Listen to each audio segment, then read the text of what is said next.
cooked in the bacon, fat, cooked in the bacon, fat, all tastes like bacon, fat, and it all tastes like bacon, in the bacon, cooked in the bacon, fat, cooked in the bacon, fat, all tastes like bacon, and then you put all tastes like bacon, the mince. Why are you putting mince? Because then you've got the girth. That's what you're not getting.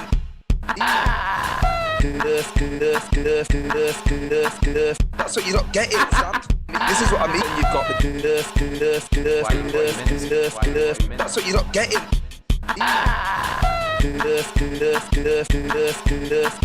That's what you're not getting, Sam. This is what I mean. Hello, my beautiful queechlings. How are we all doing on this wonderful Wednesday evening? I am the Slam King, and tonight we're going to jump into a little bit more of Bernard Minge's Rogue Trader. How is everybody doing? How are we all on this wonderful Bonfires Eve? Who have we got in the chat today? Let's have a look. We have got Titch Bitties, Black Moon, Jesky, Martin, Nosset, Beardy, Crixie Frosty, Draw for Death Metal, Faceless Horror, and Jesky's Fella, and Mother of Cats. Let me know if I've missed anyone, because I am an ocean of politeness, as you all know. Do you know what? I've not actually moisturised today. How bad's that? You've all given me a complex about it now. So now I'm not moisturising. You know what I mean? Now you've shamed me into terrible skin. That's what's happened. You know what I mean?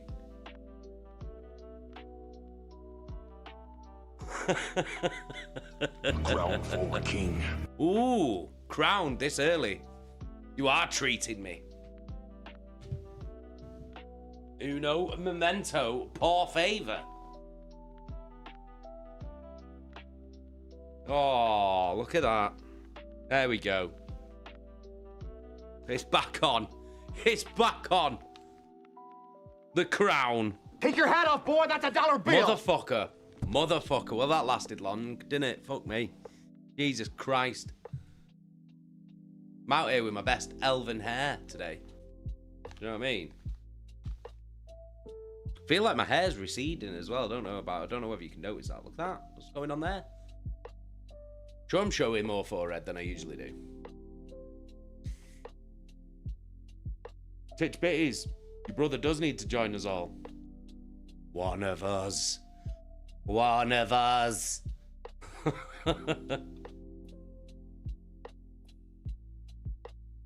Actually, you know, like, because I've not seen it on stream for so long, actually feels like it's got way longer. Past me nips now. You know what I mean? Safe. Yo, Hectic Lush. Thank you for the follow. Big love. Welcome to the channel. Just talking about my receding hair. It's receding this way, but growing this way. Do you know what I mean? Jesky, you've noticed the shirt. Big up the rot. Do you know what I'm saying?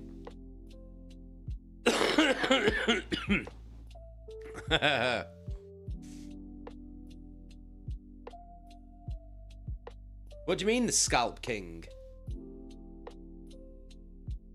You're gonna start bullying me over my hair now? Is that where we're at now? Is that what's gonna happen? You're gonna start bullying me. First of all, you're accusing Stephen of wearing a wig, which is completely out of order. You know what I mean? And now you're gonna start going on about my five head. Devon Townsend. Who's he?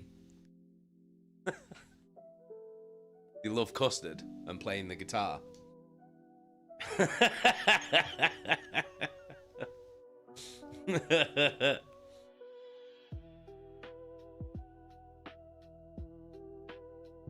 Yeah, so we're going to jump into some Rogue Trader, I think, tonight, which should be fun.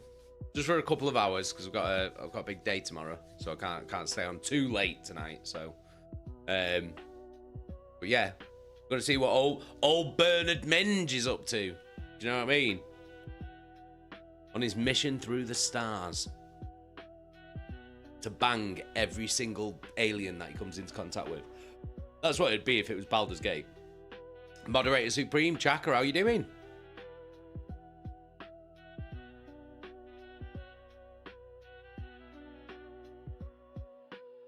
Super Crush is a good album. Very good album. I do like that album. Go Crusher! You alright, mate?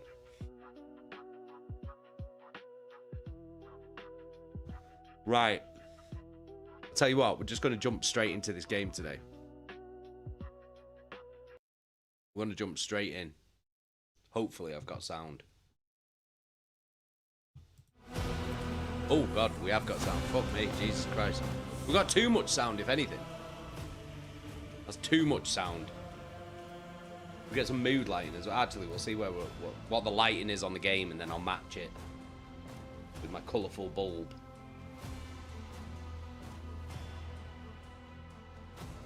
Oh god, Crush, I hope things get better for you soon, dude. Right, what colour are we on? Go for like a nice orange. Go for an orange. We'll go for an orange. What's that do? Oh Christ. Oh, what are we on? There we go. There we go. Right, okay.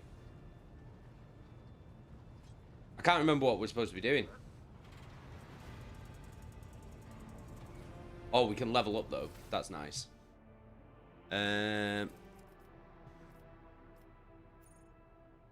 Choose a characteristic. Ooh, right, okay. What does this do? 40% wounds. Imperial world characters gain a plus 10 bonus. War characteristics. Doing my part.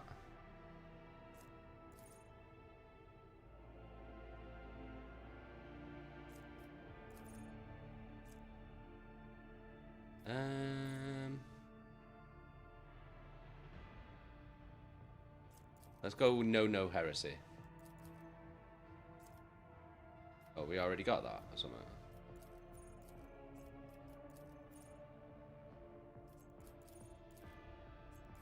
Oh, have I already got that? Ah.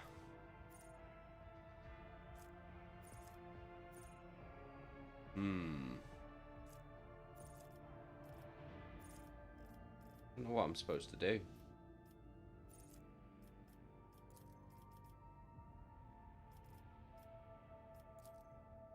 Oh, right. This is what I'm supposed to do. Choose this. Let's choose... I'm going to go with Fellowship. Oh, we know no heresy. Nice. Right, okay. So let's level him up. He's a warrior. He's a talent. Rage. Get that. We'll get weapon skill. Nice.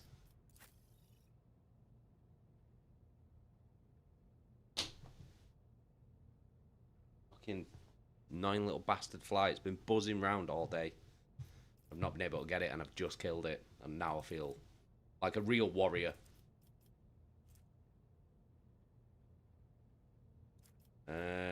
Okay, so...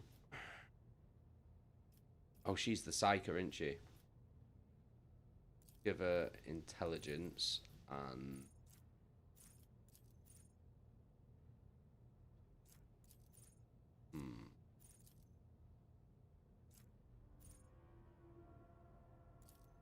Fatebringer. How is there another one? That can't be the same one. Fucking annoying. These little bastard flies, man. They do me fucking head in. Right, okay.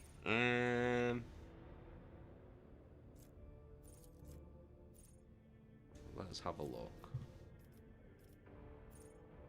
That's really winding me up, that fly. I feel like fucking Walter White in that one episode. Mind Siege. Mind Thief. Psychic barrage. You know what? No, we'll go with unnatural luck. And then we'll do the Sister of Battle. Ballistic skill.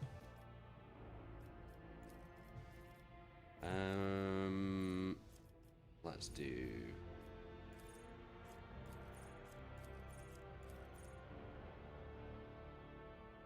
Yeah, let's do exploit surroundings. Gets better cover.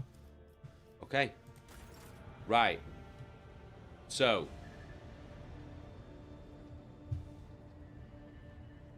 Where are we supposed to go?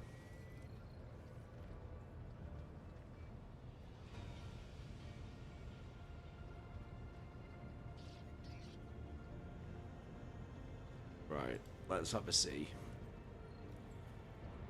Spilled your brew. Eggy, do you mean a proper brew, though, or do you mean iron brew? Oh, this fly's gonna drive me insane. Abelard. Dr. Abelard, what's he got to say? Lord Captain. A crown for a king. Oh, yeah, Black Moon. Wolf, how you doing, mate?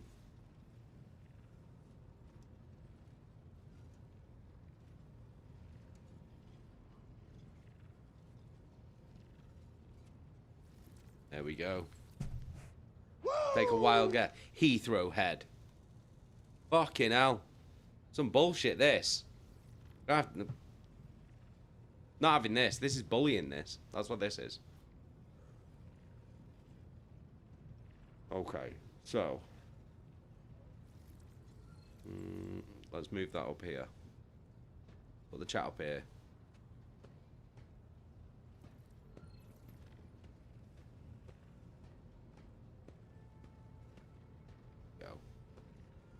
There we go. Skin colored light. It was supposed to be fucking. It's supposed to be orange. It's not really having it, so I think I might change it to red. There we go. We'll go with red. We'll go with red. Change it to red. Of course, it was Iron Brew. Don't call it Iron Brew, just brew. Mental. Right, okay. Now let's Lord Captain. Let's get out of here. We need to speak to... Ah, right, okay.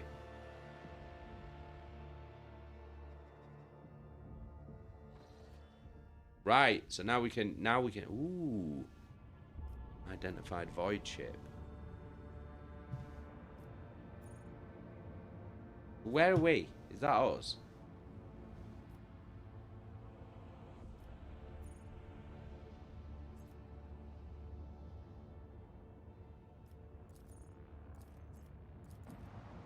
Oh my god.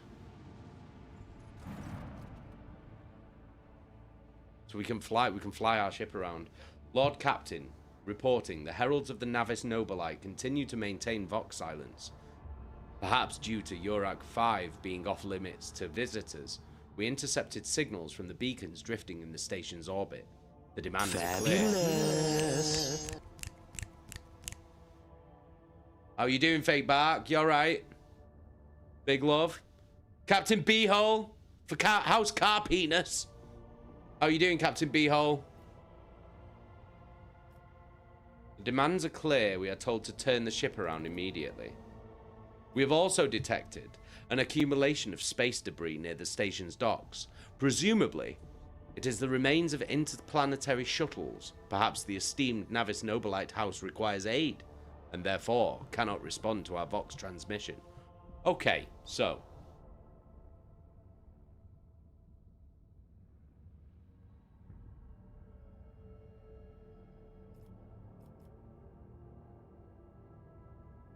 let's order the Auger crew to scan the station.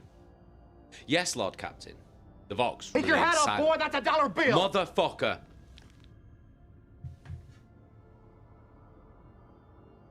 Sad times, this. Sad times. Cold in here, you know.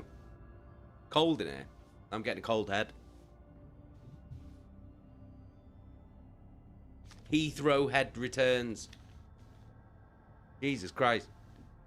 That's rich coming from you, Eggy. You're all forehead. Do you know what I mean? All forehead. Forehead, front, back, and sides. Having a go at my 5 head. Mental.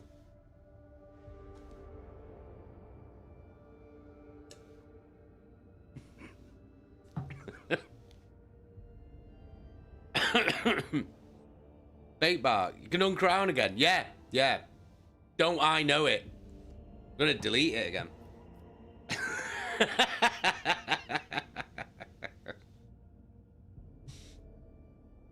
Yes, Lord Captain. The Vox remains silent for a while, but then you hear static and Vigdis's measured voice. The officers from the Auger crew performed a full scan of the station, but the information is imprecise. They note wave distortions of unclear genesis that are throwing off most of the readings. Okay. We were able to ascertain that the reactor core of the station is still active, but many compartments are unpowered and some fully depressurized. The signs of biological activity are largely present in the central module, which means the station has not been abandoned. So, the question remains, why are the esteemed navigator's heralds ignoring us?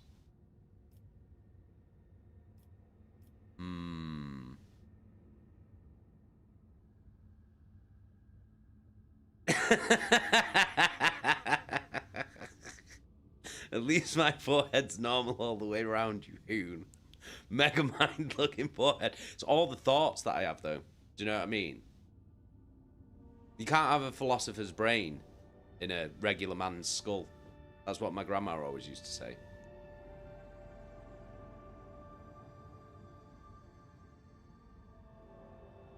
A new mother's nightmare. That's what she used to call me.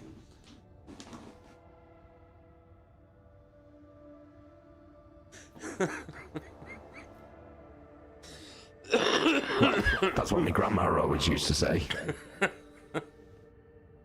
Right, let's contact the station again. I will negotiate personally. Big Bernard Minge. Bringing in the big Minge. Do you know what I mean? The Vox relays the cadent sound of grinding gears and clicking tumblers. I'm sorry, Lord Captain. The station does not reply even after an official greeting by a rogue trader and the declaration of your intent to negotiate in person.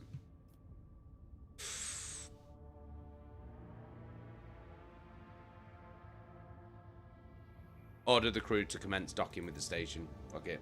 Affirmative, Lord Captain. We do not know what is happening at the station, so you will have to look for the esteemed navigators blind. Dock safely, and may the God Emperor light your path. Okay. Get Bernard, Abelard. Oh no. Yeah, we'll take them all. Alright, here we go.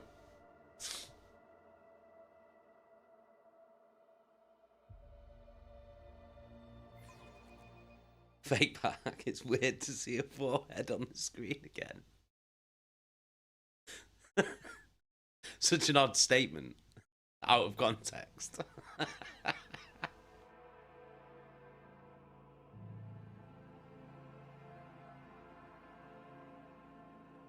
This fly's like actually doing my head in. Like seriously like doing my head in. Right, here we go. So what we're doing is we need to got you, you little bastard. Did I? Maybe I didn't.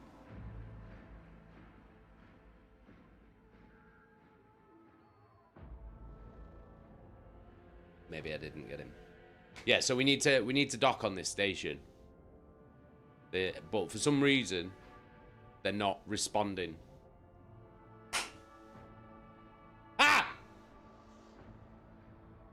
Actually got it. Actually got it that time. What's this? I've just killed it, and then another one will just come and go like that, just to piss me off.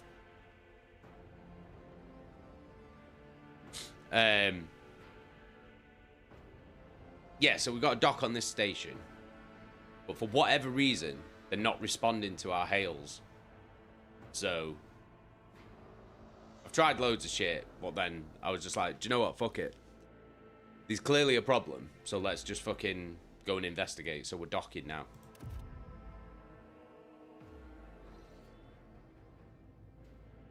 Here we go. Here we go.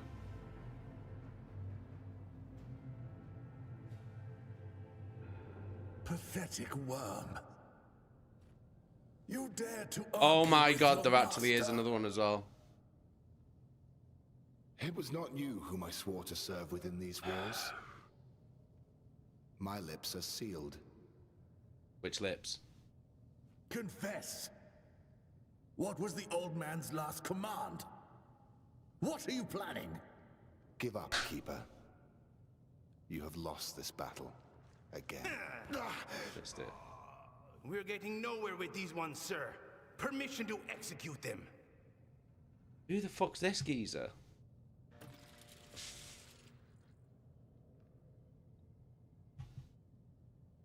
Secrets of the... Oh, I didn't read that. Prayers will not help you, servant of the damned. In the name of House Orsilio, I command you to execute the infidels.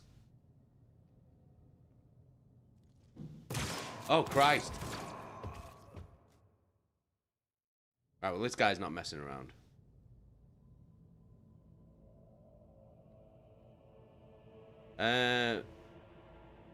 Do you have rotten flute or overwatered plants? No. I don't have anything in the room. I don't have anything in the room. Nothing. There is nothing in this room. Boxes. That's it. Okay. Fellow Corselio, a tall man stops you with a gesture when you approach. Blood is trickling down the pearly scales of his weary face.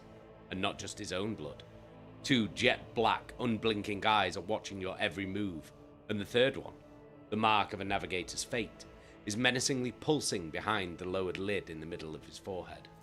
Step back, or I will unleash all the horrors of the Sea of Souls upon you. Emperor, be my witness.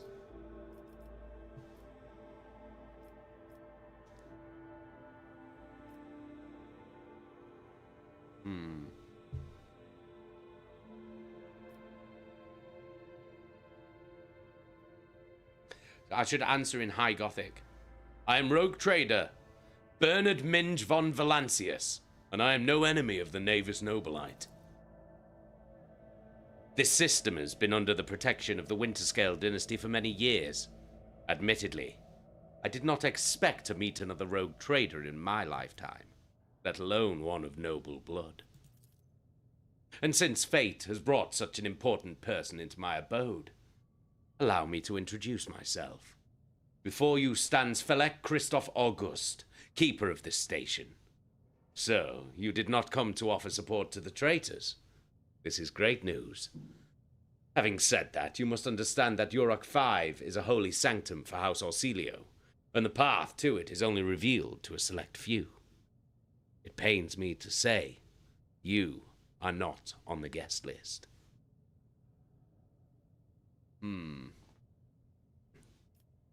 What should we say? What would Bernard say?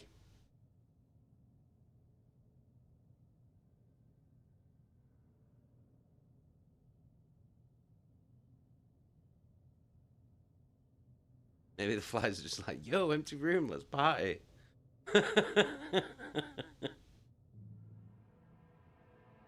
You've clearly done something to offend Nurglejace.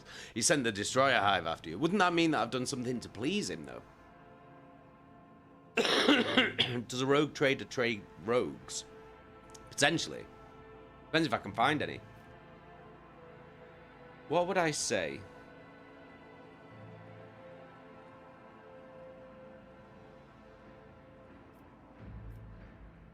What is happening on the station? Where did all these corpses come from? Oh, that little fly's proper pissing me off. Betrayal. A most banal thing in the life of a Nobilite, don't you think? I was stabbed in the back by my closest friend, Theobald Orsilio, the second keeper of Yurok 5 and my mentor. On his instructions, my own people sabotaged the generators, blew up the shuttles, and brutally massacred the loyal servants of my mistress. Most unforgivably, they dared to take her prisoner. Greedy scum. I swear by the throne's light, their souls will perish in the darkness of the void. Felek falls silent for a few moments and then furiously slams the end of his staff into the floor. The madmen have captured Lady Cassia and are now torturing her upstairs while we are idly chatting down here. Help me rescue her or be gone. But waste no more of my precious time.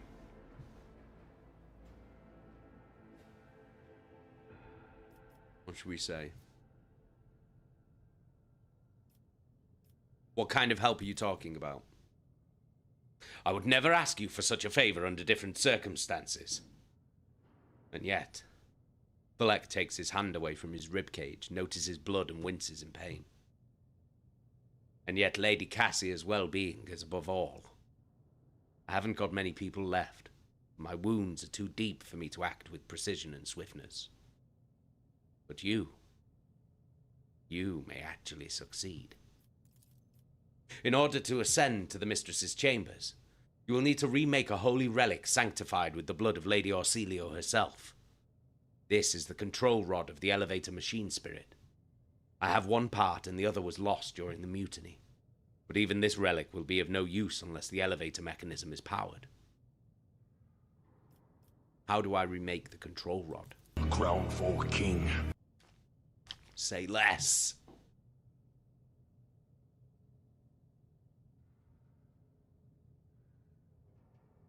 I have a phylactery containing the mistress's blood. It needs to be taken to the laboratory, which is located behind one of the reliquary doors. The most ancient of sacred mechanisms will help to rebuild the rod. Tech priests ceaselessly performed the rites of appeasement so that the machine spirit would serve the house in its time of need. The fateful hour is now upon us. Why should I help you? You came to this station for a reason. House Orsilio will not be able to help you until the current crisis is resolved. But if you aid us now, I promise we will reach an agreement that you will find satisfying. Be it riches, influence, or the powers of our navigators. So how am I supposed to power the elevator? The station's main cogitator is situated in the guard room. Just enter the correct command sequence, and the sacred mechanism will do the rest. I guess that makes sense. So what have you decided, descendant of the von Valancius line?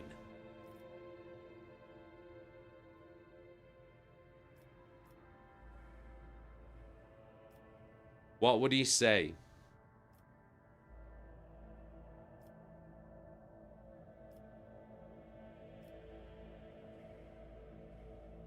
Never let your dingle-dangle dangle in the dust. What would he say? Well, that's what my grandma always used to say. She did used to say that, actually, to be fair. I was always dangling my dingle-dangle in the dust, though.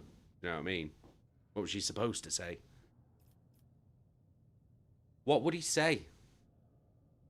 Hi, I'm Paul Queechy, and these are my erotic pasties. I don't think he'd say that. Not in this situation. I think Bernard would He's the fucking hoon! Calling me a hoon. Would use this situation. You bastard! That's not very nice, that birdie. It's not very nice. Paul Queechy. I think he would use Do it for Yorkshire! this situation to gain the upper hand. Be Gale's so I'm gonna curse, say, fucking arsehole. I will rescue your mistress, but in return, I require that our House Orsilio sign a contract What do you mean? with my protectorate. That's what I mean. That's what I mean. What I said.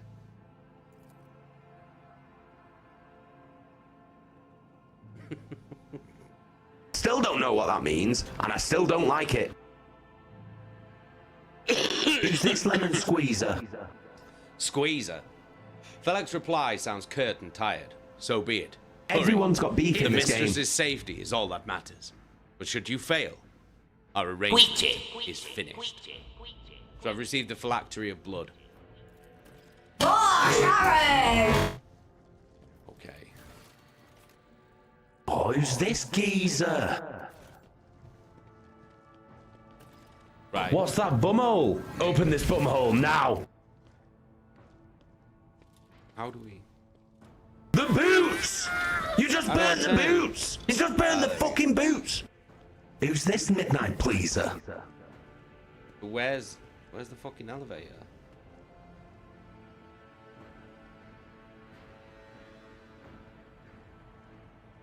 Go to where? Aha!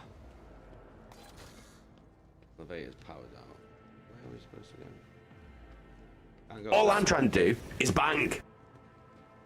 With each Try this step, door over it. I forge my destiny among the stars. No. Ooh. We'll take all that though.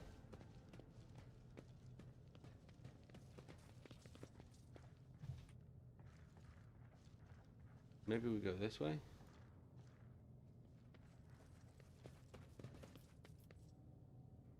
That mean? Over. Corpses were mauled by a force far beyond any mortal capacity. The faces are twisted in pain. And the hands are fused with improvised weapons, tools, scissors, and cutlery. Cutlery.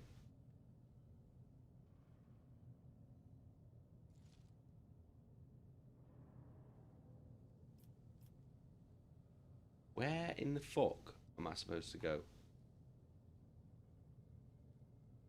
I can't go through any of these fucking things.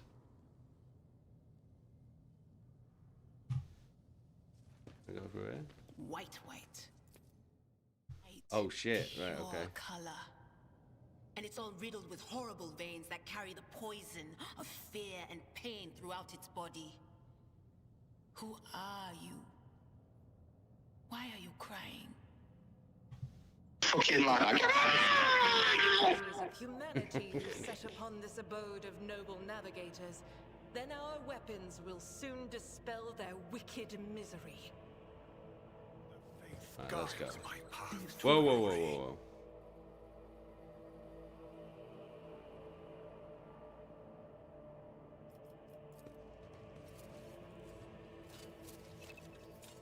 Okay, Duty prevails. done. Nothing escapes my sight.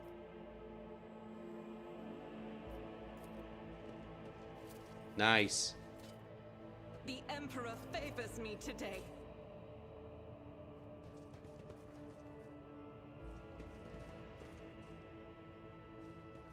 Who are these geezers down here?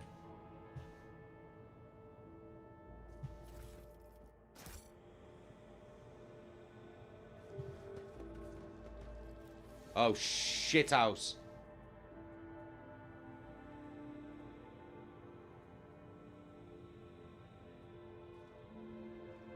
Are these all gonna boot off? I will cast you into eternal darkness. Oh, ass. Right, okay. This is no good.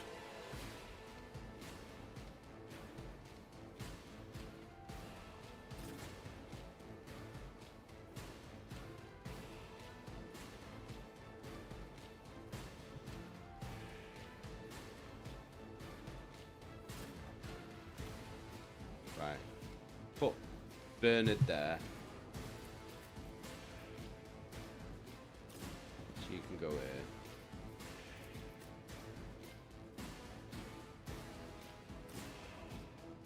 And then Abelard. You can go here. Right, let's go. Follow my lead. I might get my ass kicked here, you know. I might get my shit pushed in. Yourself, Abelard. Break them around.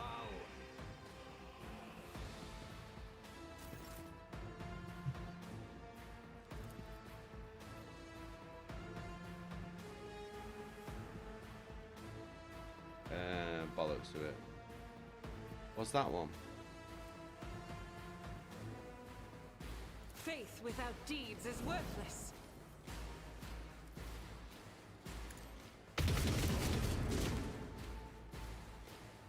Okay.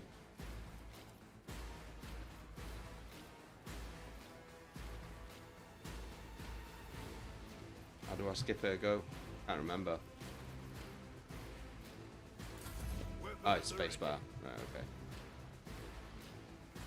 You're extraordinarily like your father. 10 points from Gryffindor for using teeth. You have your mother's eyes. Oh, go on, stick your wand up my ass. Oh, don't be healing people, you little arsehole. Well, that's what my grandma always used to say. Oh, Abelard. Oh, he's getting it right up the shitter. Right, Minge. Crown for king. Right, let's buff Abelard. Abelard. Maybe that's what his name actually is. Maybe that's how you pronounce it. Abraham Lard.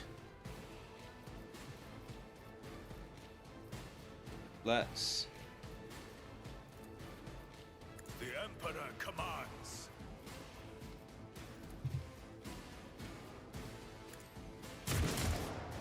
Oh God. Bernard, that was garbage. Pain and duty go hand in hand.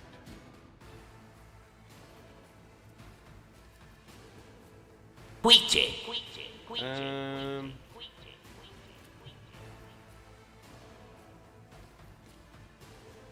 Not this Scryer's draw. Target's too far. That is not my destiny. No can do.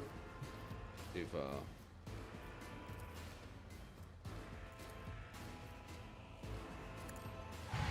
What an unfortunate turn of fate. Nice.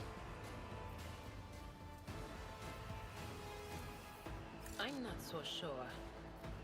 Anything else? Okay.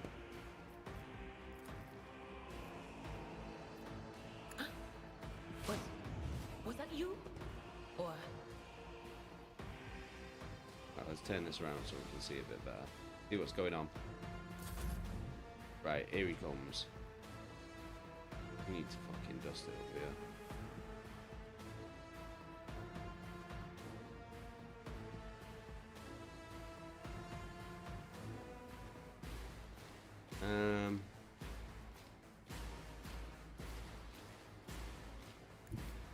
A tactically sound approach.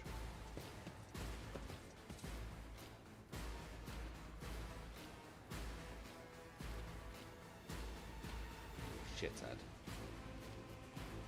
Ah, fuck, I don't think he can go any further.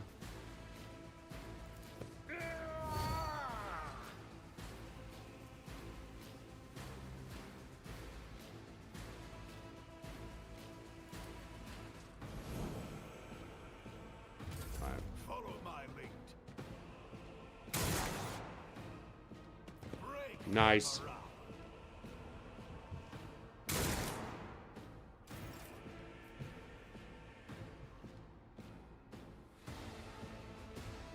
Let's get her to here.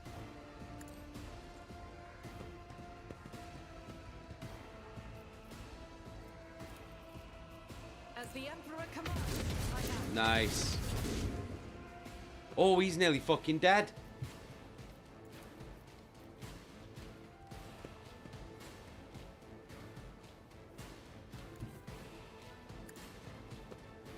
She should be able to shoot again. Nice. Weapon at the ready.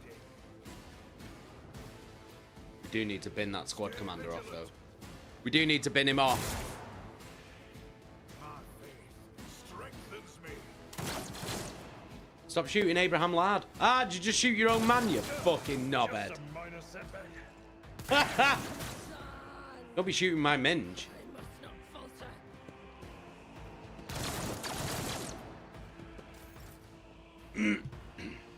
Take your hat off, boy. That's a $1 bill.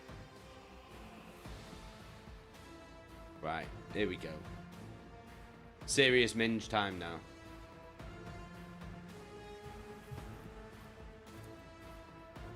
Rejoice, your corrupt Yes! way has failed you. Beautiful, beautiful. That is exactly what we need.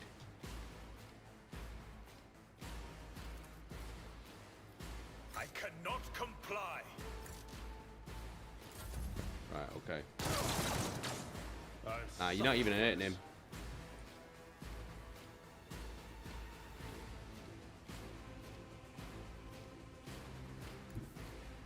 There is movement in the Empyrean.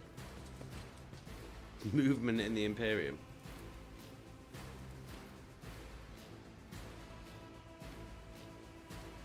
Will do. Right, okay.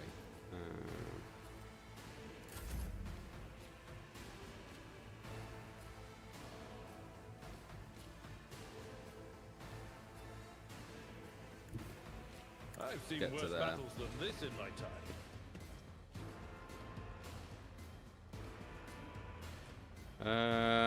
And I don't think there's anything he can do for now. I've just got to keep trying to move him. Follow my lead. They're just gonna fucking shoot him though. Brace yourself, Abelard. I'll do it. None can escape. Oh, beautiful. Fucking nice. Follow my lead. Why'd you keep running away for? Break their morale. He proper. Ah! What an arsehole. What an absolute arsehole. Mental. Mental. I won't suffer this. I am the chosen weapon that will crush the heathens. No, still can't read this. This is beyond me. I know what is to come. Right, can we get you? Anything else? Be gone. Oh, two! Two in one go. Outrageous work. On it.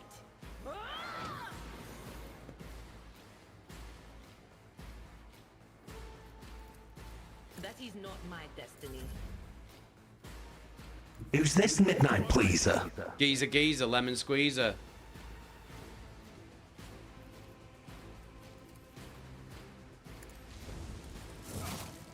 Oh, beautiful. He's fucking had it, mate.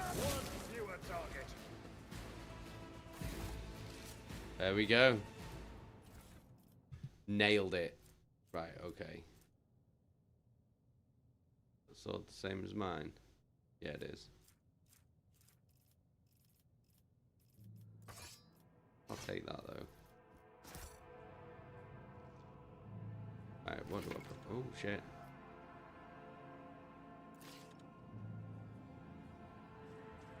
Just take everything.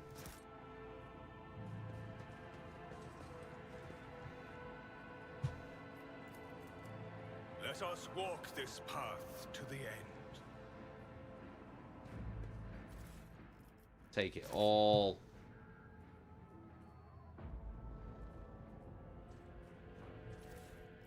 What's that? Data crypt. H40KO.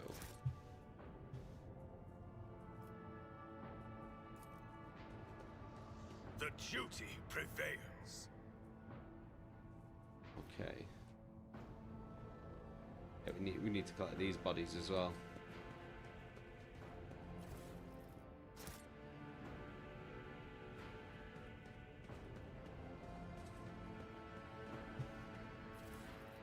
What's that?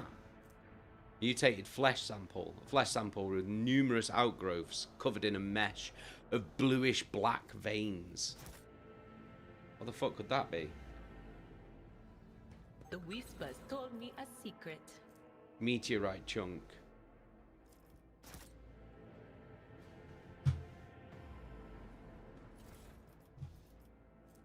Ripper auto pistol.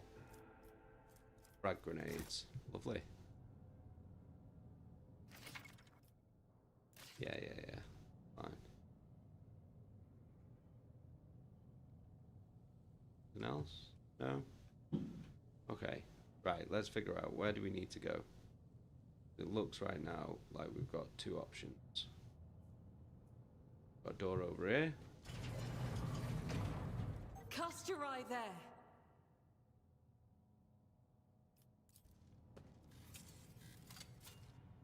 I better myself through my service.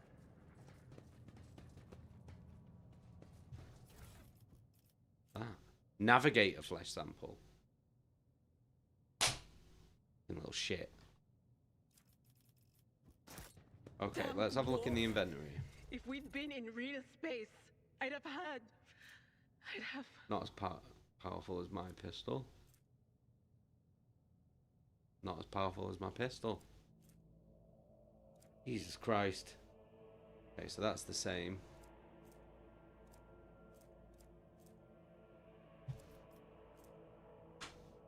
%, body armor. Oh yeah, look at that.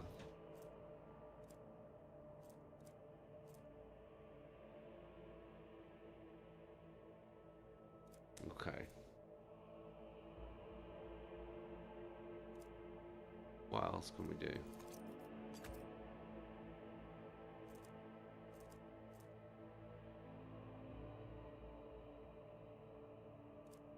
What does that do? Melter charge. I can't allow myself to do Oh, this. you can't use it. I can't allow myself to carry the melter charge. I just can't allow it.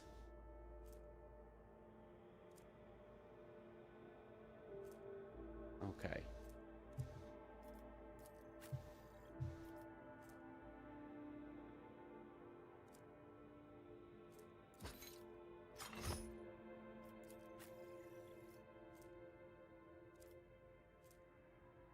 She's got better armor. Oh, he's got way better armor.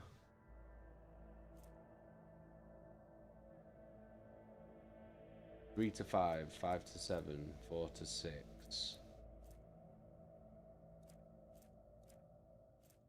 Six to 8. What the fuck? What was that?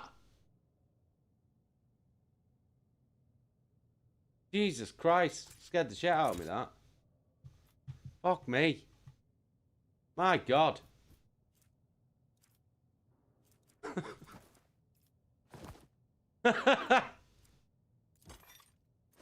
Scared the arse off me, that. Right, let's put that. Give him a grenade.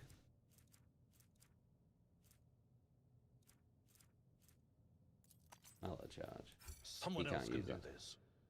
I can't allow myself to do this.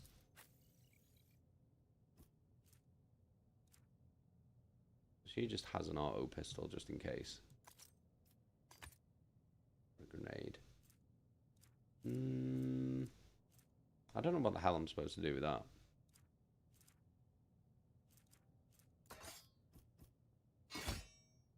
For a sword as well, just in case.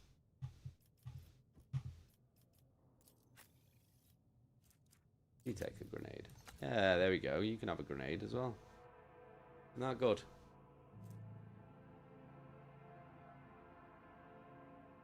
Okay, right. I think we're good.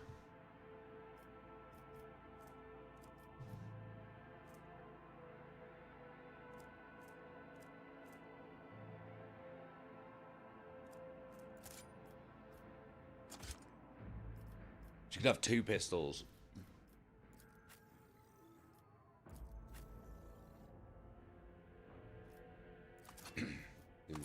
Las rifle as well. You can have a las rifle as well, just in case. Sweet. Right. I think we are sorted for now. I want to know what that is. It looks like a demon sword. It looks like parts of a demon sword. Spare me your wailing. Every voice that sounds in your mind is a whisper of the archenemy.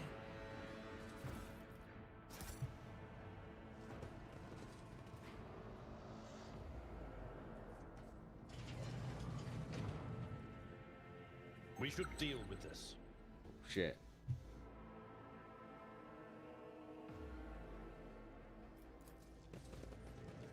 Can I sort out that trap or what? Why can't I?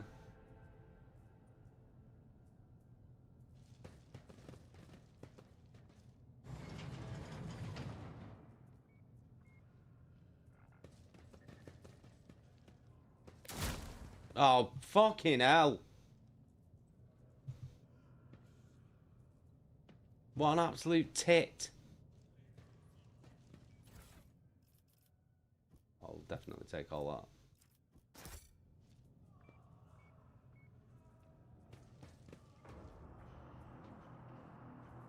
You hear the screams? Move! Sir, are you alright? We can't hear anything. Ah, every time. Little prick.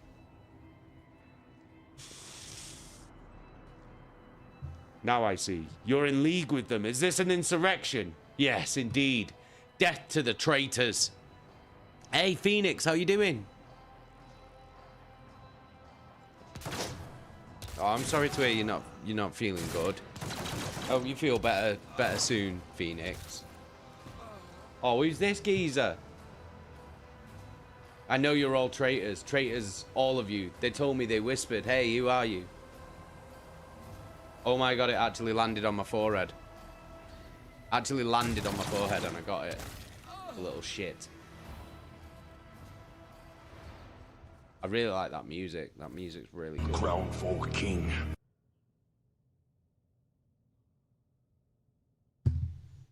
One second.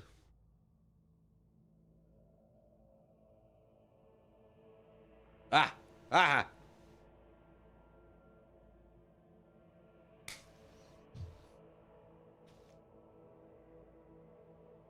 Alright, there we go. Alright, let's pick up all this shit. Oh, Take your hat off, boy! That's a dollar bill! Oh, for fuck's sake.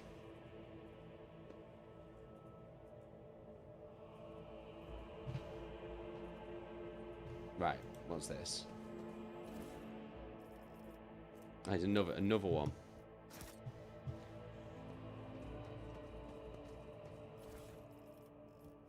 Loads of auto pistols. Ah.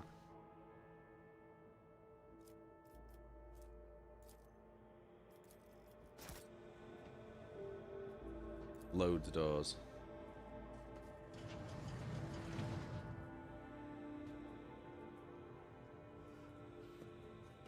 We open this one.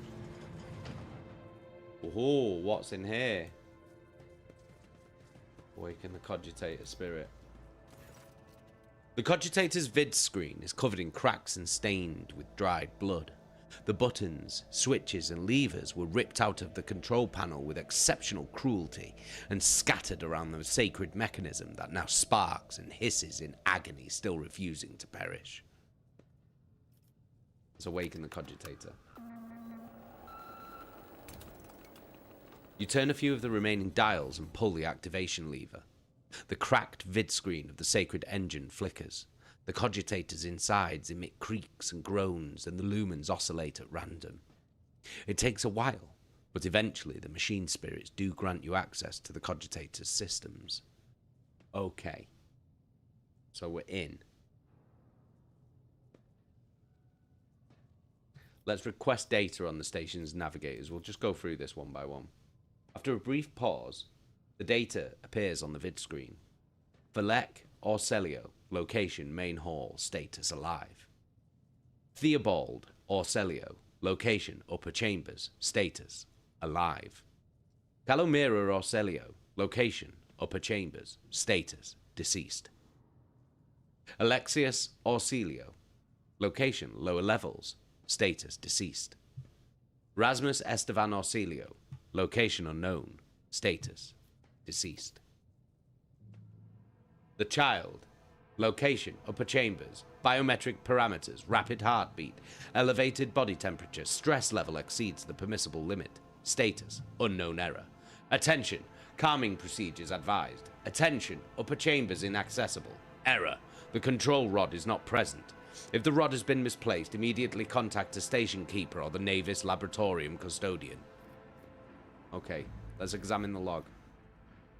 The archive data stored on the cogitator's local data crypt is partially corrupted, but you still manage to access the residual logs for examination.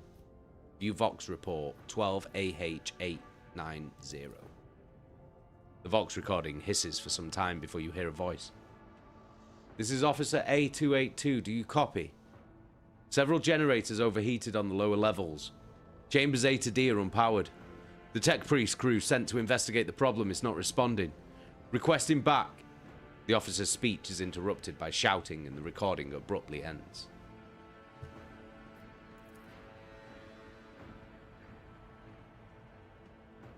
Officer H123 speaking. 200 servants have perished due to explosive decompression of the living quarters.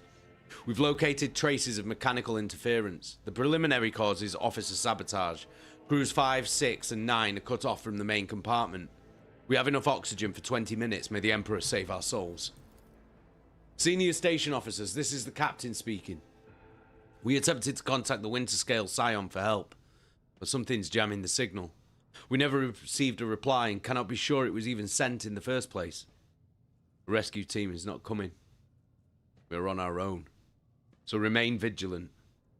Anyone could be a traitor, you hear me? Anyone! If you are in doubt, shoot to kill.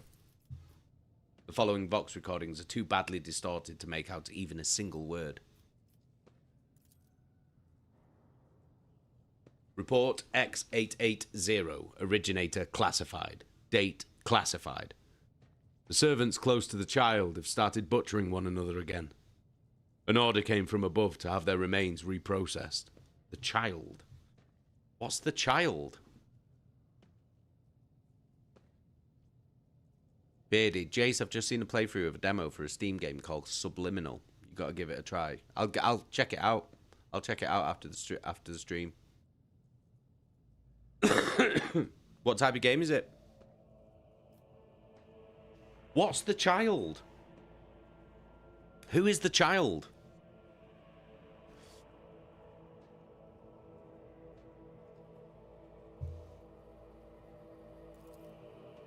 Report X886, originator classified, date classified.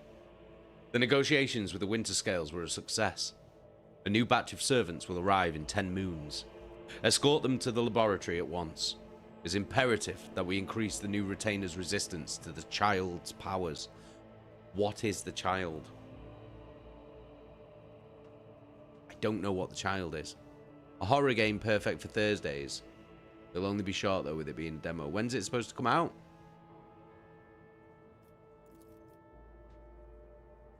Report X891. Originator classified. Date classified. Data expunged. Right, let's look at the docking logs.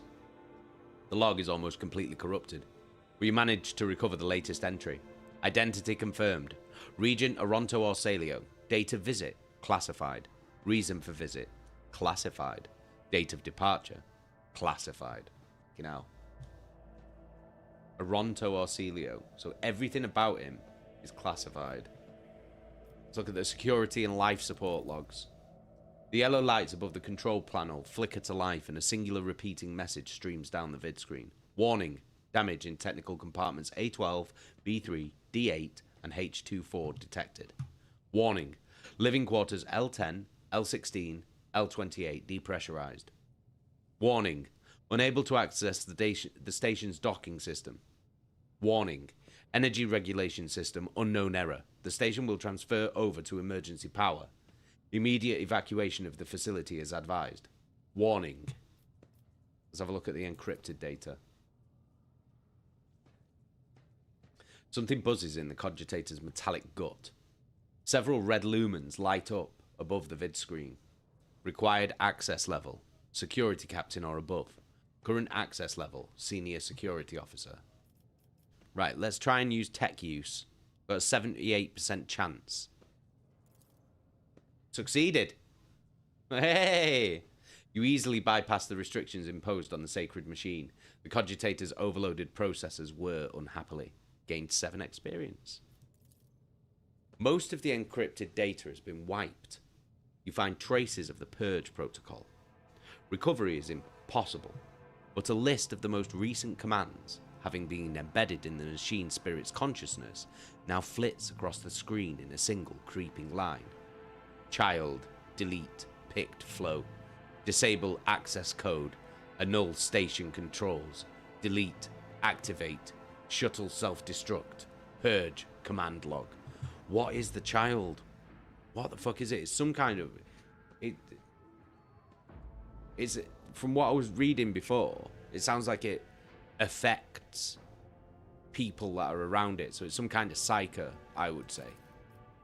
Exploring the archives for a while longer yields a surviving excerpt from the guard captain's report mentioning that the security system had recently been reconfigured without his knowledge. His comment reads, "Only the keepers of the station have access to the life support systems, but Keeper Theobald had not left the child's side, and neither had I." Could it be that?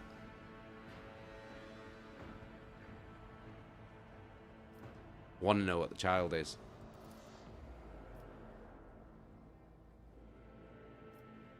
Let's switch to the main chamber controls. The cogs within the sacred mechanism slowly start turning with heavy grinding and clacking. The tired machine spirits grant you access to the station control, or at least parts that still obey the cogitator. Let's open all doors on the level. The cogitator's vid screen goes dark as if the machine spirits had fled their mechanical casket. But your assumption is incorrect, as it fills with static just a few moments later. You can barely make out an inscription amidst the flow of rapidly changing symbols. Warning, data corrupted, processing, error. And then lots of binary. So what do we do? Logic 100%. The vid screen lights up with a smattering of unfamiliar green symbols, and you hear a peculiar click from somewhere behind you. It appears one of the doors in the chamber has opened. Main elevator controls. A few manipulations with the switches make you realize the elevator to the upper chambers is blocked. Activate the elevator. Processing query confirmed. Okay, so we've restored... Do we call Ricard Minoris for help? I don't think we do. I think Bernard would want to sort this himself. You thank the machine spirits and reset the operating protocol. Okay. Know your duty. This the door that wasn't open before. Yeah, loads of shit.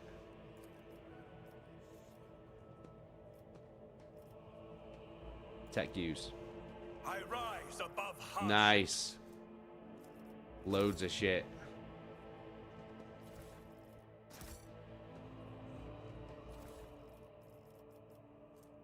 Carapace chestplate.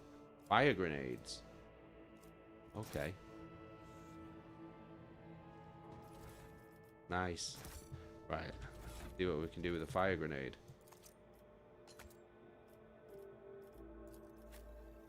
Give him a fire grenade as well.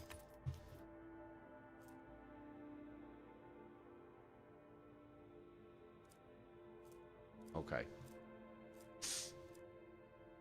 I think we're good.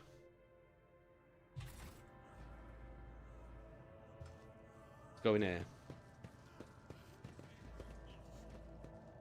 There's people.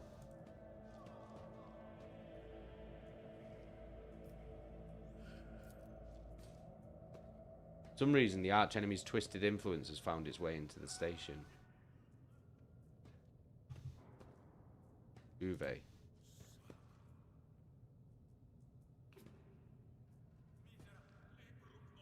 Uwe has had his tongue cut off, just like the rest of the lesser servants of House Orcelio. Shit. Oh God, they've cut his tongue out. Never again to perform cunnilingus. Watches over us.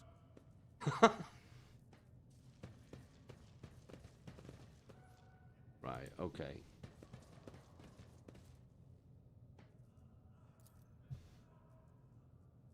Oh, we don't need to do. Oh, come on. I have proven myself yet again. Okay. Clear that. Compared to naval service, that was barely a challenge.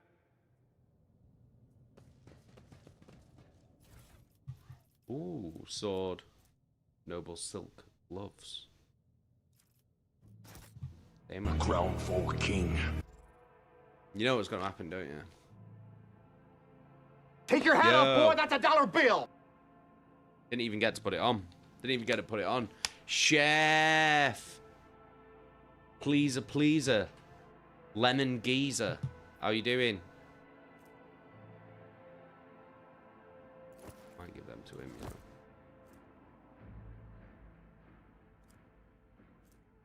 Oh, who's this geezer? Who's this Bacardi Breezer? With each step, I forge my destiny among the stars.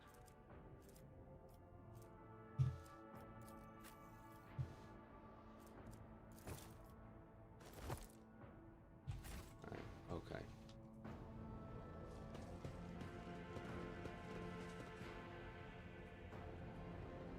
Okay, so we're back out here, aren't we? Whoa! Too many voices, I can hear their rage. The door is open, come and get us, they say. Fuck.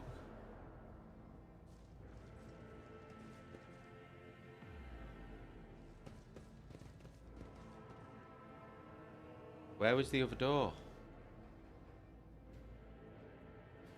Oh, it was down here, wasn't it?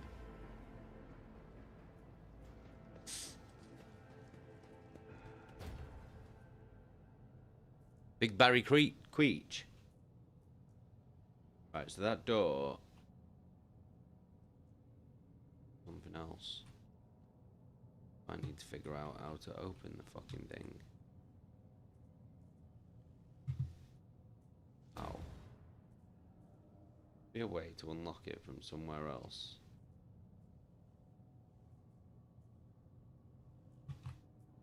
We get into here. Will that allow us? No. Right, nothing over there. Anything here? Don't think so. Fucking look like it, does it? Oh, what's this? Ah, it's just fucking bullshit, isn't it?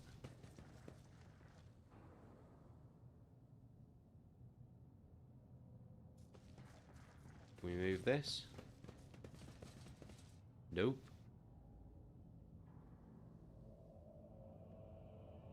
Okay, so we came in through here. Right, let's have a look at this. The duty prevails. Most of these unfortunate souls took their own lives by slicing their guts wide open. Alright then. Maybe. But we can't get through there. This is where we came from, though. Unexpected result.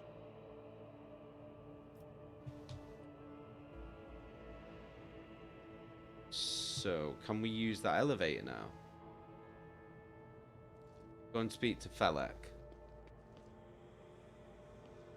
Your mistress is dead, bro. Control rod is required. Where the piss am I supposed to?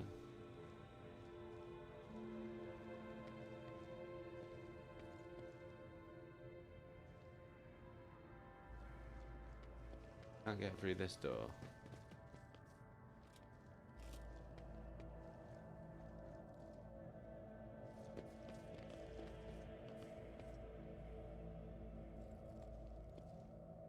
Where the fuck am I supposed to go? Ah. Ooh.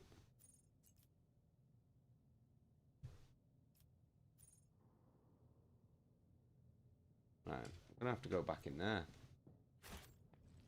We'll have to go back in there. Barry David Queechy.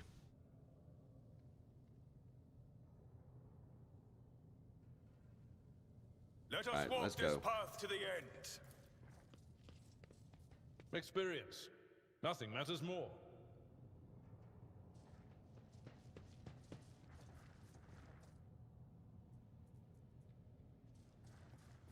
Definitely been up here though.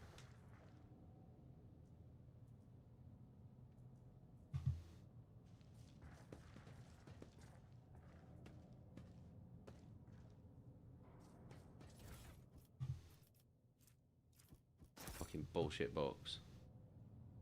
Maybe. Do I double click these?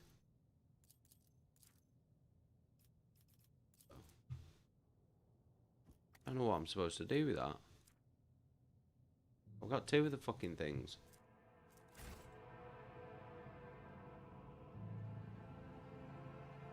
Let the faith guide my path to glory. Nothing to fucking do.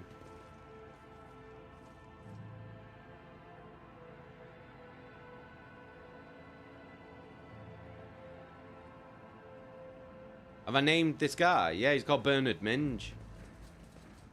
Bernard Minge.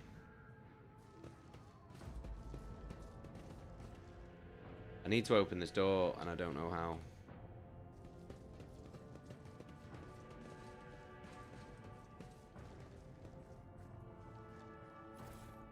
What's that?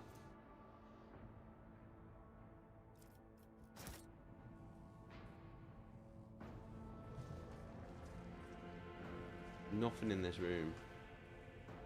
Unless that cogitator opens it.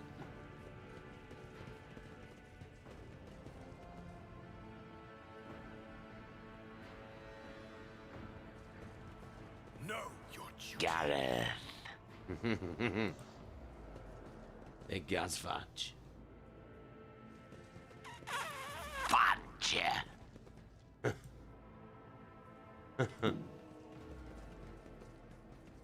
It must be something to do with that fucking cogitator. It has to be.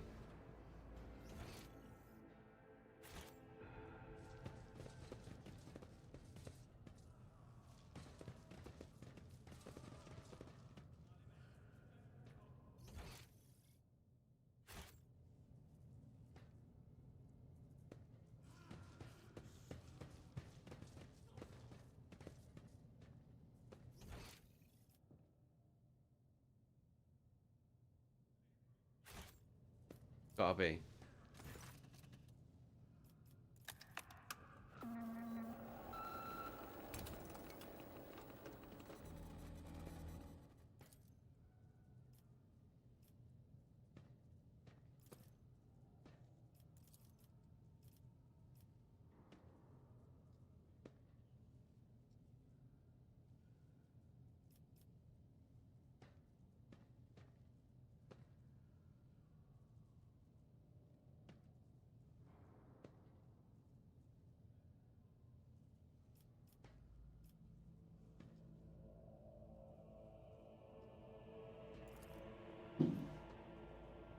Passage has been opened.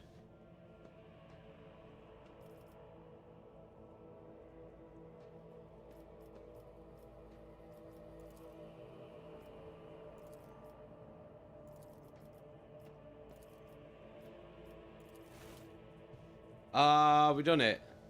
Please tell me I've done it. Just randomly clicking every single fucking thing.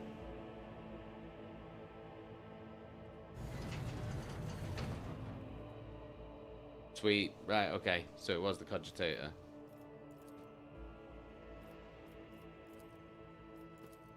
Right, lovely. There we go. We've done it. We've done it.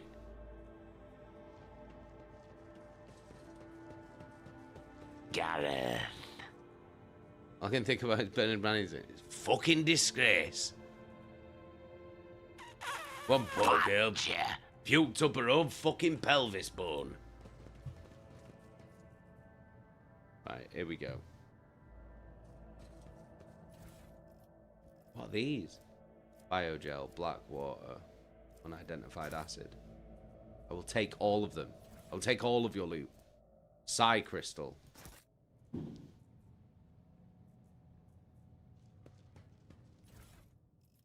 Another one of these that I have no idea what to do with. Caustic stench of reagents sears your nostrils and broken glass crunches underfoot. Somebody wanted to destroy the laboratory or find something. The strain has taken its toll. Someone disrupted this experiment in the most brutal fashion. It's impossible to determine what was inside. Flesh sample. Untouched by mutations.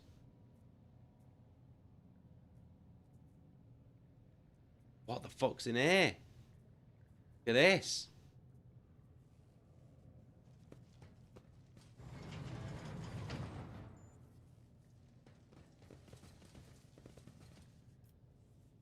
Right, let's grab all the loot first, guys.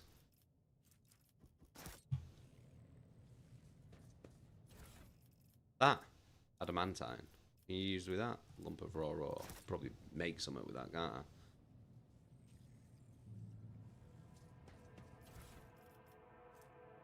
The child's influence on the psycho-emotional state of various representatives of the Imperium. Access level Arcelio T Prime. Right, hang on. I want to read that. That's about the... How do I...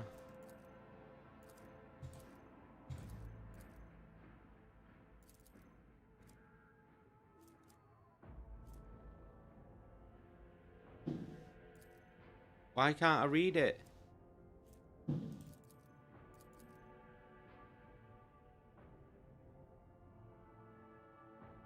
Can I not just... Well, annoying. I want to fucking read it. I can only read until a certain bit.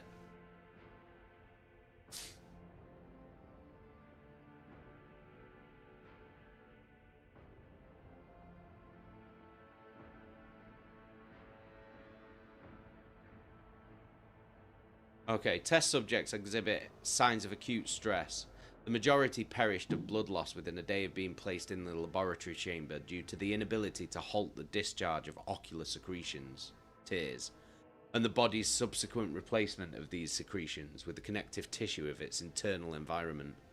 The individuals with the greatest resistance to the sacred child's resonance died several chronoturns later.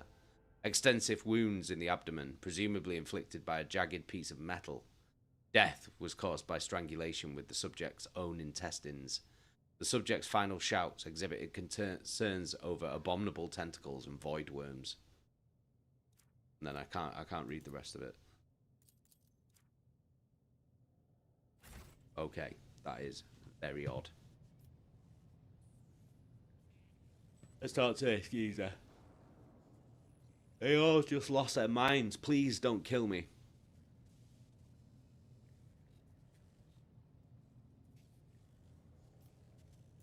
Flask.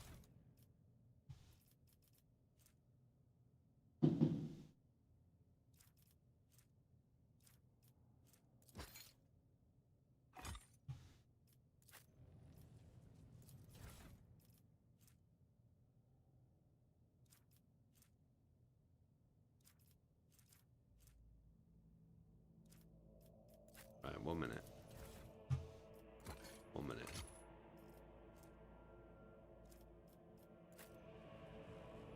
Give me a second.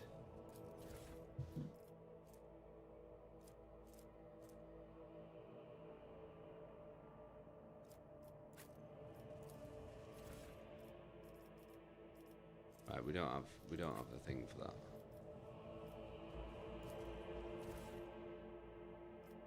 Oh, what are we supposed to do here? Right, let's have a look.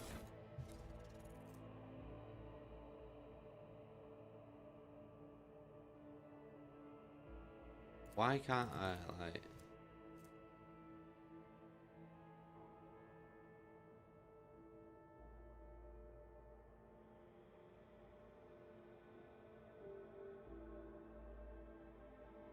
Corrupted flesh reacts most unusually to the crystals we purchased.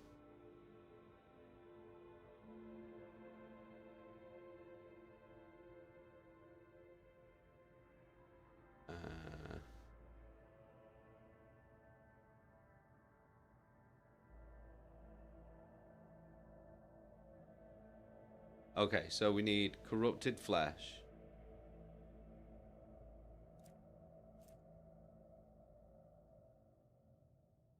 Is there no way of, like, just reading these?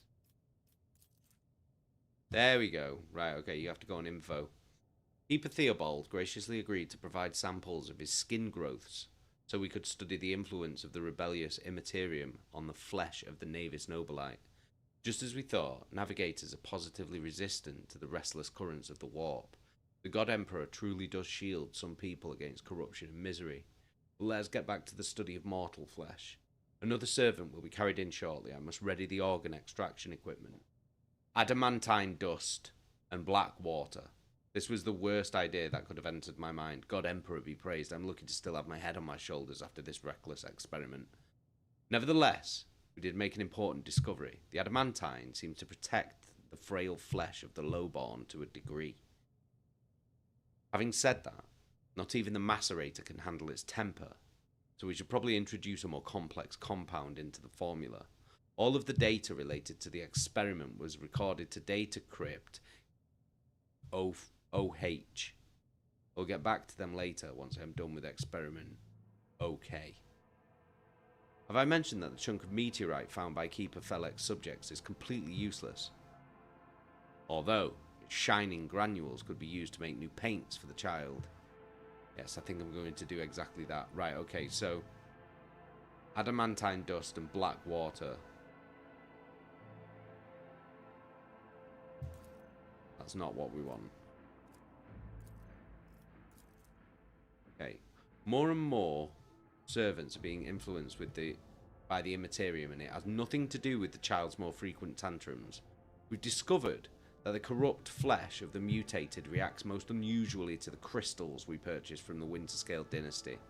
I strongly recommend finely grinding the reagent to catalyze the reaction. Do not use acid under any circumstances. Trust me, you will not like having to tend to the burns for the next dozen turns in a row. This calls for something more basic. Oh, and one more thing. The Tech Priest blessed the data crypt 41 OK. Okay.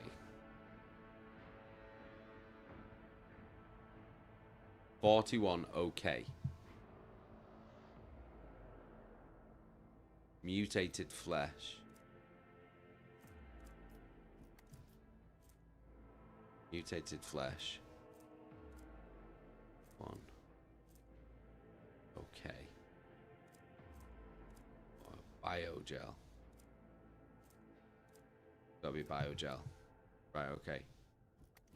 Okay, so I think there's mutated flesh. 41 okay, wasn't it?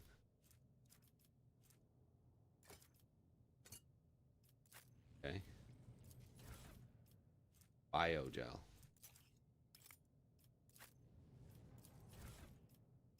Reagent flask.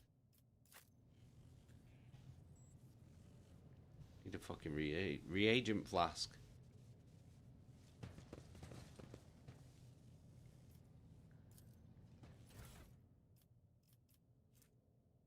Crystal, weren't it? I need to look closer.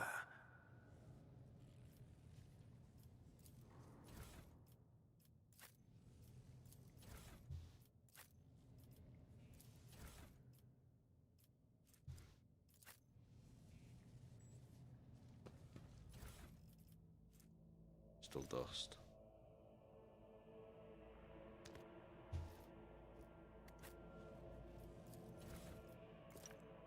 Okay. Activate. The Emperor gave me a vision. Shimmering emulsion. Okay. And what was the other thing that it said? It said adamantine.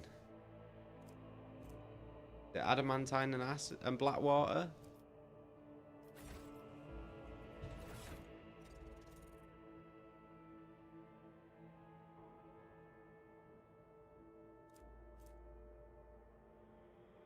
Adamantine dust and black water.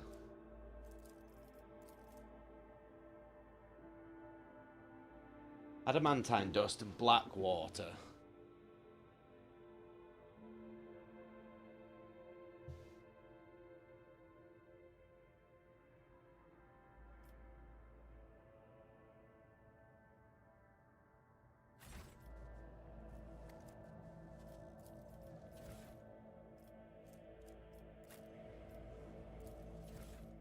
Shit, I forgot which one it said. Anti-dust and black water. 04OH. 04OH.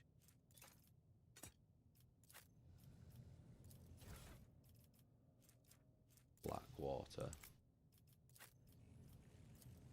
No, that's...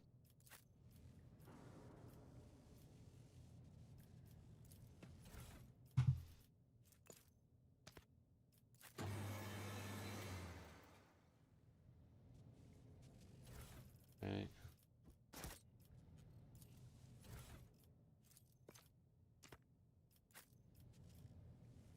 So let's have a look. What does it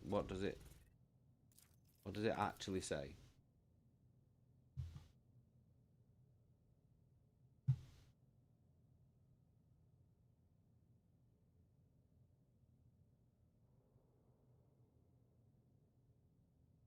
Mortal flesh. It says that it seems like he's putting it on mortal flesh.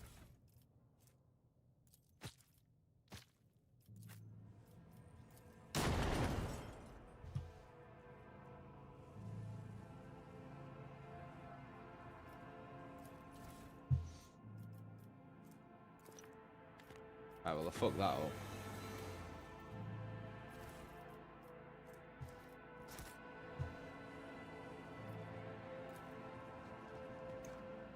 I completely fucked that up. Whatever happens there.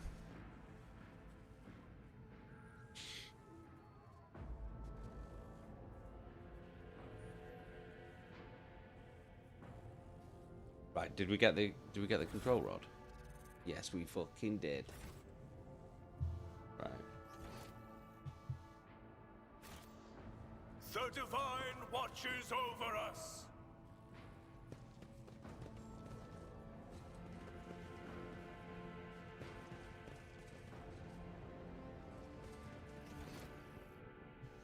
Is there gods?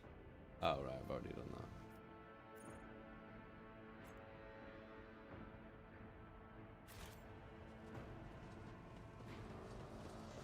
Oh, that's where it just came from, innit? I want to go in there. That's where I want to go. What's in there?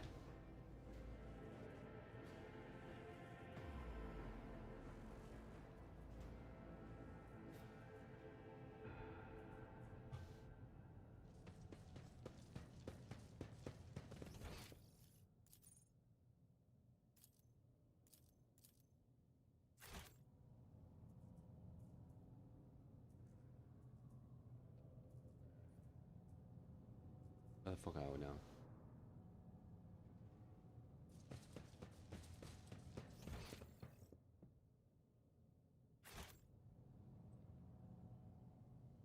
Let's just get out of it.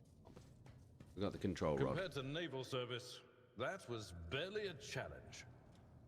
Who looks like the baddie from The Mask?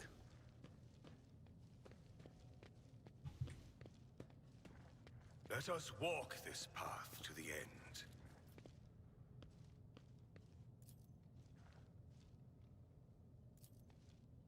I have a control rod. Am I supposed to wield it? I won't suffer this. I literally have a control rod.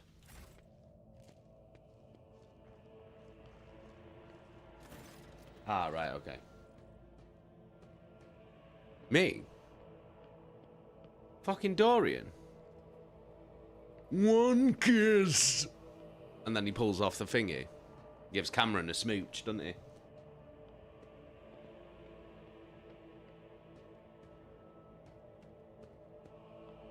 Belek Orcelio looks a little better. His tangled hair is now neatly braided. His wounds are tightly bandaged, and there is some healthy colour under the scales on his cheeks. You dealt with the threat and powered the elevator. Well done. I trust you brought the activation rod as well. Remember, every second of hesitation may cost my mistress her life. Mistress? Idira suddenly cocks her head and drives her nails deep into her shoulder. Then she starts mumbling. The crossroads. There are two paths. both stained with blood, both leading to the accursed eye.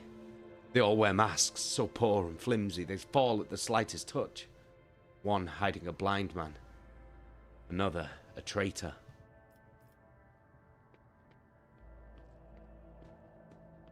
Tell me more, what paths? I cannot say. One is paved with blind faith, the other with hatred and treachery. Both lead to tragedy. You simply have to decide what kind of tragedy you like the most. Who is who? Who do you see behind the masks? My whisperers are giggling nastily. They will not speak, the naughty little things. They say that tearing off the masks is your concern. Thank you. Everything is clear now. Idira nods tiredly and glances at Philek out of the corner of her eye.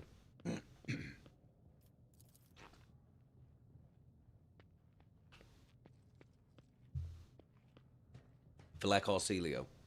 The station has enough problems without your sorcery, psyker.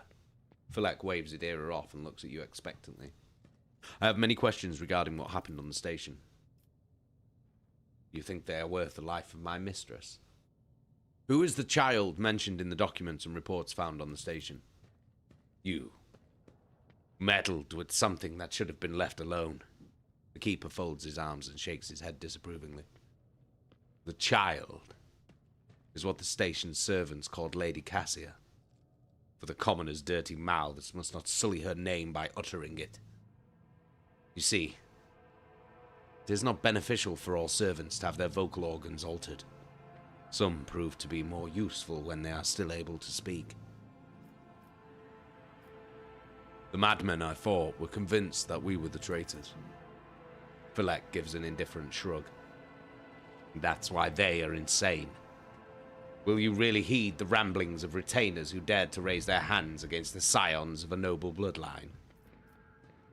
The servants alone cannot be blamed for what happened on the station. Most corpses I discovered were either unarmed or feeble. Did you really think mere servants could plan a coup? The senior officers are just as guilty. Half of my guards butchered one another because they suspected treason. As for the real culprit, the coup was staged by those closest to the mistress. Destroying the shuttles, shutting off the power, and disabling the security systems. Too many things required special access. Access available only to the keeper of the station. As I'm sure you are aware, there were two keepers of the station. Your guess is absolutely correct. Theobald Orsilio, the demented old man obsessed with Lady Cassia and her power, and also the one to blame for the woes that have befallen Yurak V and our noble line.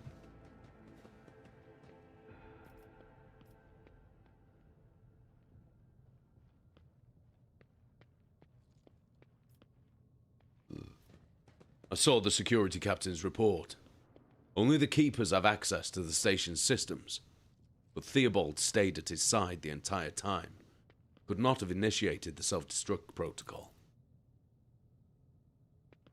I don't know whether to trust this man or not.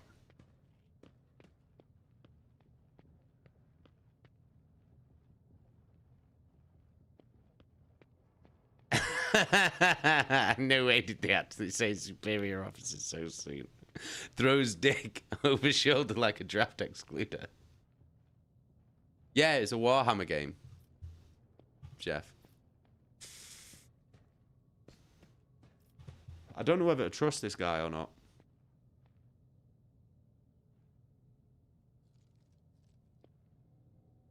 Which means he did it before the report was filed. Or maybe after. Or... You dared suspect me of what happened?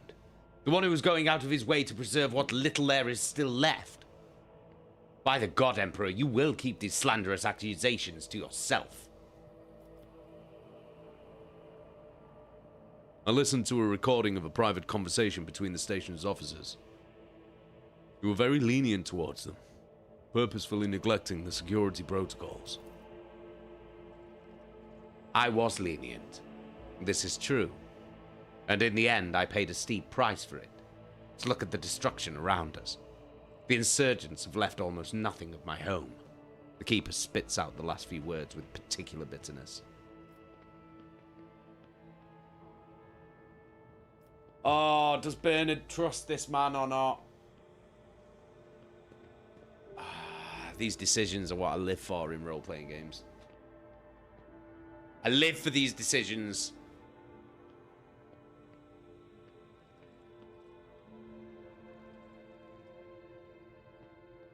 Jackie, you think he seems sus?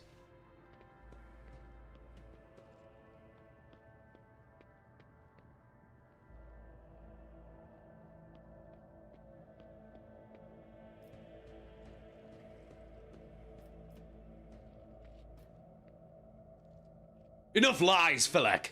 I am certain that you are the one behind this coup.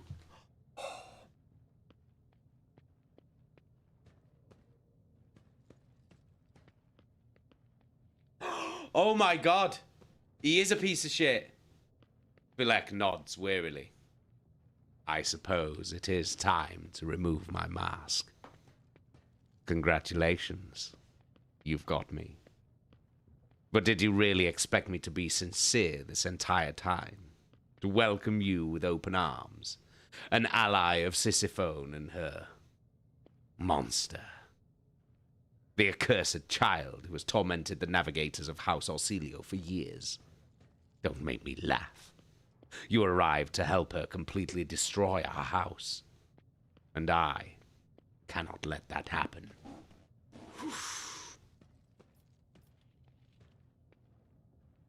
Right, what do we say?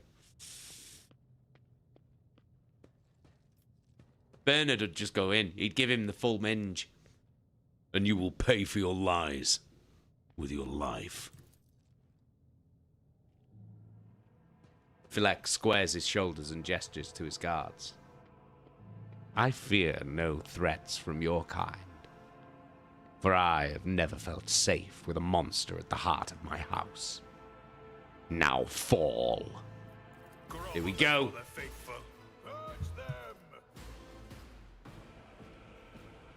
Bernard!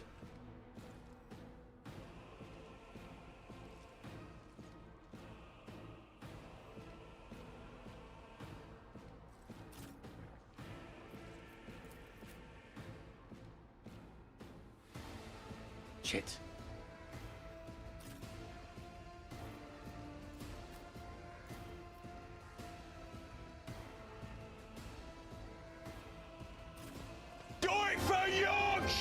Oh, we're gonna do it for Yorkshire. Don't you be worrying about Yorkshire. Oh, off he fucks. Tides of time and space. Oh, piss and shit.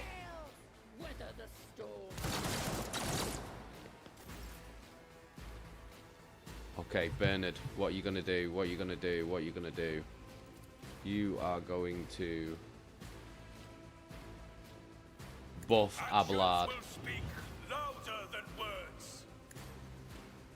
Because he's a fucking monster.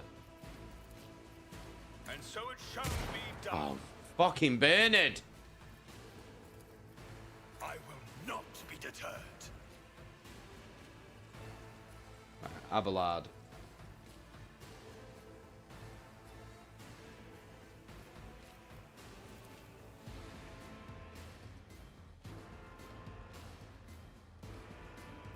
Abelard, why can't you move? No movement points for Abelard.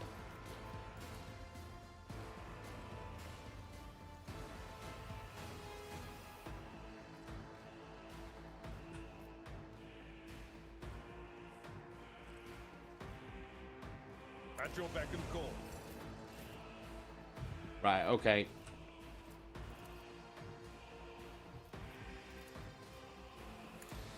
Check him out. Oh, are you fucking joking? As the Emperor commands, I act.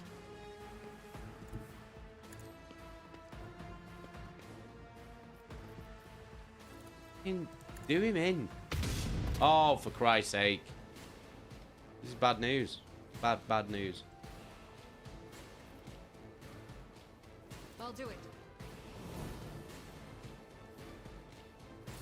Shithouse. This may not have been a good idea. There's a lot of them. Why are you shooting your own men? Absolute weapon. Absolute fucking weapon. These guys are like fucking Star Wars stormtroopers. You guys suck. Will do. Fuck you.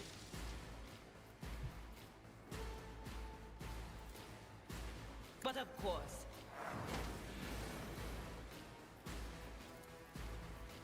Not this Scryer's job.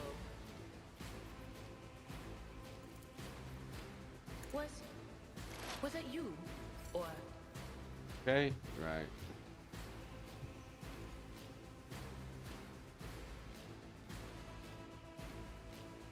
Okay. My place is at the fore. Gotcha. It will be done. Nice. Go again. Back and forth. It will be done. What did you just do? Cleanses the body. Christ in heaven. Pain and duty go hand in hand.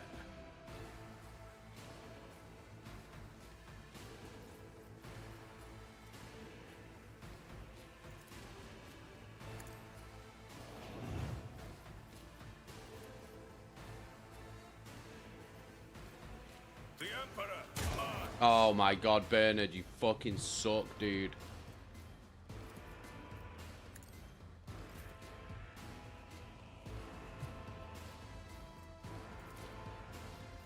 Injuries will not slow me.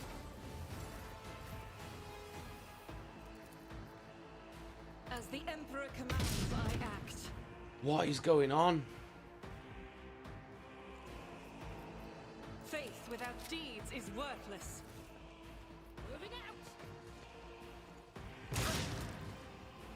They've done more damage to their own men than anyone else. Oh, she's getting fucking battered. My ears are ringing.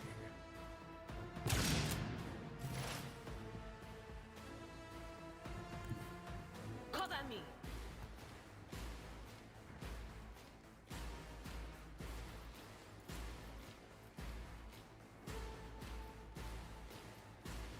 Alright. I'm not so sure.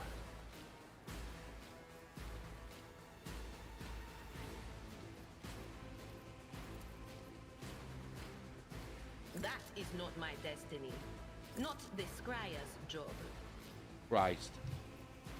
Alright, do you know what? I'm just gonna throw the fucking grenade.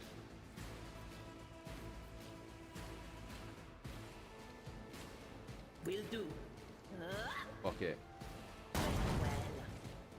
One down.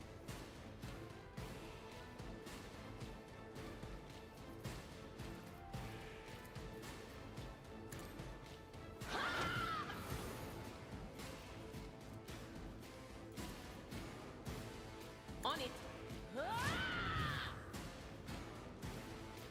Right.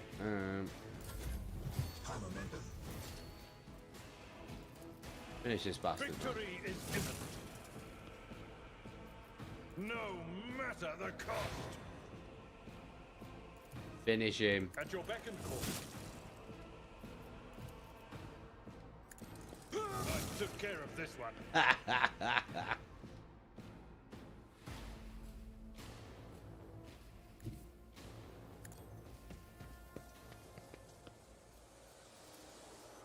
Indeed. One last It one. will be done. Reduced to dust. Hell yeah.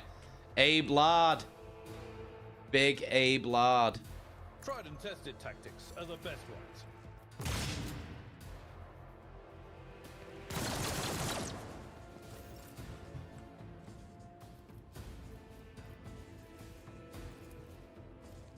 Actions will speak louder Finally, than fucking words. hell.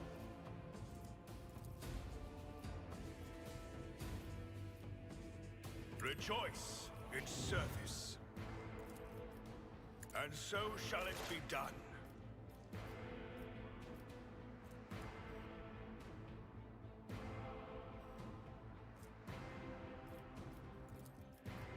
Will do. What an unfortunate turn of fate. Nice. Right. Argenta, you need to fucking do this guy in, man. Because this is a joke. As the Emperor commands, I act.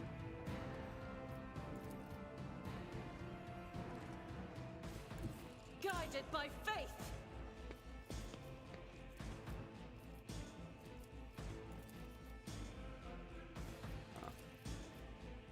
Doubt is for the weak. You're gonna miss again. Knew you fucking would. Useless bastard, man. I will not. Follow my lead. I will endure. You know, fucking hell, where's she going? But of course. Ho ho ho! Anything is? No can do. On it.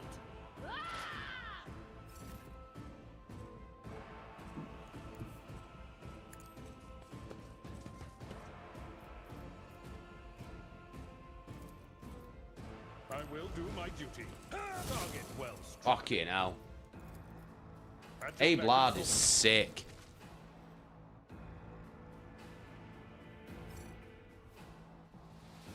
Right. Big Bernie Minge.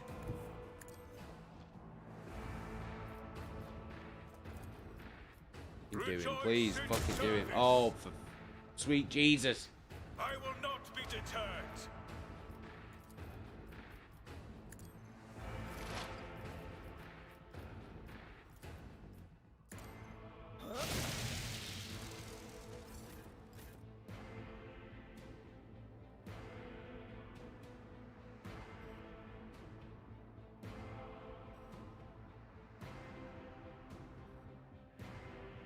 Is everyone dead?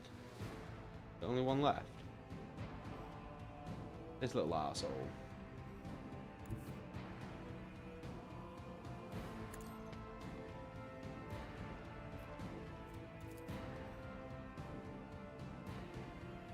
As the Emperor commands, I act.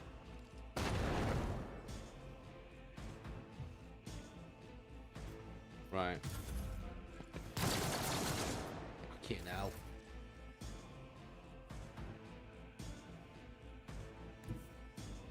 What is this foreboding? What? Be gone. There we go. Fucking sorted. Right, let's pick all the good stuff up.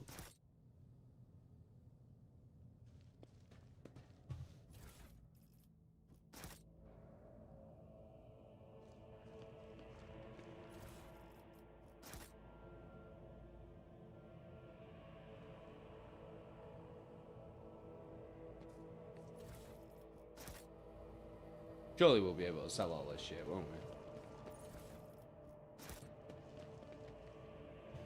Good call on not trusting him, though. Little shithead. He's already got a fucking control rod. The little dick.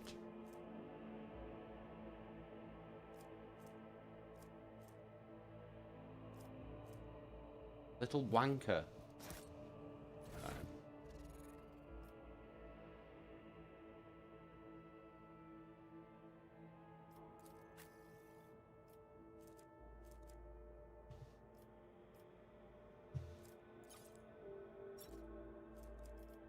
Did I not just pick up a load of shit though?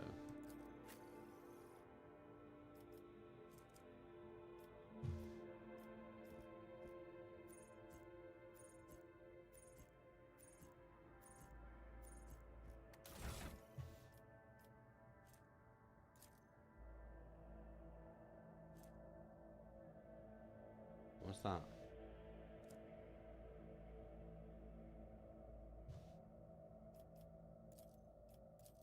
Oh, picked. Ah, there we go. Right, okay, that's why. Right, okay. so.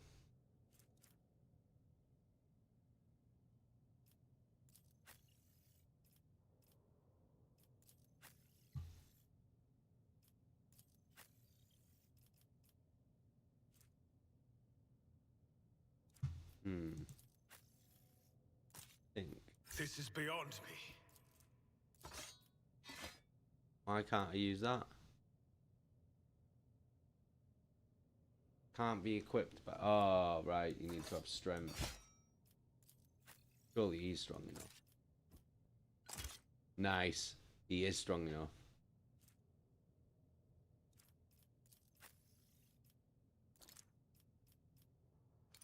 Oh, yes. Okay. So that's a navigator's staff.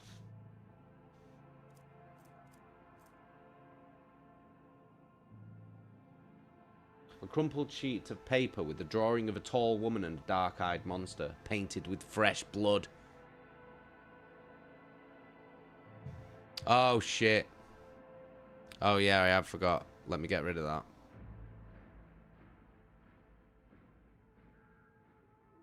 There we go. There we go. It's gone.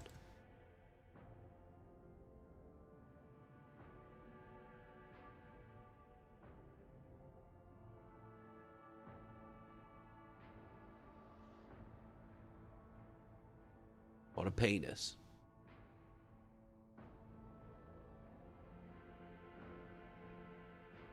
Right. Started. It has disappeared forever.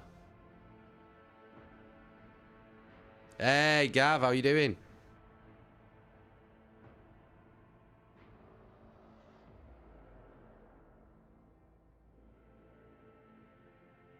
Oh, shit. Is that actually tomorrow? You're actually making the move tomorrow, Gav? That's fucking mad. Senor Chef, is it Bernard or Bernard? It's Bernard. Bernard, we did a vote and everything. Bernard Minge. My name is Bernard Minge.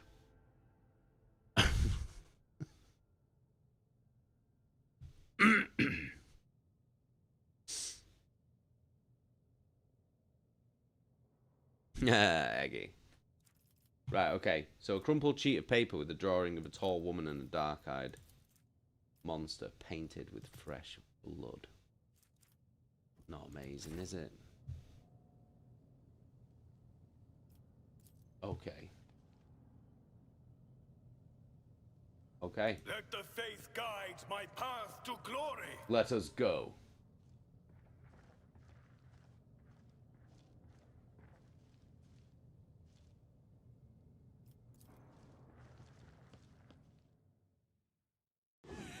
Oh shit. Oh shit. We're gonna meet the child then. Is that what's gonna happen?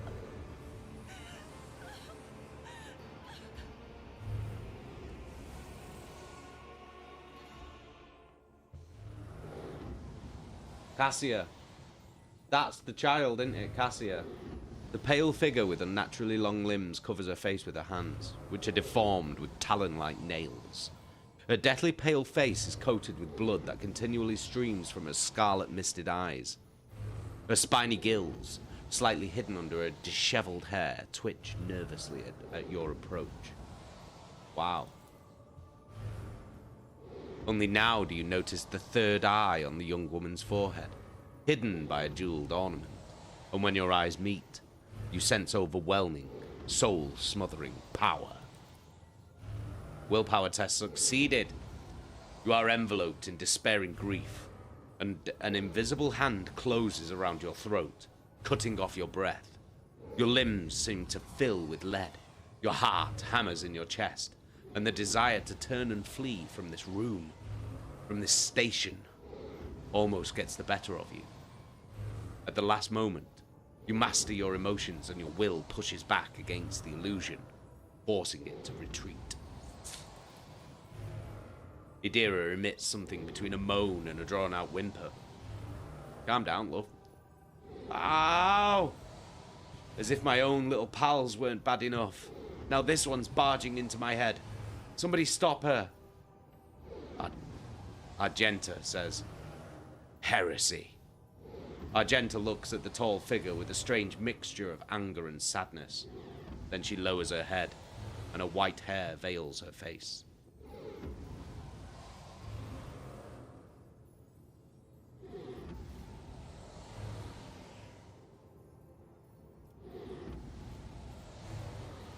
Argenta rid the world of this heresy. No, he wouldn't do that. She's crying. She's crying. Let's use persuasion, 100%. Lady Cassia, I am here to help you. Please, calm yourself. Persuasion test succeeded.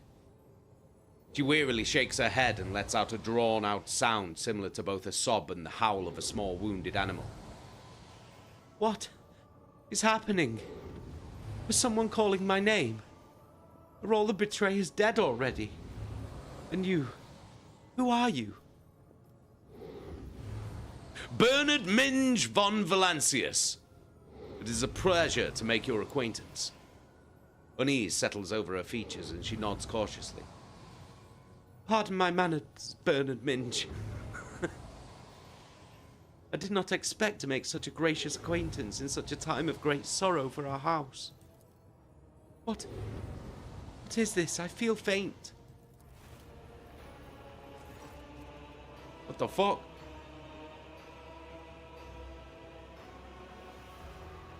Theobald Orsilio, the heavy-set old man who has been kneeling nearby, erupts into low sobs. His eyes, swollen from crying, dart desperately around the room, as though the veil of ignorance has just been ripped away from them. The child. Lady Cassia, where are you? Sacred child. Throne preserve. Despite his venerable age, the Navigator leaps up and rushes to the young woman's side. You. The old man shifts, revealing his face to you. It's threaded with jet black veins, and his bulging milky eyes bear a striking resemblance to those of a dead fish. A sickly sweet scent assaults your nostrils, as if the old man's flesh is rotting inside his decaying husk. My eyes fail me, for they are unable to make you out as either enemy or ally. I'm warning you. One wrong move will bring the wrath of House Orsilio down upon your head. Watch out, Lord Captain. This one's so deranged, it's making the whispers shriek like crazy. He might just open that eye of his. Threatening the head of the dynasty is a grave offense, esteemed, whoever you are. Abel Lard places a hand on his weapon. Let's use persuasion again. At present, I'm trying to determine what is happening on Yurek 5. Succeeded. I'll grant that you do not look like pirates who have come coveting the riches of a wrecked station, or like scoundrels in Felix service. So who are you? Bernard Minge von Valancius, rogue trader. Another rogue trader in our corner of the galaxy. How interesting. Your kind always makes an appearance in desperate times, ready to cut a deal that benefits one side alone. Given that you have not so far drawn your weapons, your intentions are probably peaceful. And so House Orsilio now asks a service of you. Save the life of the child in exchange for future cooperation. Do not hurry to answer. Think on it. You can make yourself an ally, or an enemy of our house today. You decide. What is the curse that has taken hold of everyone in this room?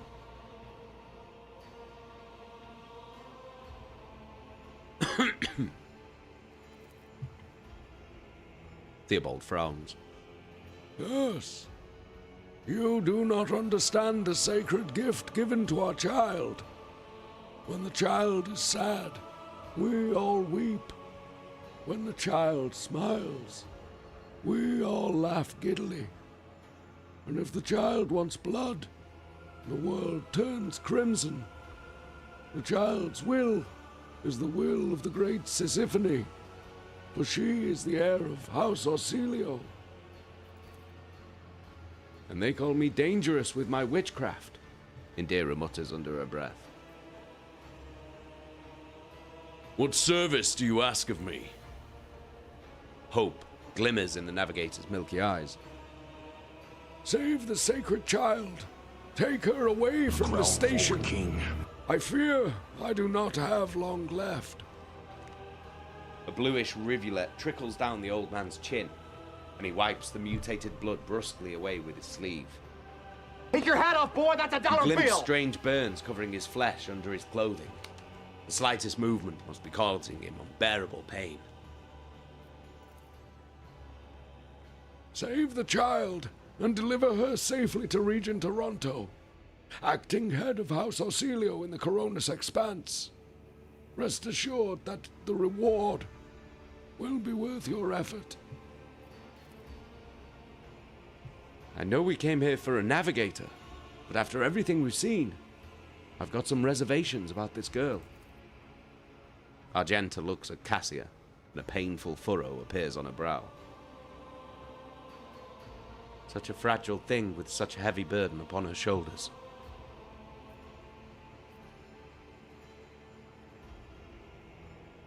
I believe I have made my decision. Is that so? Please share your thoughts. Cassius will come with me.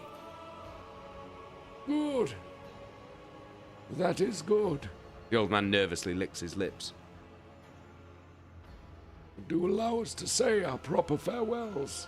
Why is he licking his lips for?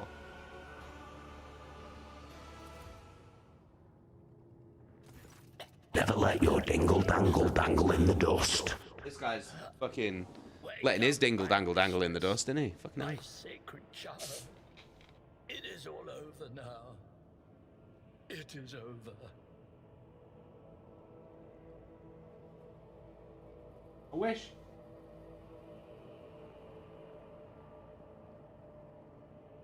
I'll be honest. I wish all of everything was voiced like it is in Baldur's Gate 3. I feel well more immersed when there's like full voice acting in the game.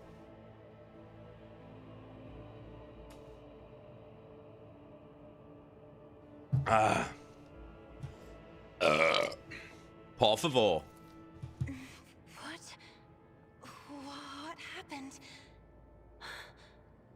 You. I remember you. Have you come to save us? Of course I have. I'm fucking Bernard Minge.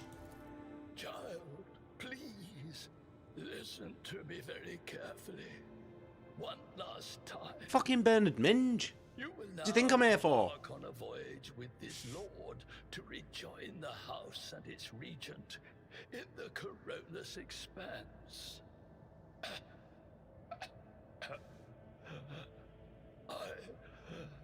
I will not be able to accompany you on this journey.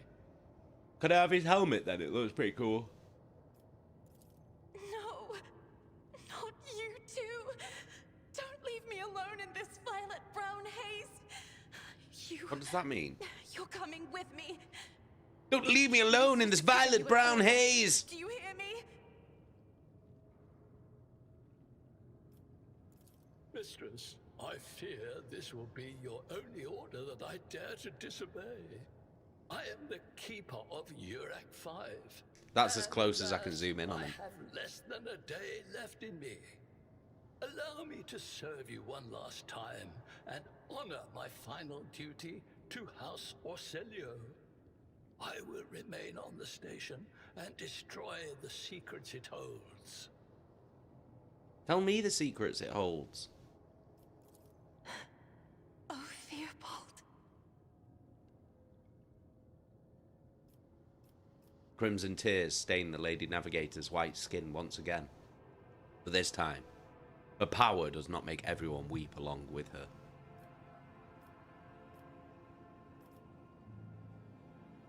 I regret that we had to meet under such circumstances. What need have I for your regrets? I just want things to go back to the way they were before. What are you going to do to me?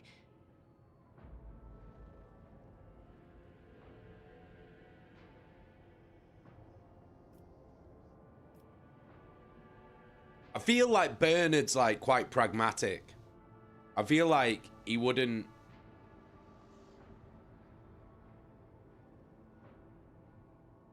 I don't think he'd be like, you will sign this contract and work for me until I say that you don't work for me anymore. I don't feel like that's Bernard Minge.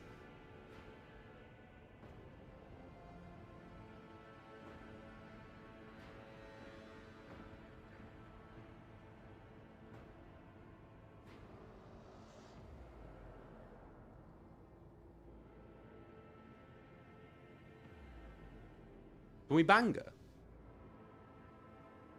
Is that on the cards?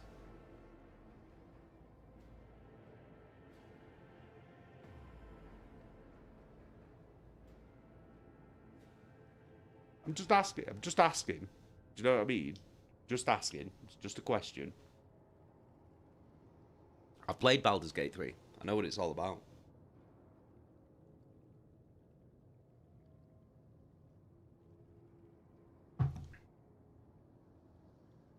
All I'm trying to do is bang.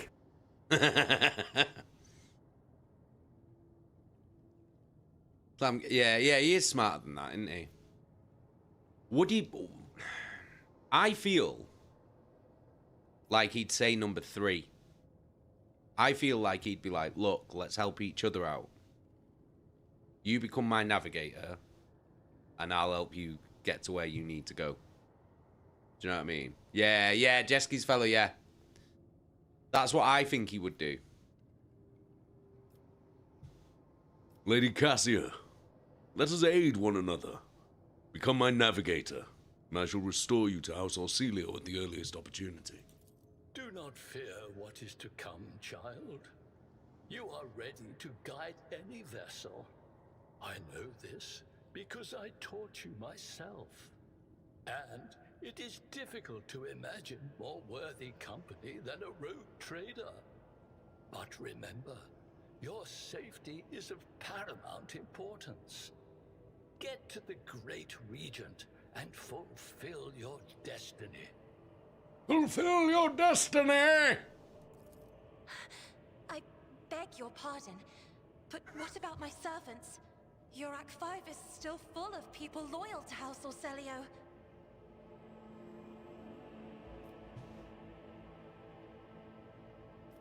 All, I think you would say all who could be saved. Please tell me I got that little bastard.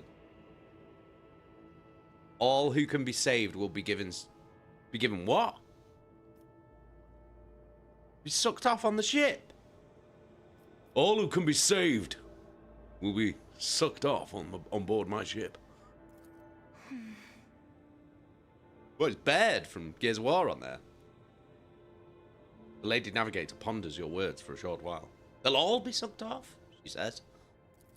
Accompanying a rogue trader on their travels is an honor for any navigator. Let us go. I can no longer bear the sight of the deathly pale shadows that drape the bodies of the fallen. Then your chef, plus if you aid each other, you know what that means. Aids each other.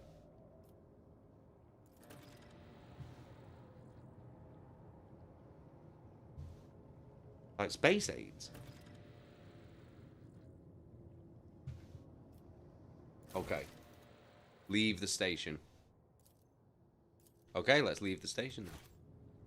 Is there any loot though? That's the real question. I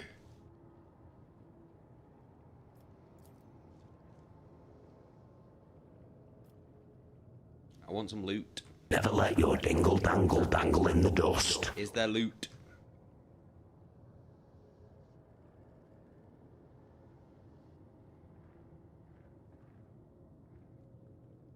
I just love loot. Like my favorite. There is loot. You there, sir. Pick up this loot. Abe Lard. Abraham Lard!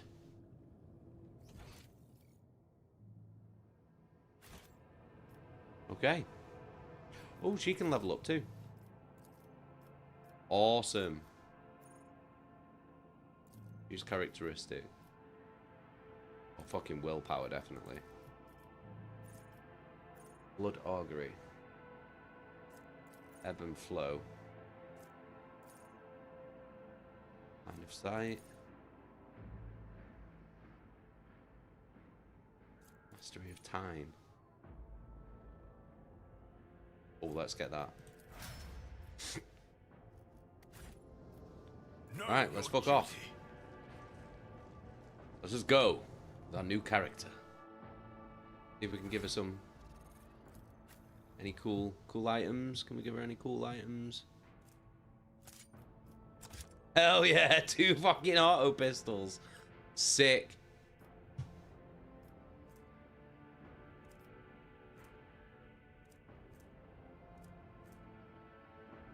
Just give her fucking big ol' armor.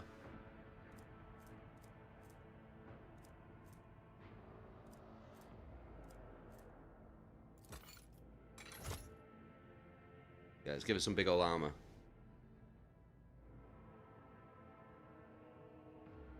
Nice. Okay, cool. Got any bombs or anything? Did you use any bombs? Can't use any bombs. I just got a fire grenade though. Let us leave this place. With each step to the void ship. I forge my destiny among the stars.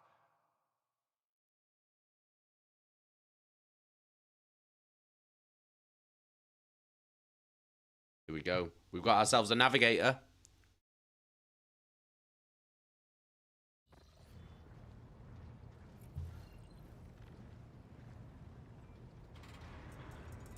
Hell yeah.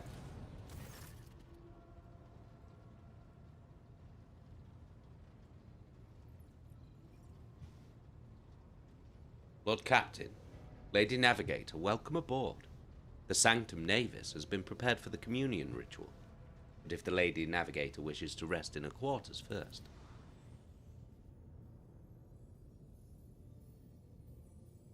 Your heart starts beating furiously. Your breaths come short and choppy, and your fingertips tingle unpleasantly, like when you really need a wee.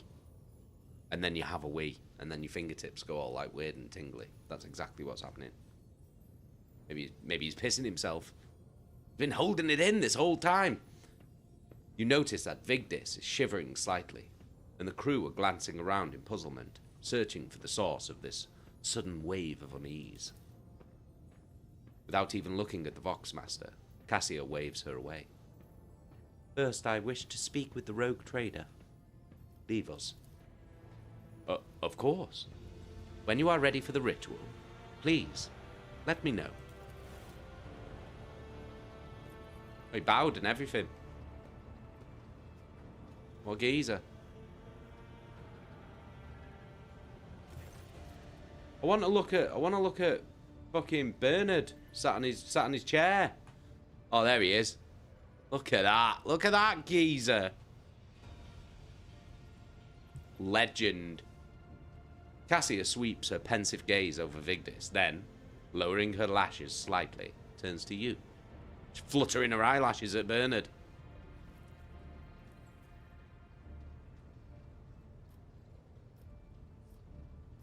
Oh god, I could be an absolute twat. Bernard's not a twat. He's a minge. And never the twain shall be confused. He is a minge, not a twat.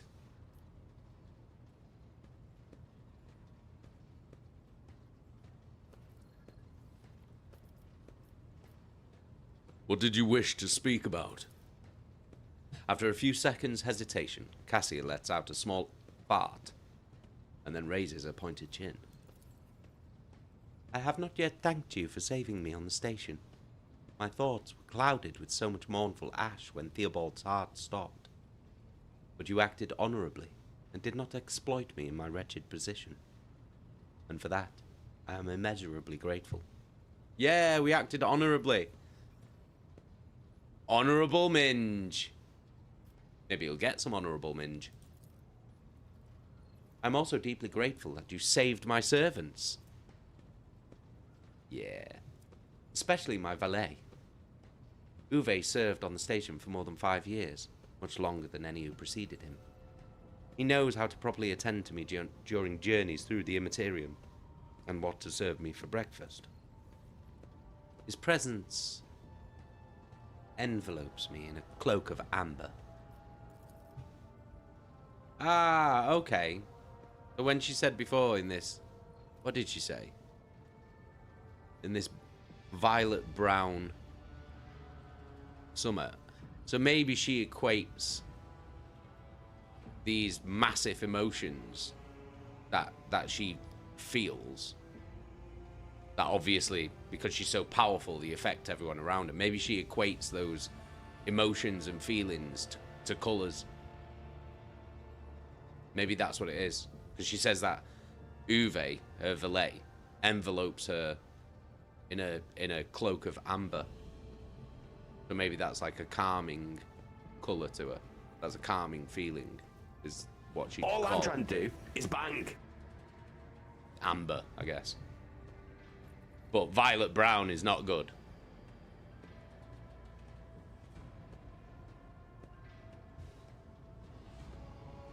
But now, Cassia throws back her shoulders. I am ready to go to the Sanctum Navis and perform the sacred rite. I require brushes, canvas, and the best paints you have on board. But no red. Oh, she doesn't like red. She doesn't like red. Sorry about the carpet then. Apologies. Why do you refuse red paint? Cassia gestures towards the servant standing beside her. Uwe will give of his blood before the ritual, as always. Ah, okay. So she uses blood for red paint. Tell me more about what the ritual entails. I doubt the uninitiated could understand the mysteries of navigation, but I shall try to explain the essence of it. I must merge my mind and will with the machine spirit of the ship, so that I become one with the vessel. Cassia lifts a lock of hair from the back of her neck, revealing gilded implant pores. After that, I use the House Orsilio ritual, which I am loath to reveal to you, to free my mind of all errant thoughts. And then it is time to open my third eye and peer into the depths of the warp itself. Among the nightmarish visions, mirages, and creatures of the abyss, only the light of the Emperor is the truth that will lead me from star to star, from system to system. Oh, the light, the guiding thread, so fine it can slip from one's grasp at any moment. Cassia unfurls her hand as though dropping something. But you have nothing to worry about. The navigators of House Orsilio never lose their course.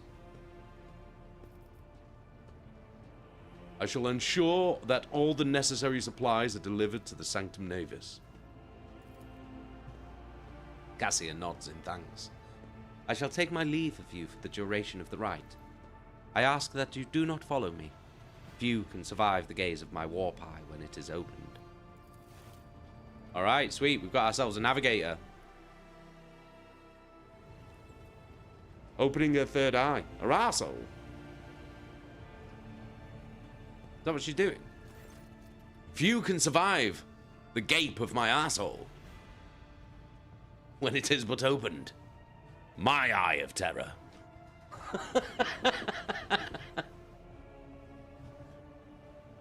Lord Captain, I will oversee the open channel between the Lady Navigator and the bridge, and may the Emperor's light help us all. Navigator.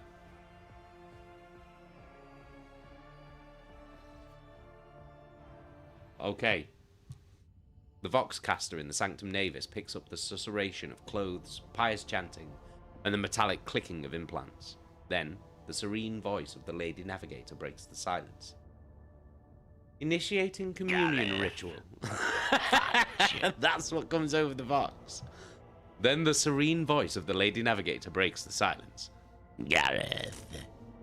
Fudge. Come here, Uwe. The exultant ring of metal freed from its scabbard. The low sob of the servant. The rhythmic drip of liquid on canvas. The faint whisper of the brush. Go. Footsteps hurrying away. I see violet vortexes lashing an ocean with a million flails, and umber shadows spinning over the surface in a fiery dance. A storm rising above foaming waters. Armadas drowning in fog. The path from one end to another cannot be seen. And here, beyond the wall of glass, a daughter forsaken by her father yearns for her brother, and the sun's pale disk goes in tireless pursuit of her? No, of me. Its frozen rays lie that spring is here. The light is deadened. The great ruler is gone. The Voxmaster recoils at Cassia's words and accidentally snaps one of the cogitator levers. The panel beneath her fingers emits sparks, and the Voxcaster falls silent. She quickly flips a series of switches and bows guiltily.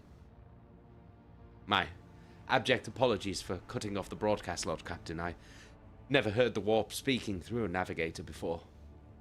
The connection is restored now. It will not happen again. Oh my god. I could make the Voxmaster. I could make Vigdis go and make sure that she gets whipped 5 times for being clumsy. Bernard ain't doing that.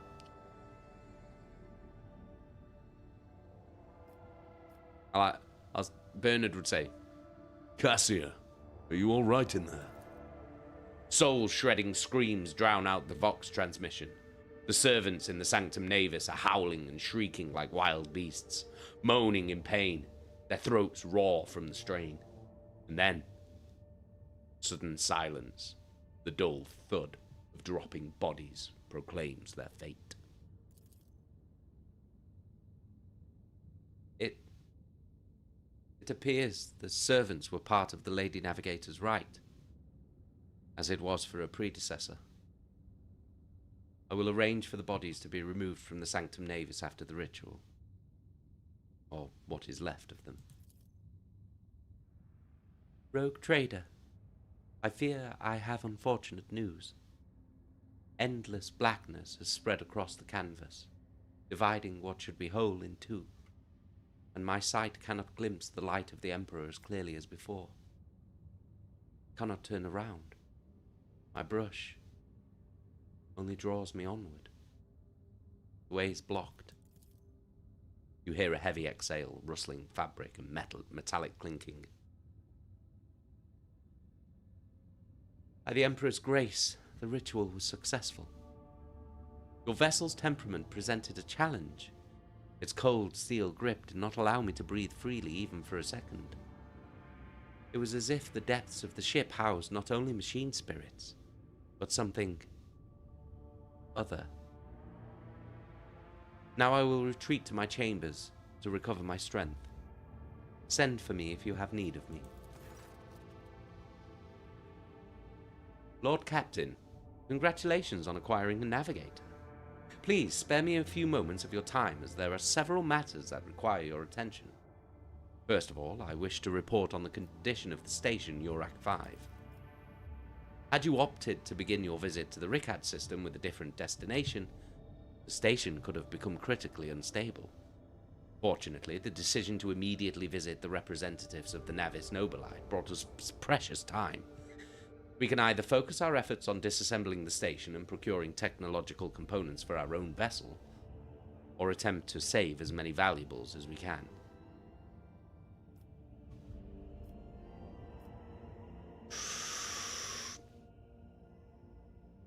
I feel like Bernard would want stuff that's going to be of use on the ship.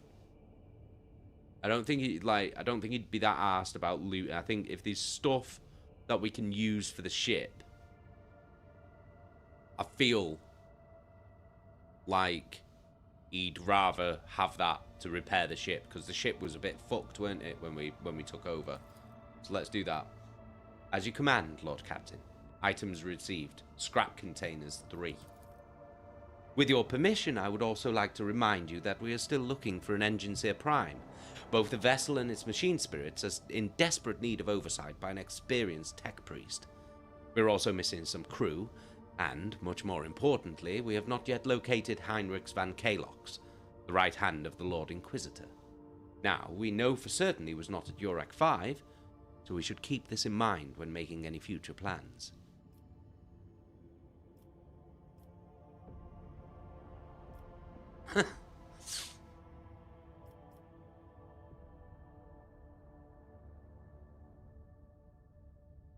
Why is it always business with you, Vigdis? Couldn't you sometimes just visit and tell me how wonderful everything is? Certainly, Lord Captain, if you are interested. This week passed with a record low rate of minor disturbances on the lower decks. A senior technomat from Shift 8 came up with a new formula for a lubricant used in kitchen servitor implant maintenance. The quartermaster of store compartment 11 reported recently that we are spending ceremonial decorations at least 20% slower than expected, which means that we have enough tablecloths, carpets, and lamps to last us 15 years of grand receptions instead of 10. Even considering that some of the stock was burned during the cultists' attack on the vessel. Oh, that's great news, Vigdis. Nice one, mate. Well done. Cheers, Vigdis. In a bit. As it pleases you, Lord Captain. Wonderful, wonderful, wonderful, wonderful. Okay. What is this?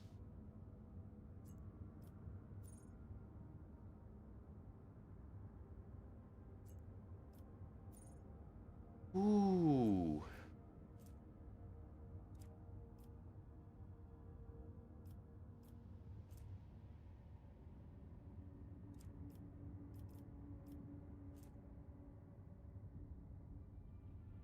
Prison planetoid.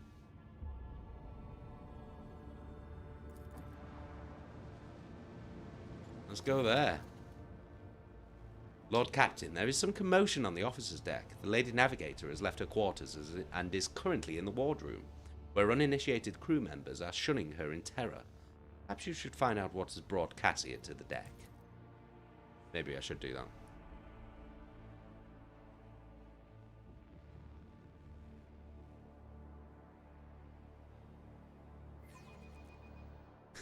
What the fuck does that mean?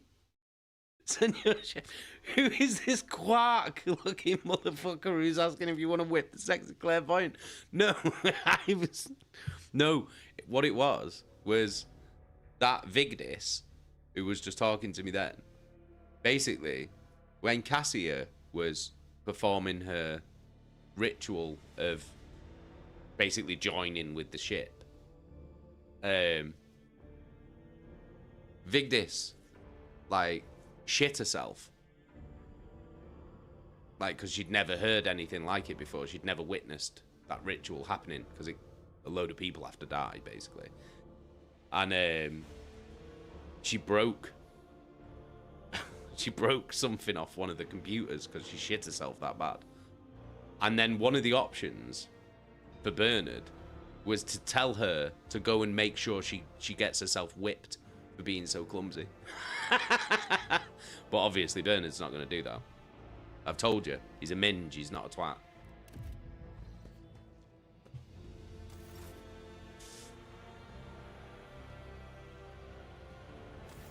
Oh, I feel like my if... apologies, I did not notice your entrance. What, my arsehole? You did not notice my arsehole? Not presented it. I think she should be allowed to walk around the ship if she wants to. If other people are getting all scared about her, then that's their problem, isn't it? Leave her alone. Very tall, isn't she? Fuck me, Jesus Christ. Or is Bernard very small? Maybe Bernard's really small.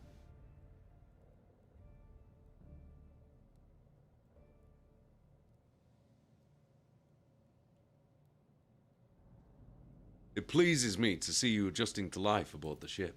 Compared to Urak 5, your ship is a boundless world of unfamiliar hues.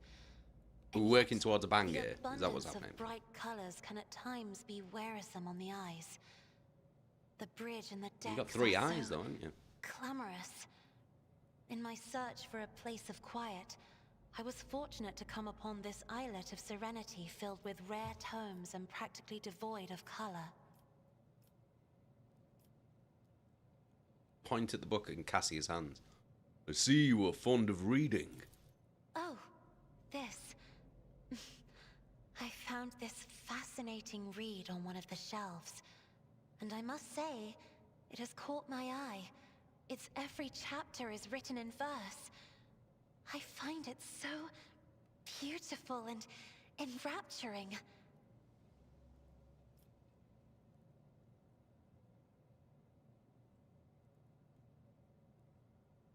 This is if Deep Space Nine was written by the Wachowskis.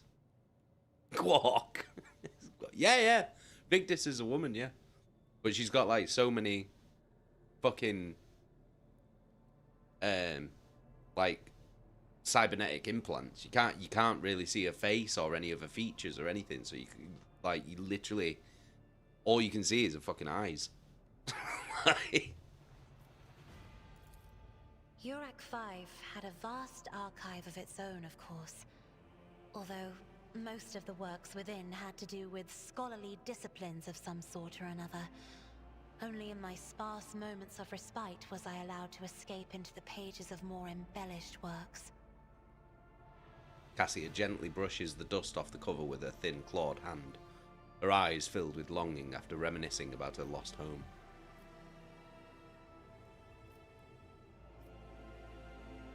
The events that took place on Urak 5 must have shaken you greatly. Are you well? One should not underestimate the navigators of House Orselio, Lord Captain. Like a shawl of pale smoke, a faint malaise hangs upon my shoulders. Mayonnaise. But it will not be the slightest hindrance to my duty to Mayonnaise humanity, on the shoulders. and my duty to you. Cassia's response is reserved and pointedly decorous, clearly intended to create a distance between you. Don't create distance. I'm trying to get close, Cassia. You know what I mean?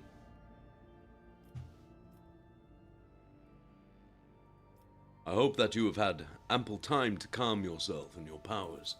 There are people on this ship who are far more impulsive and dangerous to others, and far less devoted to the God Emperor than a herald of the Navis nobility.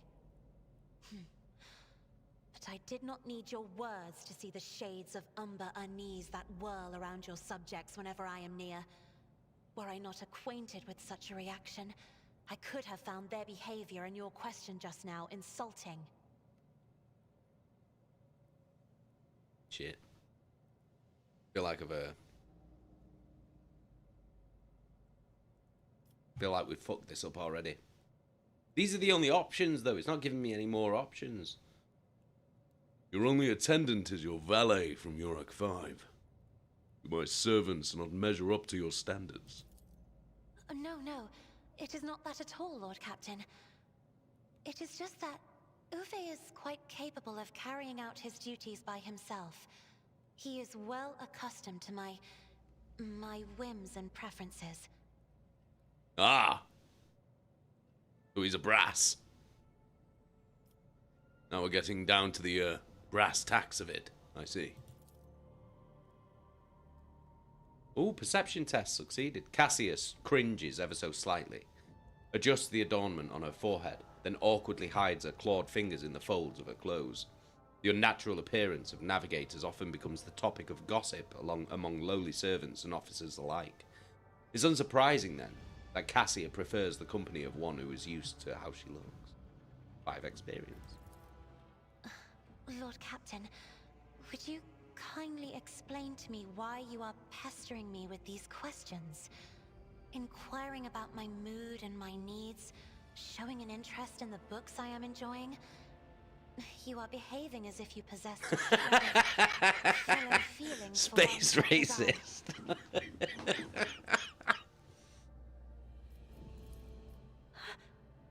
I beg your pardon, Lord Captain. That was no way for a navigator to conduct herself. Oh my god, I think we can bang.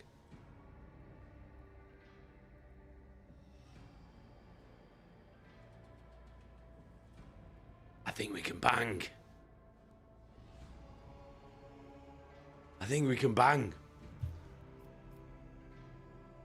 We're gonna have to do a Riz check. A Riz test. I'm beginning to think, Lady Cassia, that the feelings I have for you are far more complicated than common sympathy. Lord Captain? Oh yeah! Come on now, Bernard Minge! Colorful sparks are flaring to life and dimming all around you. It is a veritable ocean of emotions. There are so many of them. Oh yeah! The pure white sincerity of your words. Let's go, Bernard. Be Minge in the house. Please forgive me.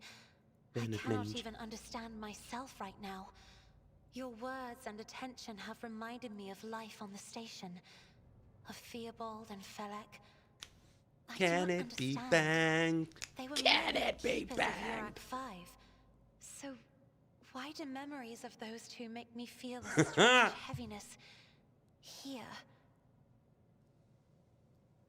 On the tits? Making the tits heavy? Why do these memories make my tits heavy? Oh yeah. Jesky's Feller, I didn't know it was this type of game. Let's go. Bernard Riz. At the same time, I find myself overwhelmed with new excitement and anticipation. At last, I have set foot outside my familiar walls and into a world that I have only seen before in the pages of books. Your ship alone is a treasure trove of remarkable Minge artifacts and Master. curiosities. Can't believe Just it. imagine the things that await beyond, but my delight must seem childish to you, surely. In your heart, you must be finding all this quite amusing. Right. How are we going to play this? Right. Because we could...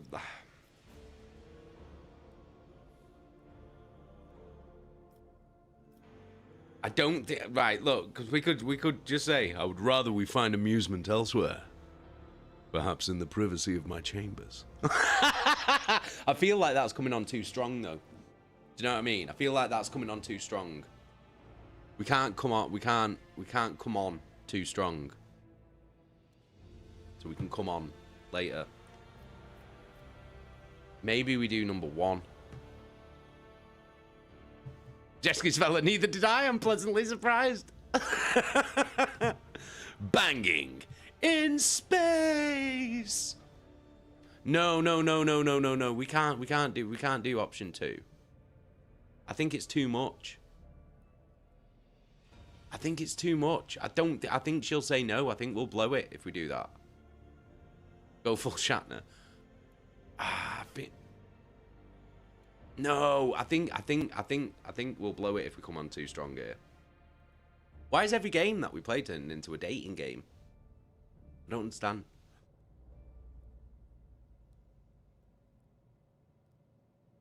Do you know what I mean?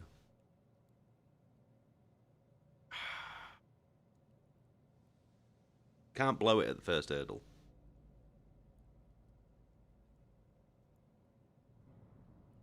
Why not something like that? Because I feel like if we do that, it's just going to blow it. Because we could say, I would not dare to make fun of a lady's feelings, especially not one who has captivated me since I first set eyes on her. Dan, you ordered another succulent Chinese meal. Senor Chef, and the dating game was the only one you couldn't bang. Well, yeah, because they all died.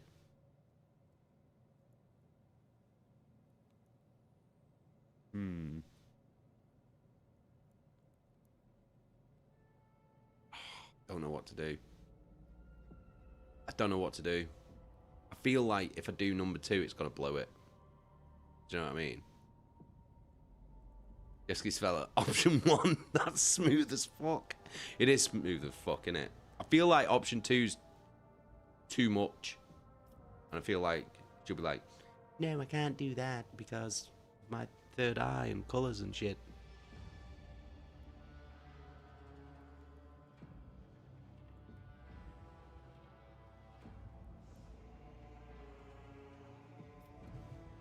I do kind of want to click 2 though as well.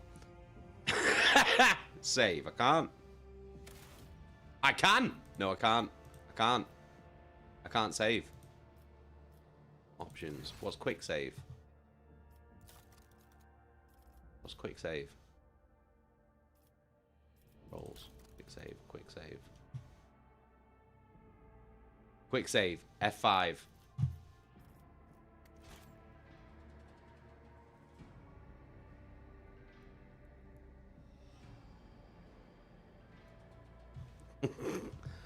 Two. I would rather we find amusement elsewhere. Perhaps in the privacy of my chambers. Lord Captain, what do you think you are doing? No! Saying such a thing to someone with whom you are barely acquainted? It is... No.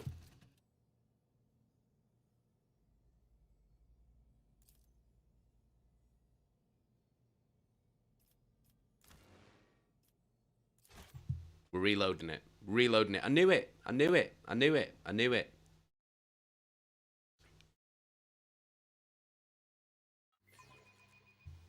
I knew it. Fucking knew it. Knew it.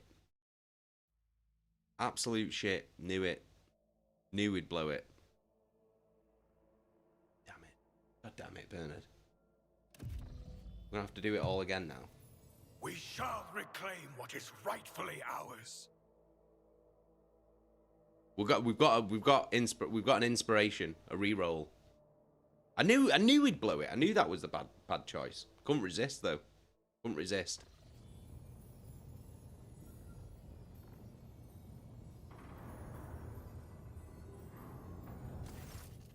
Yeah. Yeah. Yeah. Yeah.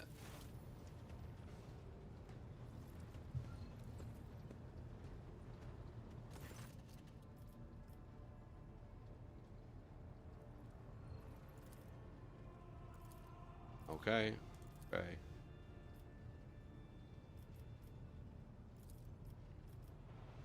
Yeah.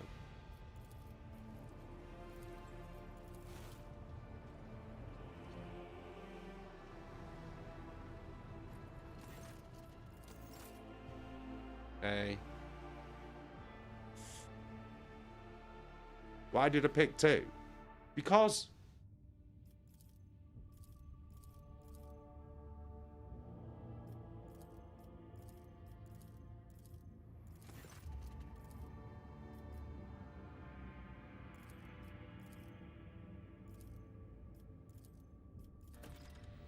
And then we started heading to it, didn't we? And he was like, yep. Right, okay, cool, right. We got through this pretty quick.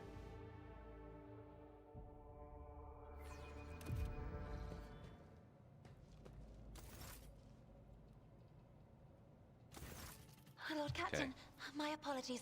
Pleases me I to did see not you notice just your into life. entrance.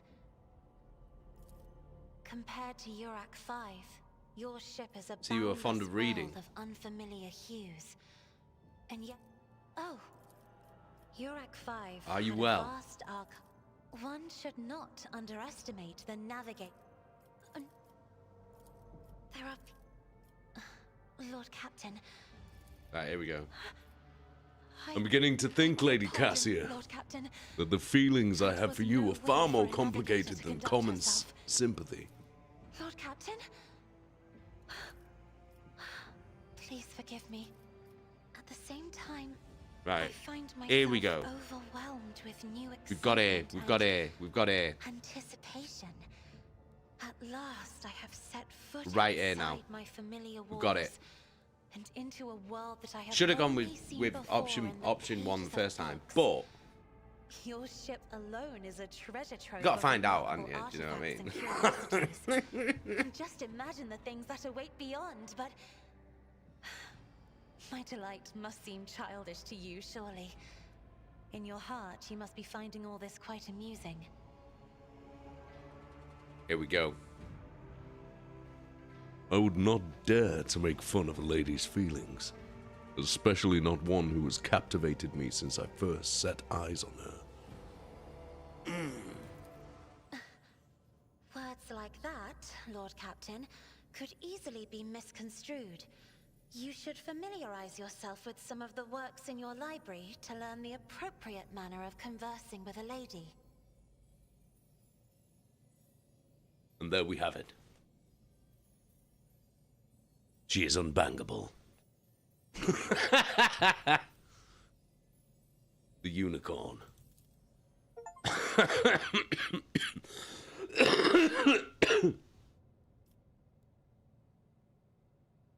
It is Baldur's Gate all over again. Nobody wants Bernard's Minge.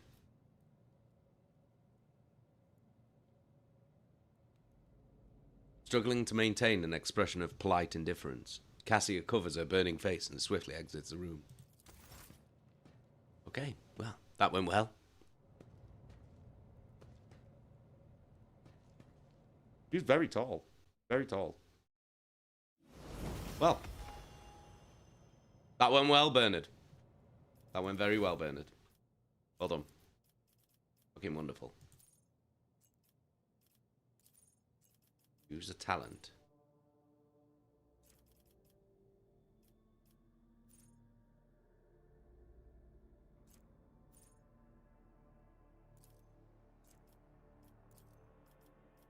Let's do fellowship.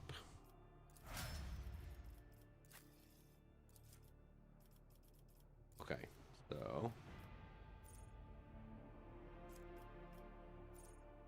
inflict despair.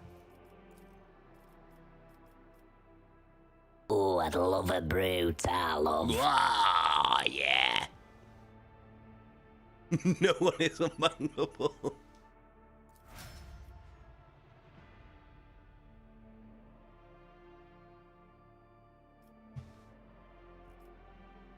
I'll take Bernard's Minge.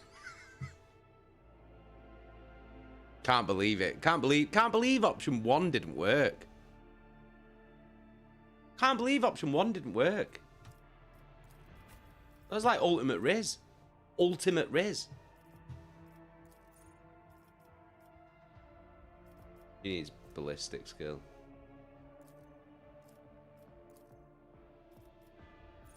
Do rapid fire.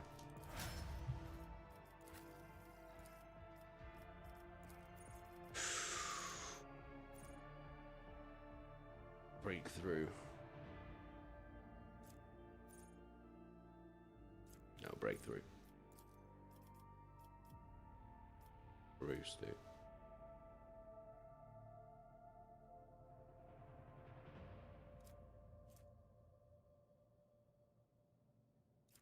Let's do Carouse.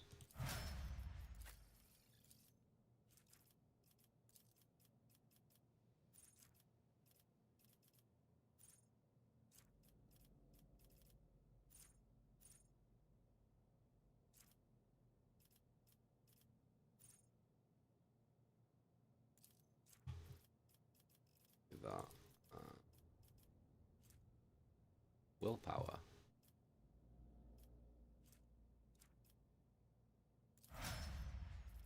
Okay. Well, I've got a Pepsi Max cherry. I'll get a brew after the stream.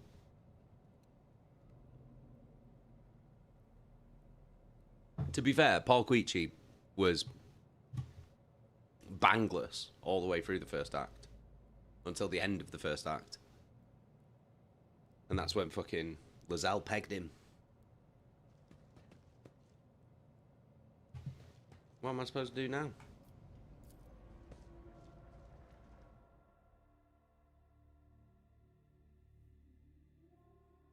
Idle chatter, strictly forbidden on the bridge.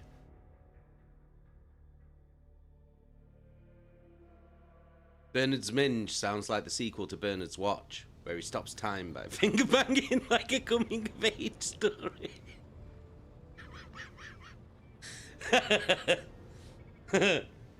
I can't believe that didn't work. I'm actually blown away. I'm actually like blown away. That's insane. I can't believe that that Riz did not work. Oh, for fuck's sake. Are we ever going to get to this prison planet? Lord Captain, I'm sorry to disturb you. Vigdis pauses as if listening to something. Pandemonium outside the bridge gate. One of the officers seems to be demanding an audience with you in person. I think... Hear Master Wersarian's voice. In any case, I wanted to warn you in advance.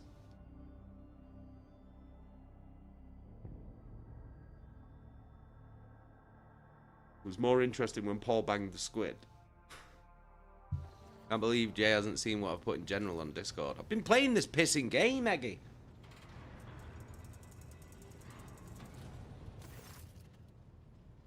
The fuck is it? Oh, fuck off, will ya? Fuck off.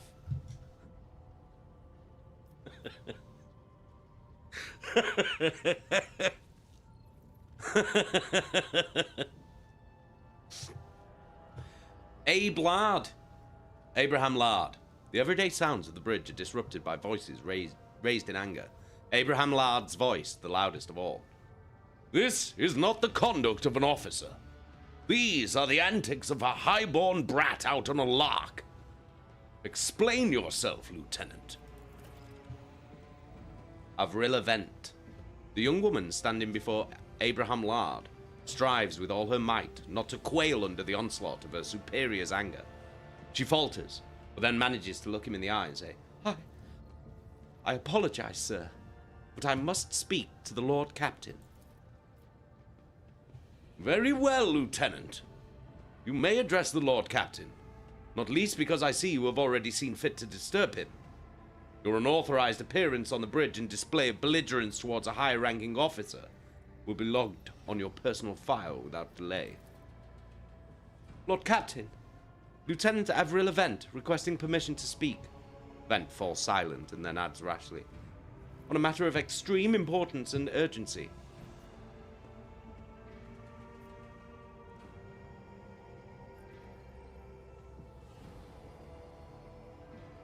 I will listen to what you have to say. Speak, Lieutenant. This matter cannot wait. Any minute now, an assault unit will be dispatched to the lower decks on orders to crush the workers' strike by any means necessary.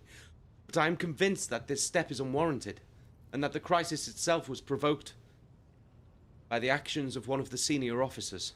Vent is almost trembling with tension as she delivers her speech, her face extremely pale.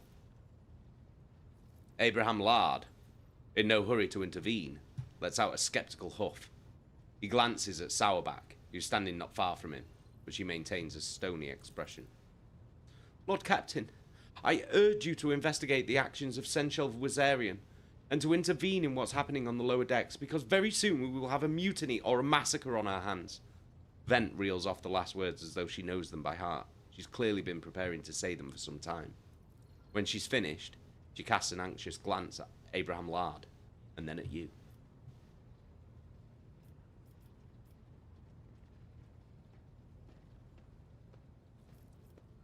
How did all this start? The situation could boil over at any minute, so I'll give you the condensed version. It all began when the enforcers found a cultist amulet on the body of someone who'd been killed in a drunken brawl. We reported it up the chain immediately, arranged for a cleansing rite to be performed, and then opened an investigation. No heretics have been found alive, but the search has brought tensions between enforcers and workers to a head.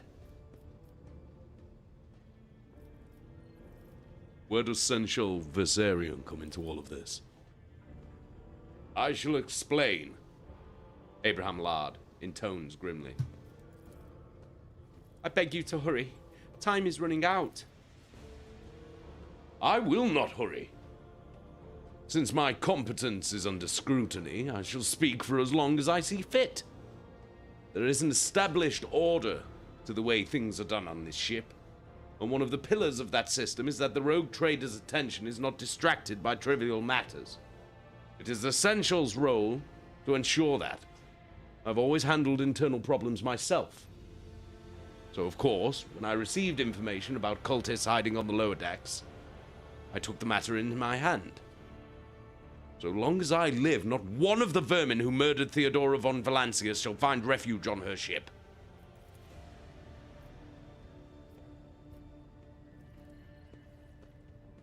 You were far too heavy-handed, Central Viserion. Arrests, interrogations, mass punishments for entire sectors. It has driven the people to the brink, Vent says bitterly. Now there's a strike on the lower decks. In Depot 4, to be precise. 3 worker clans are involved, but many more are passively supporting them. The situation could degenerate into an all-out insurrection. But when I reported my concerns, the only response I received was an order to dispatch an assault unit and crush the strike with maximum force.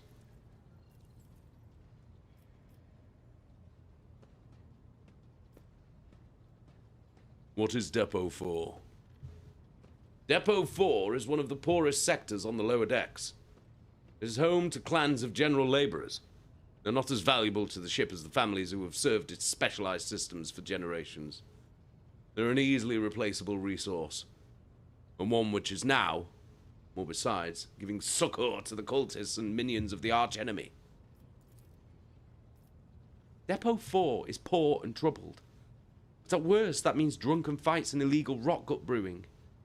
We've handled the workers of Depot 4 in the past. We would have done so again. Hi, if the crackdown I'm on Paul Depot 4 Queecher, hadn't been so these harsh. are my erotic pasties. You're right, Megan. And another important point to bear in mind, the problem is not limited to this sector. It's located on one of the most populated lower decks. And everything that happens there has a knock-on effect on all the neighbouring sectors. Master-at-Arms, the ship's enforcers report to you, and yet you seem hesitant to provide your own perspective. Jocasta Sauerbach says. Lord Captain, unlike Lieutenant Vent, I respect the chain of command and realize that it is not within my right to challenge my superiors. Sauerbach bows her head in Abelard's direction. However, a moment later, a serpentine smile appears on her lips. That being said, while I entirely share Master Viserian's opinion on what fate Depot 4 deserves, I must note that this insubordination is a direct consequence of practices that he himself has introduced. Mistress Sauerbach, I see you have decided to follow the Lieutenant's example after all. Such behavior does you no credit.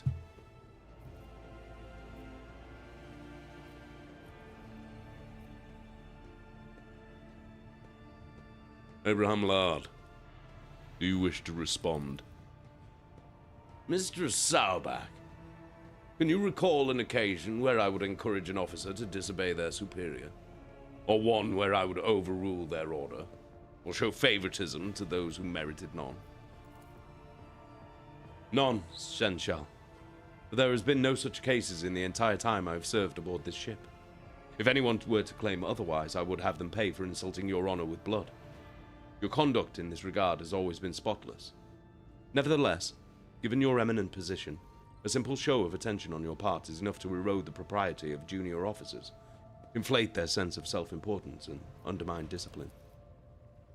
That you distinguish some of them and know them by name is tantamount to walking around the officer's deck, handing out gifts to officers who have caught your eye. It fills those you set apart with ambition and audacity, makes them stand out among the rest. Enforcers are meant to be faceless servants, fighters ready to die, their fate entrusted to their commander and no one else. That is the sole foundation of order.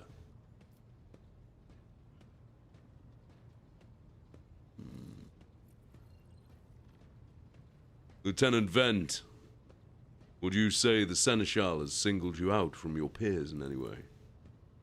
Lord Captain, I swear that Senchal Viserion has never granted me any privileges, never once advocated for me, nor facilitated my promotions.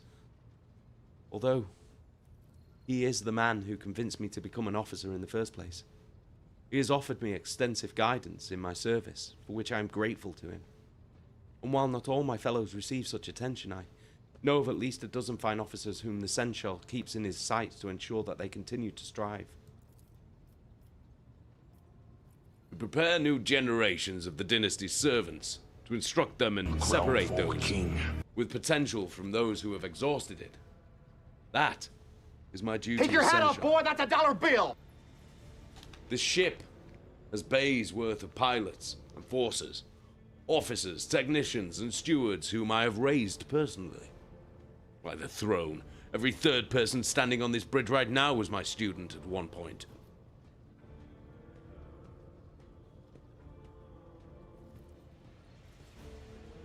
Sauerback, explain yourself. The ship's regulations state that the Master-at-Arms is responsible for resolving all matters related to the ship's enforcers. And yet it is no secret that the Seneschal has a tendency to show partiality. Those enforcers and officers who he has deemed particularly promising are at times given permission to approach him for tutelage. I cannot deny Master Viserion's experience and insight. The Seneschal is a record of fostering students who have indeed achieved much and demonstrated impeccable performance. However, extending such patronage over the head of their immediate superior encourages disregard for hierarchy among your lordship's servants. Today, an enforcer goes to the Seneschal to report an order from the Master-at-Arms that they happen to disagree with. Tomorrow, they will go to the Lord Captain to object to the Seneschal's order. I notice a pattern in these actions. I see. Evidently, my officers are anything but a shining example of unity and adherence today. I have only myself to blame, I suppose. There's an insurrection on my ship and nobody's told me about it. I would not deem it a problem worthy of the rogue trader's attention. The lower decks, as it so happens, are in revolt. 30-some years ago, we even had a revolutionary leader rise up who dared to establish workers' rule across the entire ship. Took a month to restore order. But even 8 years later, we were still battling the rumors that the hero had survived his execution and was on the verge of gathering people to fight against tyranny once more. Abelard scoffs. Needless to say, the rumors were baseless. As for the current situation, we have sufficient enforcers to deal with it. On this ship, the word of the Lord Captain carries more weight than a salvo from 100 bolters. I'm sure that if the rogue trader addresses the malcontents directly, he will quell the unrest. I dread to think what problem you will disturb the rogue trader with next. Perhaps you will ask the Lord Captain to break up brawls in the mess room. I've already given you the means to resolve this problem. You simply need to use them. If I may, your lordship, sending a hit squad to crush the rebellion is a means of ignoring the problem, not solving it. Abelard, what do you have to say to all this? I see no need to add anything. I acted within the remit of my authority, guided exclusively by the best interests of your protectorate and your personal safety. If you wish to confirm the rectitude of my actions for yourself, I have no objections. For my part, I urged the Lord Captain to go down to the lower decks, stop the assault unit, and speak directly to the people. You will see that they are not lying or harboring heretics. That way, you will stop the uprising before it begins.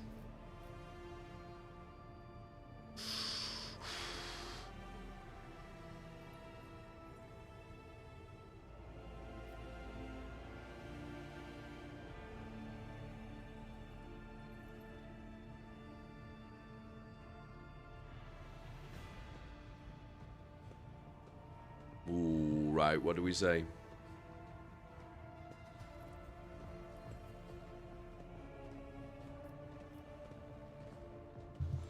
What do we say? Hey, nurse, how are you doing? You alright?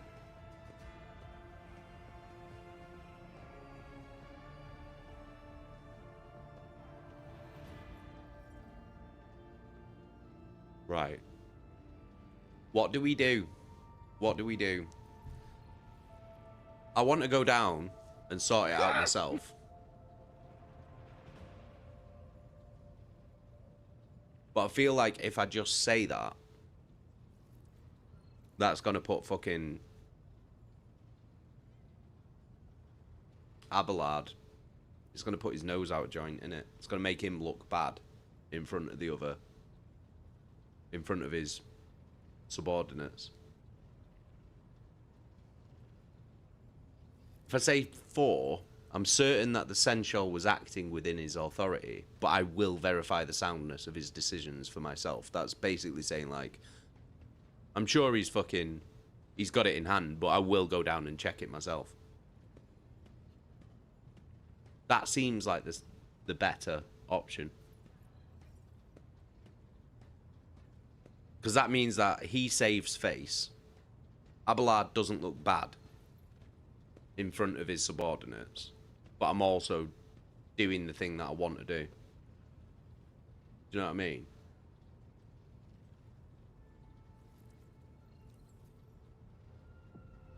Do you know what I mean?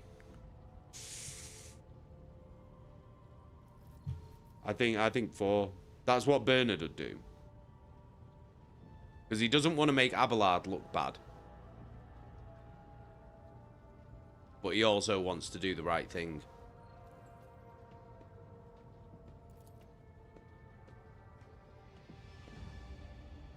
Throne preserve you, Lord Captain. I thank you for your support. Abelard grits his teeth slightly. An enterprise bordering on the sophomoric. Please yourself, Lord Captain. However, I categorically insist that I escort you. Lord Captain, I regret that the enforcers were unable to handle the situation, which then led to yours and the Seneschal's involvement. I consider it my duty to go to depot for myself and see to the expedient resolution of this incident. Okay. We got everyone.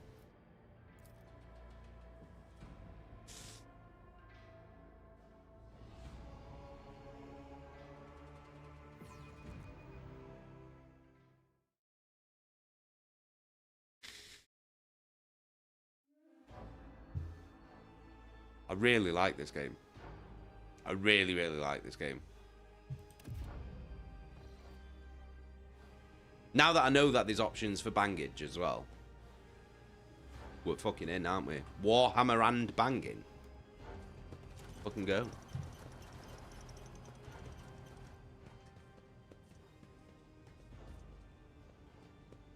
Hey, it's Viserion. Take that, scum. Are you taking the fucking piss?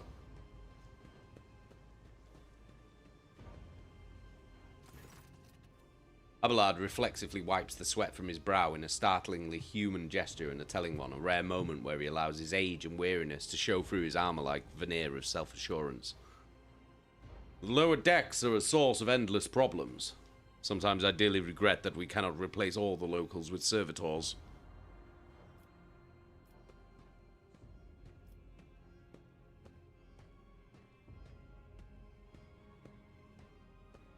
Did you hear? They were shouting your name. Of course they were. The organization of the daily routine life of the ship rests upon my shoulders. The mountain of challenges and problems from which I endeavor to insulate you, Lord Captain. The situation on the lower decks has been a cause for concern, and I have intervened personally on more than one occasion. That must be why they remember me. They do not know your face. To them, you are akin to a creature of legend, one who has stood on the steps of the Golden Throne, no less. Whereas I am the man whose name is attached to every order, docking rations or lowering a bay's heating. Let's keep moving. We need to get to the bottom of this.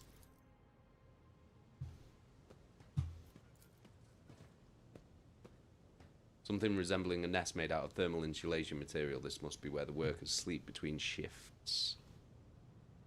Okay. Oh, there's not going to be much loot on here, is there?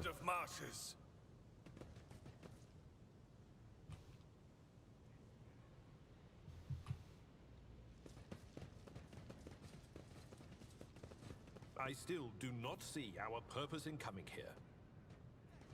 Oh, shut up, Relax, Abraham. old man. Going for a stroll on the lower decks every once in a while is good for you. Lets you see.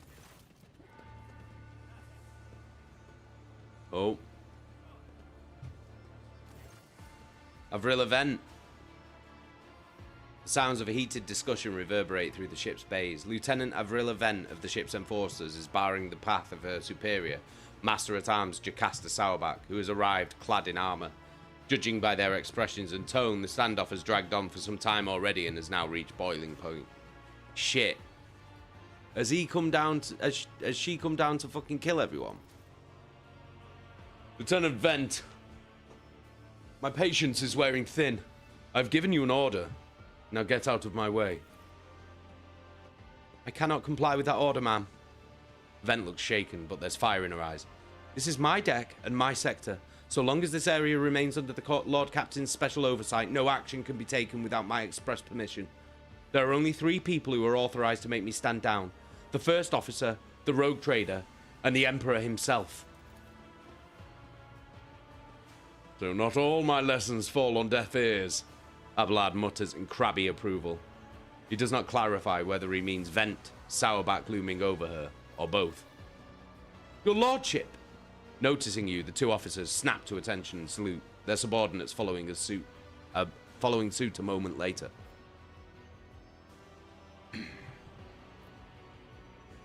What's the situation?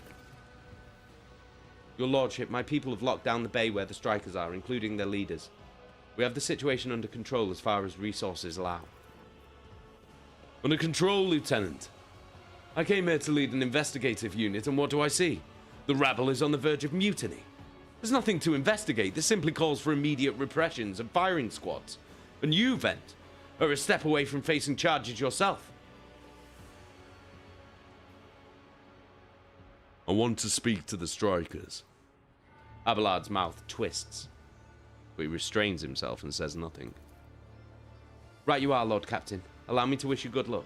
Hope gleams in Lieutenant Vent's eyes.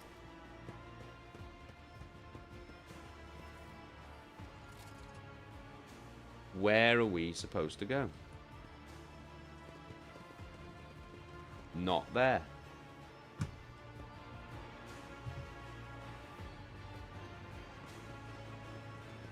Oh, right, shit. Okay. Here we go. A dozen pair of eyes stare apprehensively at you. The people before you are typical inhabitants of the lower decks.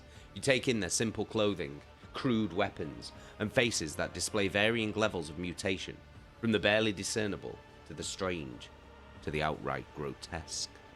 Let's see if we can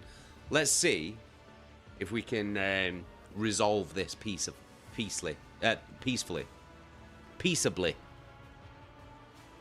Hey, Helly, Lamb, how you guys doing? You alright? Right. We want peace. We want peace. We're here for peace.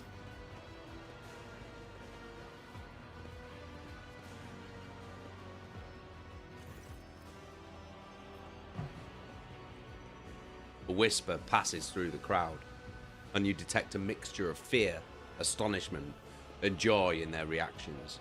Finally, 3 people break away from the crowd. An elderly woman and 2 men. These must be the leaders. They bow clumsily before you. Lord Captain, you've come down to us.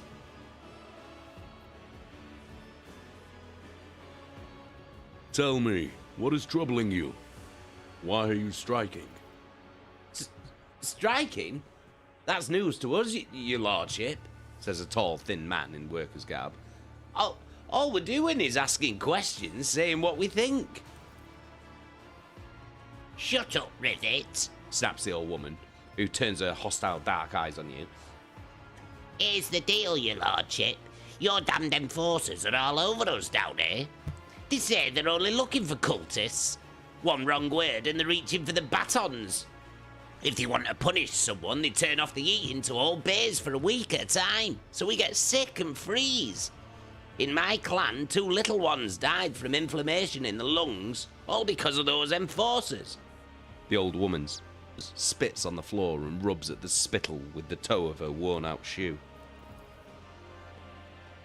Argenta does not interrupt the workers, but you see the sadness well in her eyes when the children's deaths are mentioned.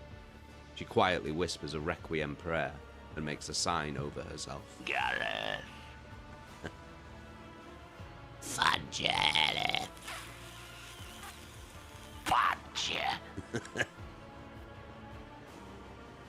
It's all true.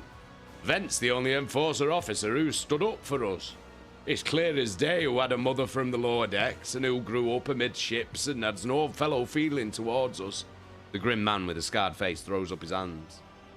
Your lordship, we're no villains here. We're honest workers, your servants. We've plotted no disorder. We went on strike openly. And now we've got guns pointed at us. All we're doing is asking to be allowed to work in peace, without being harassed.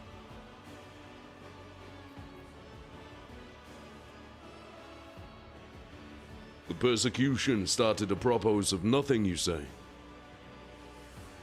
I was told that one of you was found in possession of a cultist amulet, and that there are heretics hiding here. A cultist amulet? What's that? The gewgaw they found on the dead drunkard? If it was something evil or forbidden, we sure didn't know. The Enforcers just said they were looking for heretics among us, and any obstructing their investigation would be punished. But how could there be heretics, eh? We know our own people. There's been no new faces around.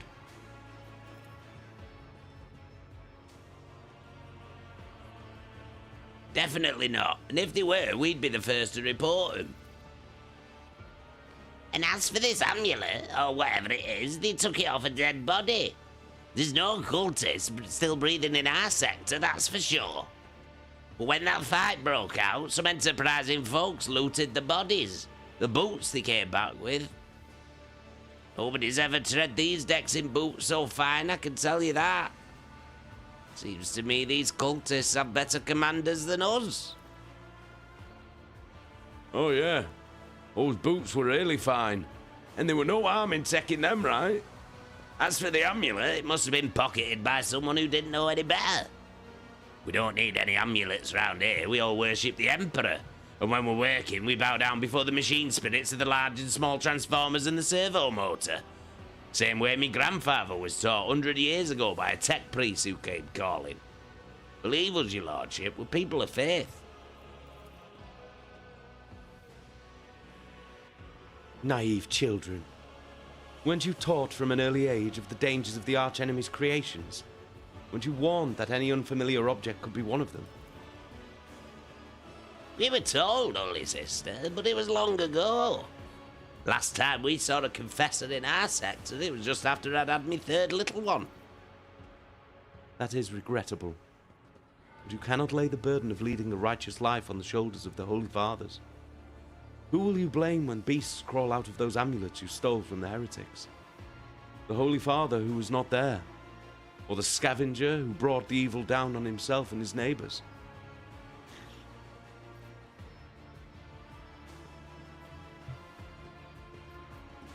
What changes do you want?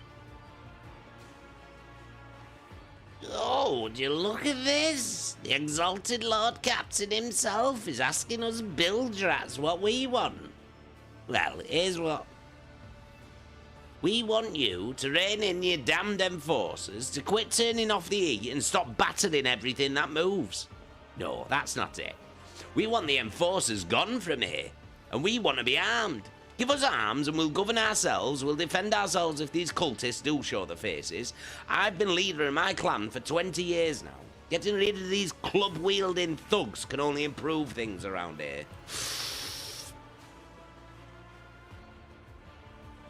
You've gone too far, old Nan. They'll never let the maggots on the lower decks live with the enforcers breathing down the necks. They probably even insist on enforcers on the upper decks too. As for weapons, what do we need them for? For the first day's out, we'll have someone shooting their neighbour out of stupidity or drunkenness. We don't need that. If the enforcers stop hassling us, that'll be enough.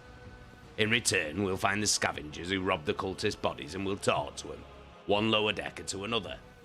If there are any more of those damned amulets about, we'll hand them over to the enforcers ourselves. I don't like your voice. Pick a different Harmony. one. Hey, Nossa, how you doing? Harmony.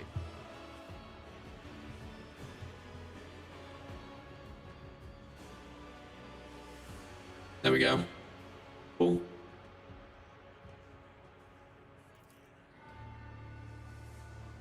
You speak for yourself and your clan, and I'll speak for me and mine. I don't want empty gestures. I want real change. They'll promise us the world now, but as soon as the anointed one turns his back, these brutes will be on us even harder than before. All because we dared to speak out. The tall worker's eyes dart between the two arguing leaders. Every few seconds, he opens his mouth as if planning to agree. But each time he falls silent, simply making a few vague noises of approval. Right.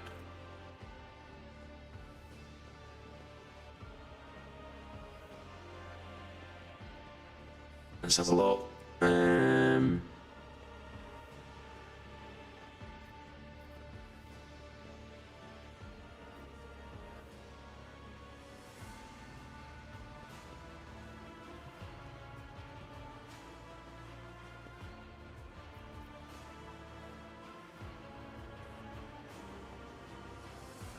Shit. See what Abelard says? A story about going scavenging for boots and accidentally picking up a heretical amulet doesn't convince me. These people were moments away from rebelling, and possibly becoming minions of the archenemy. We must not give them what they want, even if they did acquire something innocently. Purely out of their own stupidity, that does not mean they are not tainted with corruption. What begins as petty thievery can turn into a far graver problem. I've seen it before. In my second war, there was a sergeant in the Imperial Guard regiment that was stationed nearby. Sergeant took an ordinary pocket knife from the body of a heretic, and his whole unit lost their lives for it. When they finally managed to break into the barracks, they found not a single survivor, only the pocket knife, which had grown through all the rows of beds like a metal choking vine. So, when it comes to scavengers, malcontents, strikers, or whatever they'll turn into next, my verdict is simple. Give them no quarter. Master-at-Arms, where do you stand? Give the rebel a grox, and they will take an agri-world, Lord Captain. They only understand brute force and will interpret any concession as a sign of weakness. Giving them weapons and recoiling the enforcers would be folly. It would only be a matter of time before we had a full-scale mutiny on our hands. I don't want to give them weapons. I do not want to give them weapons. There's been a huge lack of voice mod, Caitlin. Who's Caitlin? There's been a huge lack of voice mod, Caitlin. My name's Caitlin Voice Mod. I do not want to give them guns.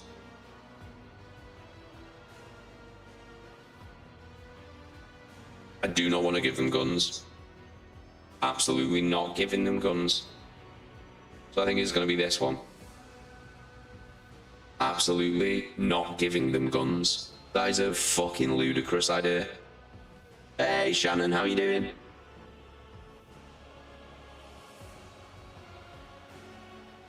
Oh, chef's off.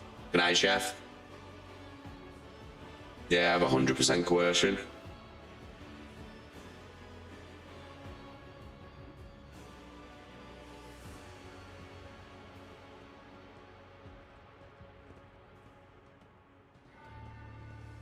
Shannon, I'm good. How are you? Any fireworks near you? Yeah, they're still going off right now. I can hear them outside. They're quite distant now. But they've been going off all night. They've been like quite loud all night. I can still hear some, but like really, really in the distance. Yeah, they're not getting weapons.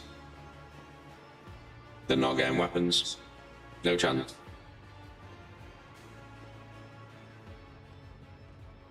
Spreading anarchy on the ship is the first step towards embracing chaos. Putting weapons into untrained hands would be even worse. What's more, the enforcers are needed to maintain oversight and order. Withdraw those demands, and we will consider the rest. Yeah. The tall worker they call Rivet shrugs and casts a sidelong look at the old woman. Old man, listen. The Lord Captain himself has come down to us and is offering concessions. I don't know a single person in the whole of Depot 4 who's ever stood next to the rogue trader, let alone talked to him. Back down. Now's no time for you to be a stubborn old crone. Listen to us all now. The 3 clans of Depot 4 ought to act as one. We've made our minds up. It's your turn to decide. Don't ask them to disband the enforcers or give us weapons. We don't need any of that. The old woman hisses in dissatisfaction. You two are ganging up on me. Is that it? So brave you are against an old woman. But I'll shut up. I will indeed. I won't go against 2 clan leaders on my own. If you want to make peace with the enforcers, make your peace. That's great. Just fantastic. Lord Captain, we're all agreed.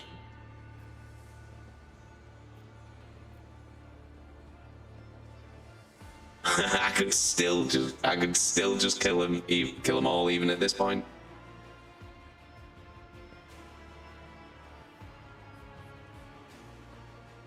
I can still just kill them all right now, even though we've just like made a deal.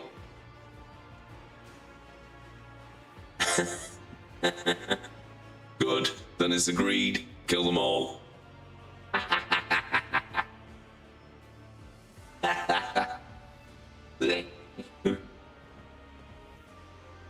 Kill them all.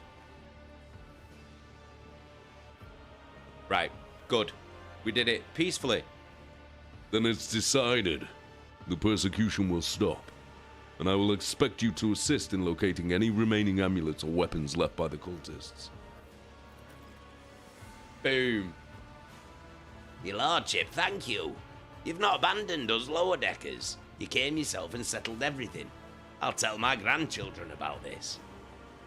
Beautiful. Of course, your lordship. We'll root out any nasty business faster than the enforcers and we'll leave no stone unturned. Fucking great. Look at that. Boom. Absolutely fucking nailed it. Fucking great stuff.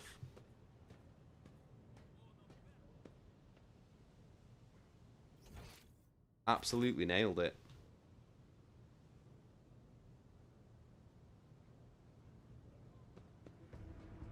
Peaceful resolution.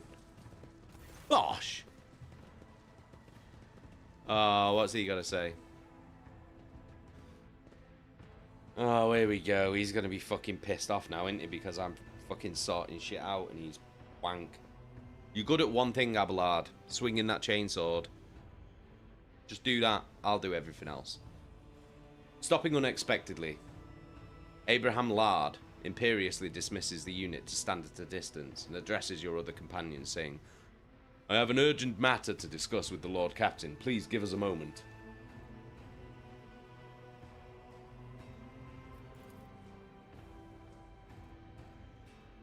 Abelard looks at you and his last vestiges of restraint vanish.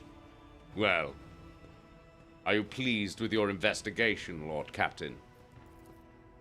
You kowtowed to the disloyal rabble. You believed their lies and showed them leniency. Next time the ship is attacked by cultists, that rabble will welcome them in with open arms and allow them to wreak whatever havoc they like, because they see you as a weak leader. Is that how you see your future at the helm of the Von Valancius Protectorate?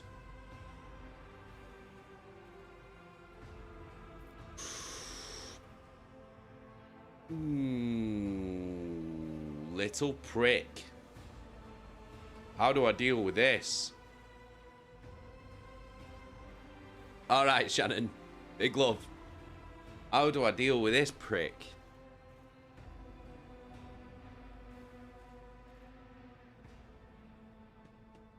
I can bring the hammer on him. And just flat out just say, do not fucking speak to me like that, you little dickhead. Or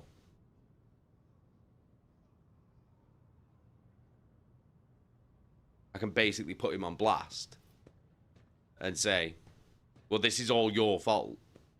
If you hadn't have fucking acted like a knobhead. Do you know what I mean?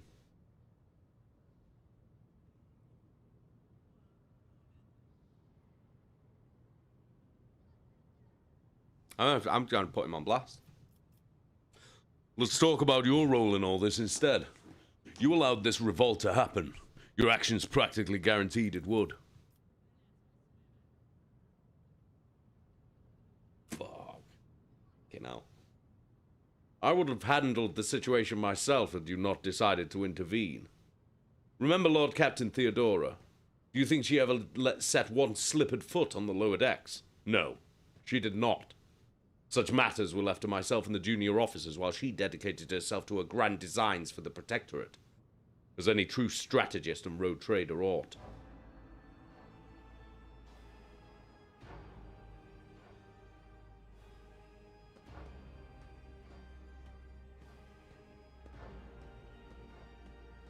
Shit, right.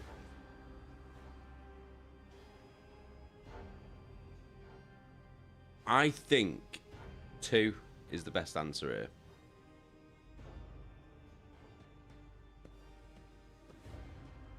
Who the fuck does he think he's speaking to, though?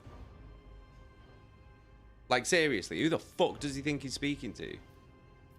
But still. It's very political, this game, isn't it? Do you know what I mean? Do you know what I mean? Like, I'm having to, like, manage and manipulate, like, relationships with different characters. I think 2's the best option here. Because I'm basically saying, I want to trust you, but you fucking dropped the ball, basically. So don't drop it again. Because I could just be like, oh yeah, well, the first one is basically saying, well, if my predecessor was so good, why is she fucking dead then? Do you know what I mean? Which doesn't help the situation. And 3 is just shutting him down just because I'm a higher rank than him. Which, again, doesn't achieve anything. Whereas the second one, I'm basically saying, like, I want to trust you, and I should be able to trust you, but you fucked up. So don't fuck up, and I won't have to deal with it. Do you know what I mean? Jesky's felt defo option 2, but this uppity little shit does need a fucking slap. He does. He does. But I need to play the political game, don't I? Because I feel like if I just fucking fuck him off, my relationship with him is going to suffer. And down the line, it's not what we want. Do you know what I mean? Because he could fucking start an uprising. I don't know how this game goes. So I reckon 2 is the good one. I would be only too willing to trust in my seneschal and not fill my head with such matters. But the situation has spiraled out of your control, Abelard. There we go. Knew that was the right option. You're right. At least as concerns junior officers making complaints directly to you. And I lost my temper, Lord Captain. And I believe I ought to explain myself. The prosperity of the von Valancius Protectorate is not just an empty phrase to me. I left the Imperial Navy for the chance to see it flourish. It was the most momentous decision of my life.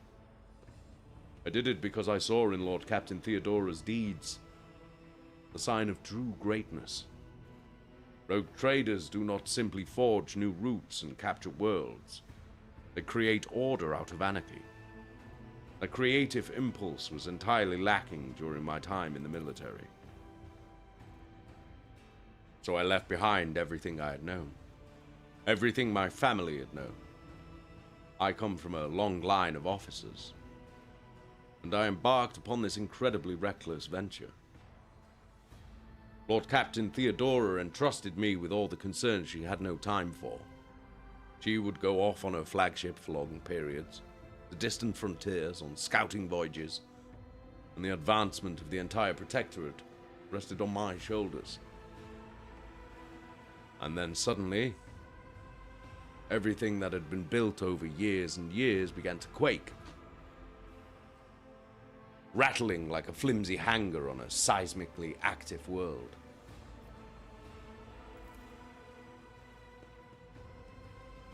One of the senior officers betrayed us all. The rogue trader was killed, and who knows what is happening on the planets. I tell you this honestly, without fear of appearing weak. All this has come to a grievous blow to me. I'm not panicking or grieving because I cannot allow myself to panic or grieve. I'm duty-bound to aid the new rogue trader, to aid you. Find your footing as quickly as possible. And to do that, I must insulate you from problems that in the past have been dealt with by tried and tested procedures set out in the ship's regulations. Procedures that were established long ago and have functioned smoothly for decades cannot suddenly be deemed excess to requirements.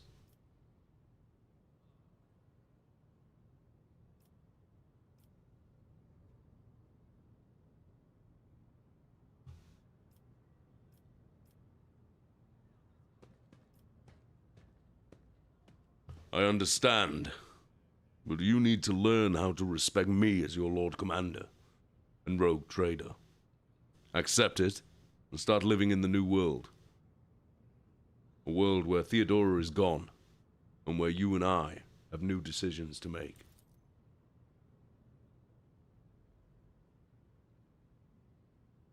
Yes, Lord Captain. Your resolve is admirable and demonstrates strong leadership. I shall remember this moment, if my old habits ever begin to creep back in. And now, please, let us leave the lower decks. If the rogue trader desires to stretch his legs, there are far more suitable places. All right, I think we dealt with that good. I think we dealt with that well. Let the faith guide my path to glory. I think we've dealt with that entire situation rather well. Even if I do say so myself. You know what I mean?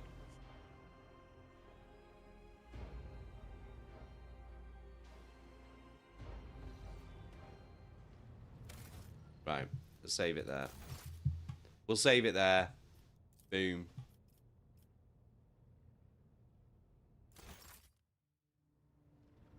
Bosh. Fucking great. What a great game. What a fucking awesome game.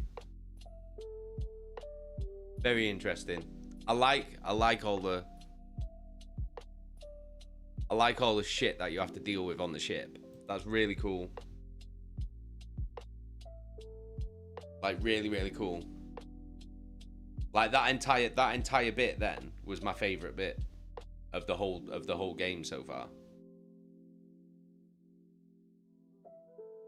Like having to deal with like a workers' strike, but there was two sides to the story, and you have to like figure out what the best outcome is, and then you have to deal with your second in command, who you've kind of put his nose out of joint, and then you have to deal with that in a certain way as well, and there was different options of how to deal with it.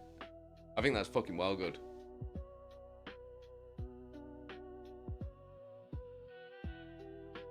Chaka would be even better if they made the combo part like in Baldur's Gate 3. Yeah, I agree. I wish that it was all fully voiced. That'd be fucking awesome. Be well better. And like zoomed in cameras, but yeah, like that was the most interesting bit so far, I think. Personally, for me anyway. That whole bit. Really enjoyed that. Because that could have gone like loads of different ways. I could have just killed them all. Or I could have just given them everything that they wanted. And said, yeah, alright, no worries, no more guards down there, and you can all have weapons, we'll arm you all. Right, yeah, that's a good idea. Or I could have just killed them all. Could have massacred all of them.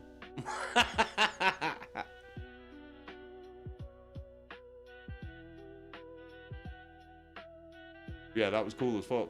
Really enjoyed that. Really enjoyed it. Fucking badass.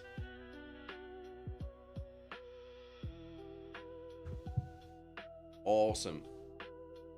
So yeah, I'm really enjoying this game so far. I think it's really cool. I'm excited to see where it leads. Need to get some.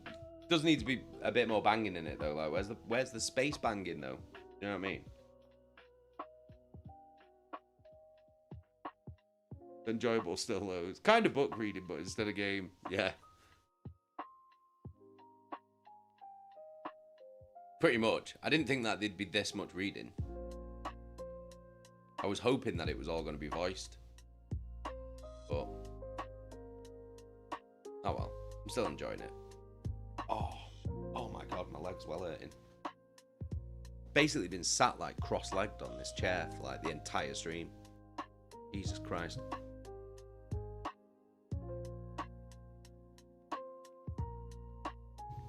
Oh, what did I say that we were going to look? What was that game called?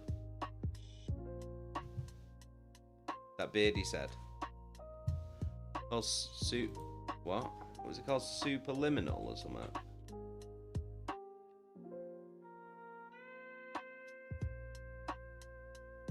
Is that what he said? Did he say superliminal? Subliminal. Subliminal.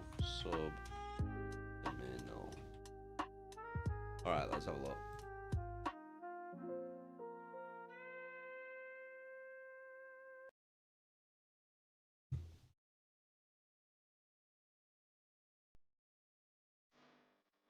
Oh, look at this.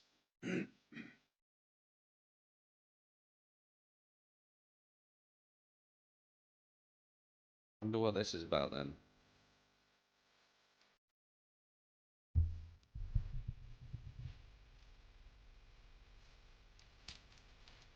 What?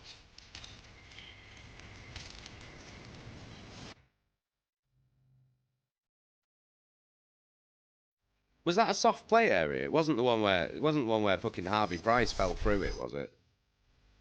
That would be scary, you know. It looks like we're going to play a little precautionary game. Ooh.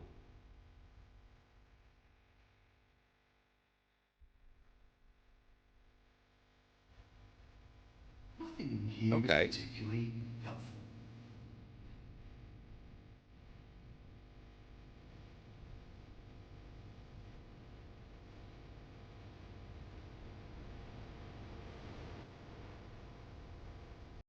What is it though?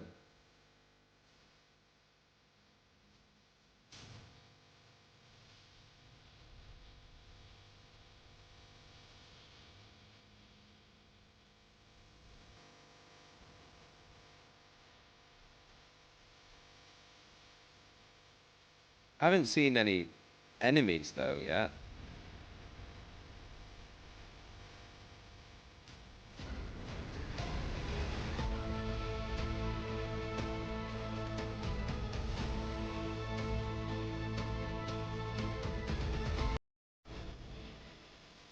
No. Oh!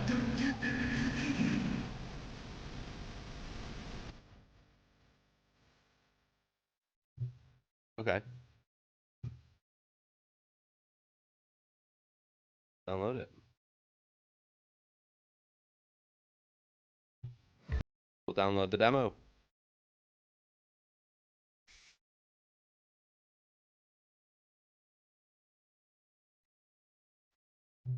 Sweet. Did you say that there was like Iblis 2 as well? Iblis 2. Let's have a look. Oh. Mostly negative.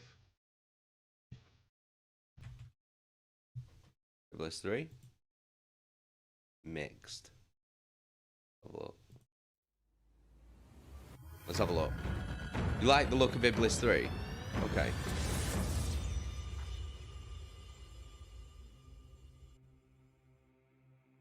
Iblis 2's got mostly negative. My father gave me money, I showed it to the devil.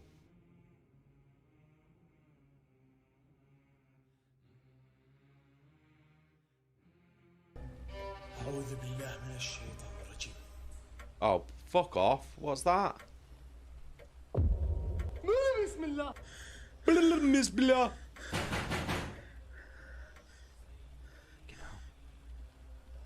Isn't this just Iblis 1 though? Looks like the same house. Looks like the same gaff.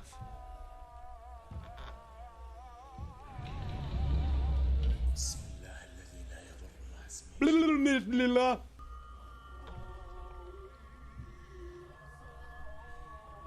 This literally looks like the same gaff.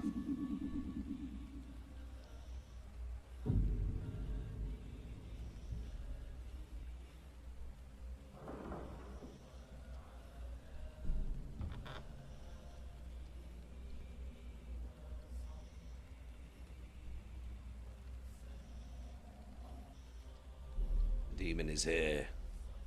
Bismillah.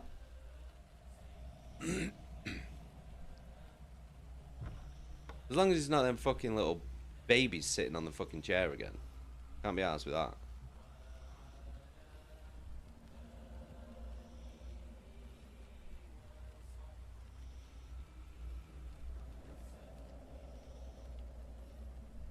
That's some out of cars.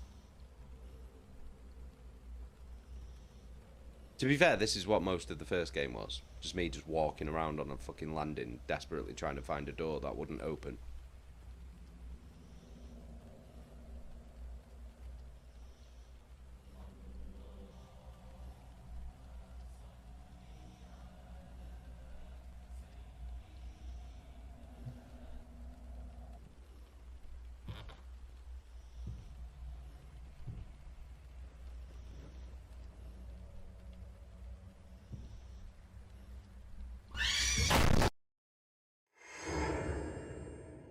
Ooh.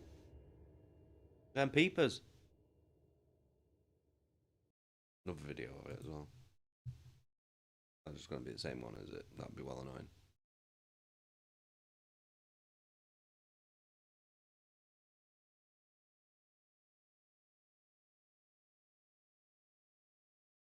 It looks almost the same as the first one, really. بسم الله أعوذ بكلمات الله التامات من شر ما خلق. هذا الموقع. أي شيء تشوفونه على الخاص. This isn't the game, is it? هاشتاج تويتر.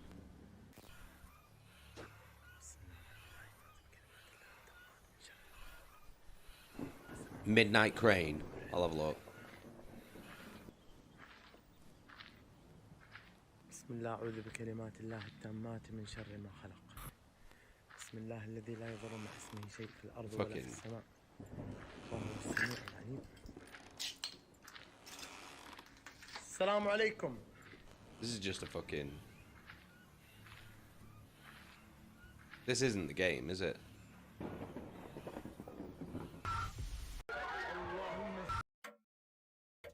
Yeah, this is just a fucking...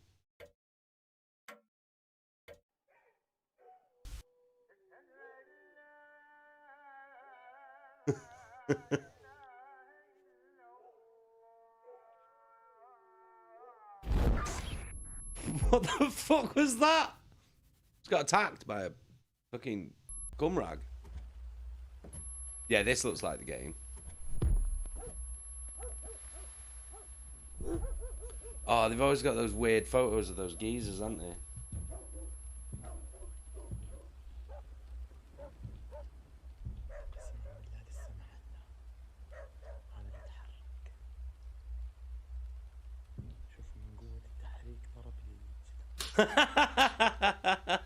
Who's that?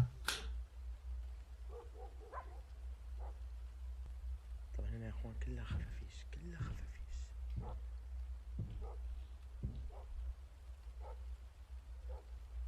الآن وضع البيت جدا عادي.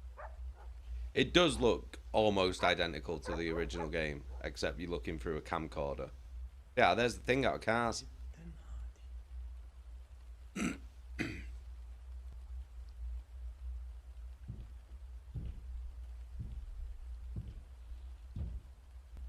Gonna get ghosted by Lightning McQueen.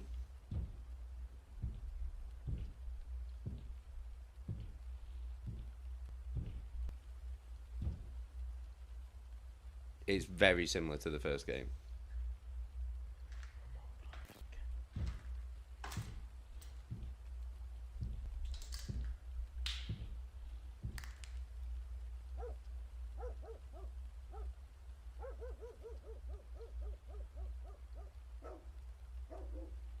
اخوان اي شيء يجيني عمو جاسم برا ها اي شيء يجيني.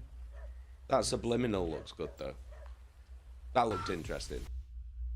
Ah, fuck off. Fucking the baby doll things again. Now it's like not gonna be there or something. Some bullshit. Camera's gonna go back and then it's gonna be like bleh!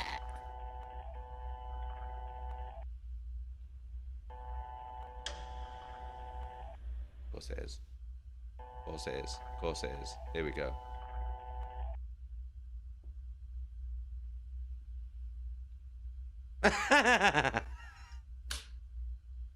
Oh no.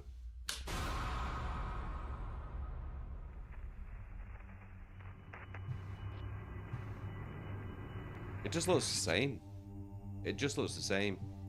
Right, what's that? What's that game called?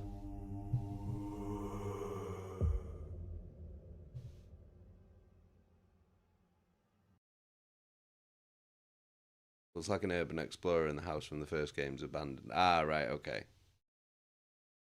Midnight Crane.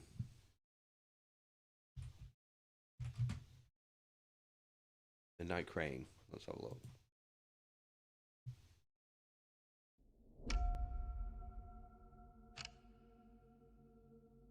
What?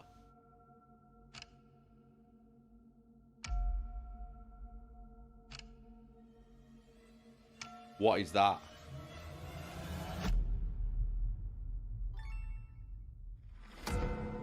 Ugh.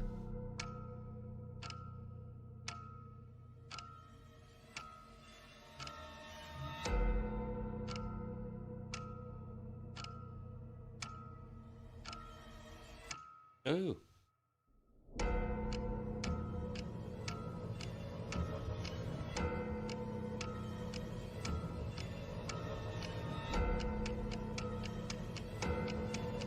Who's he?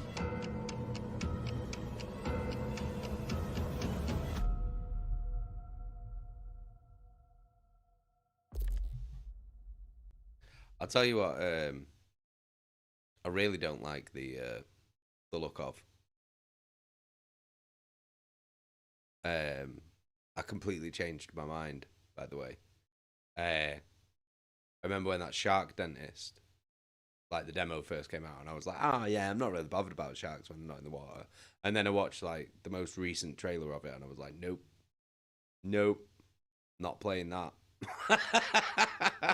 Looks fucking well scary. Let me see if I can find the most recent trailer for it. Oh, probably not. Oh. Oh, right, okay.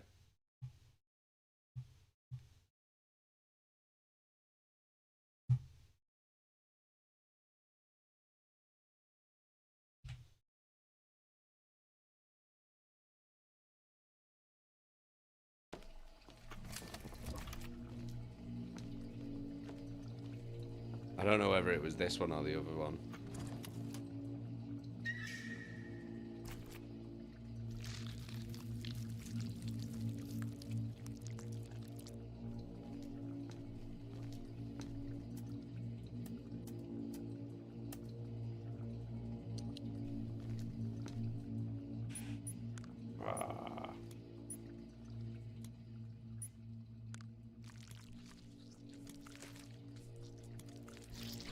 It's not about this at all.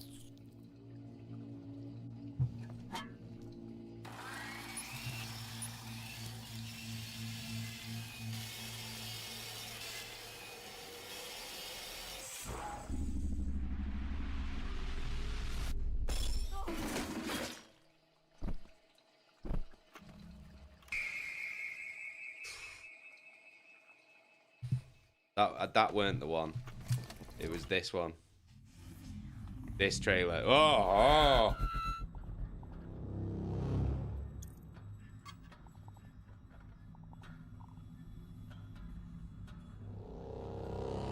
Yeah, it was this trailer. It was this trailer. That first one weren't that bad. That's why I was like, oh, it's not that bad, that. But this trailer was like...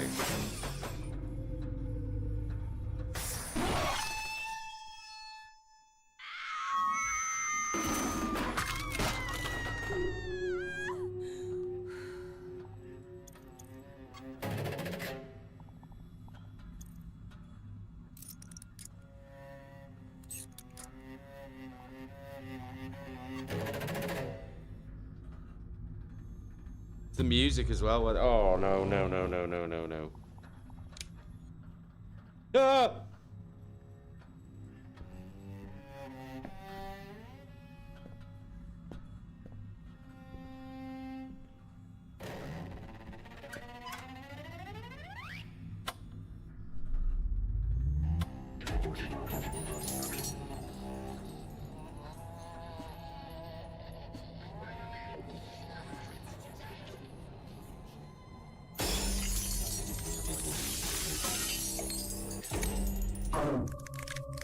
Oh, now she's fucking K-holed. You gotta do fucking shark teeth in a K-hole.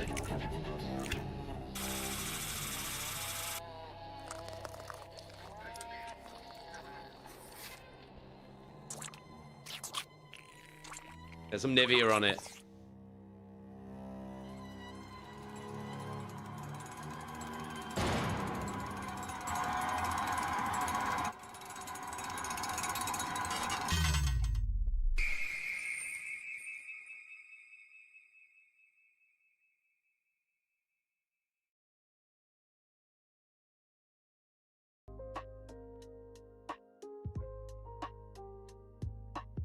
Alright, well, I think that's enough steam for one night.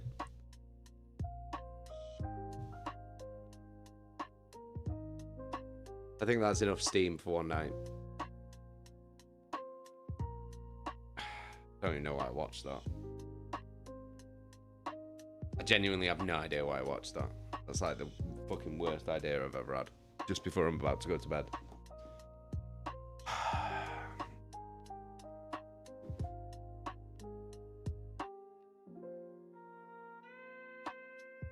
It's fucking rattled me, that, I'll be honest. I feel sick.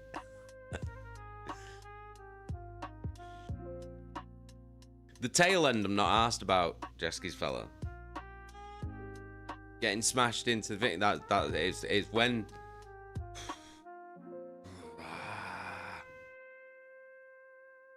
Just give me 1 minute. It's when... I don't even want to say it. Like...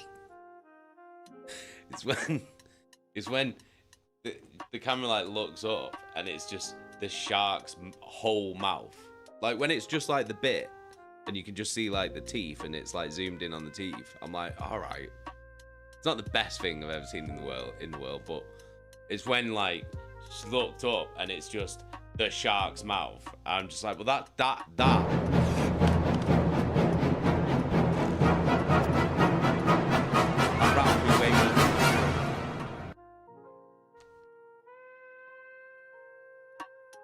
That rattled me way more than it should have done then.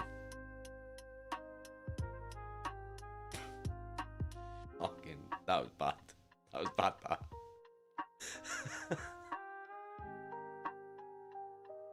That was bad. That was bad, man. Shame on you. Shame on me. Shame on me. Shame on me. I'm not even putting my earphones on properly anymore.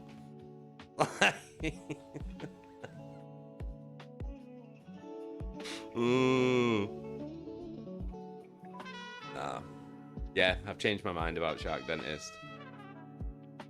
Like, when it first came out, I was like, oh yeah, it's not bad, that. Like, I'll play that, put it on the wish list. And then that second trailer came out, and I was like, nope. That's like the worst thing I've ever seen in my life. Oh, God. Yeah, not about that. It's that. It's when she looks up and you see the whole shark's mouth. And it's just like, no.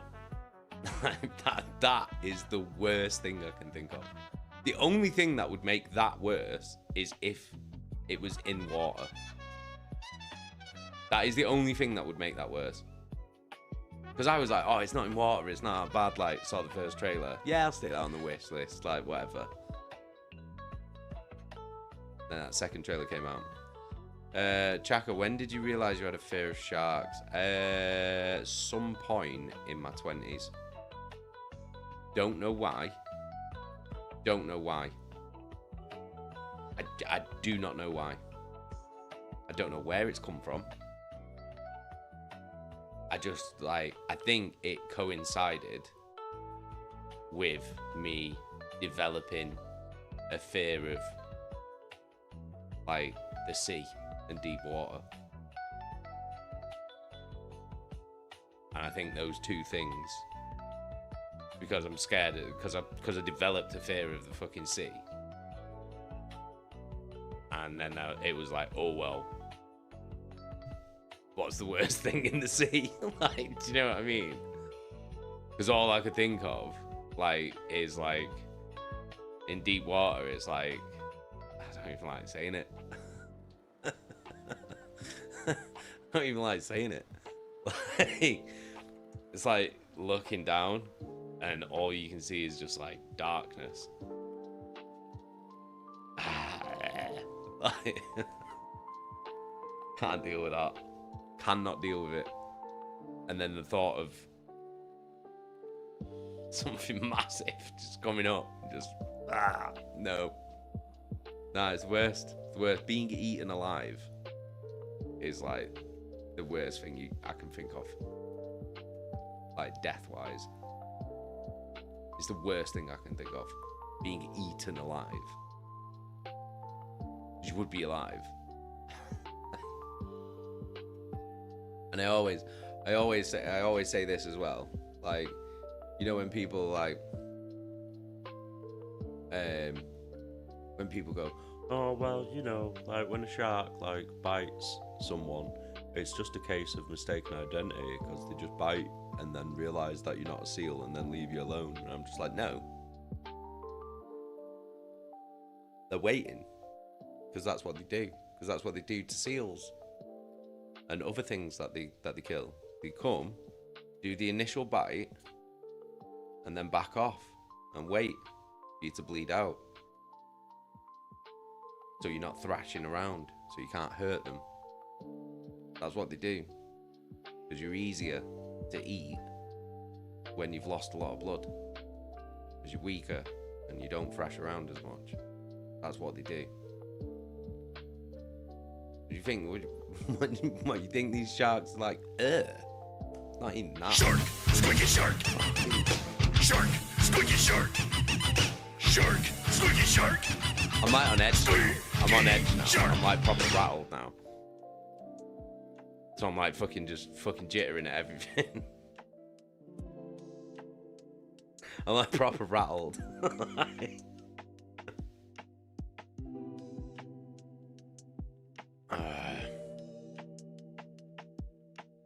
Can't be dealing with that. But yeah, like, it's just the worst thing I can think of is being in the water with a shark. I can't think of anything worse.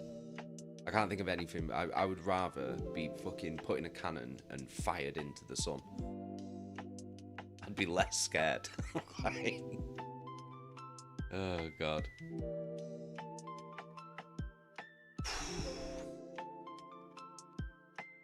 Did I ever look into the surfer that got bit by a shark and attacked by lions right after? No, I didn't, but I will do. I will do. Not now, though. I'm too rattled, and I don't want a picture of a shark coming up.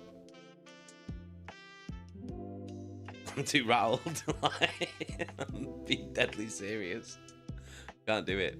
Can't do it. Helly, if you want to giggle, have a gander at the trailer for Thank Goodness You're Here. I'm sure I've looked at that. I'm sure I've looked at that. That's not Steam. That's Discord. Why have I opened Discord? What a penis. Not even clicking the right shit. Shark dentist. Thank goodness you're here. Oh, I have seen it. I have seen it. I have seen it. I have seen it. You've told me about this before. Oh, hello there, young man. Thank goodness. Good news. Yeah, you've shown me this before. It looks really interesting. Sucking this pipe all morning. Sucking this pipe all morning. Ah, Bessie's sick as a pig. With no meat. Now you gotta wait for that useless locksmith. Lamb, I'm with you on this. Fuck the sea and the ocean. Yeah, 100% fuck it. Whenever a cruise is brought up, nope, not going.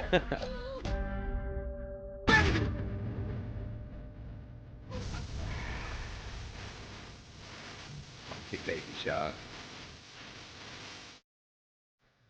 Baby shark. Who was it who used to listen to that all the time? It was either Scarlet or Loki. I can't remember.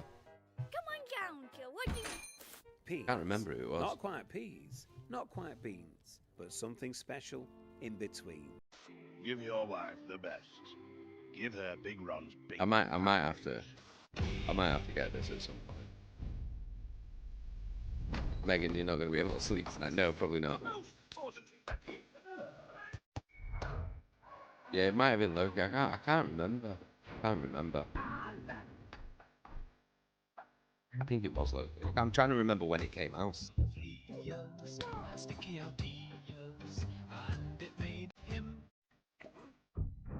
I've been sucking this pipe all day. Lamb, so Deep Blue Sea is your scariest movie of all time then? No. No. Because I don't know why something about Deep Blue Sea like never bothered me. I think it was because it's like I can watch Jaws, I'm fine with Jaws, I'm fine with Deep Blue Sea. I think it's because obviously I'd seen those movies a lot before like I developed this like weird phobia. So because I'd seen them a million times, I was like alright with them. It's more stuff like where it's like realistic. They're the ones that I don't like. Like Open Water, I'd never watch that. 47 Meters Down, I'd never watch that. Like stuff like that, where it's like more realistic. I'm never gonna watch them movies ever. Ever. I will never ever watch those movies.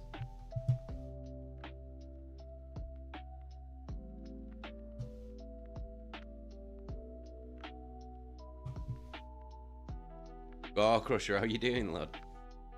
47 Meters Down is shit. Yeah, I know, but it's not like whether it's a good movie or not. I just wouldn't be able to watch it. I've seen the trailer for it, and I hate it. I was not wanting to watch it. Open Water, absolutely not. It's making me want to put my feet up. Like, how bad's that? It's making me not want to put my feet on the floor. The Shallows. Is The Shallows the one with her out of Gossip Girl in? 27th of July 2017.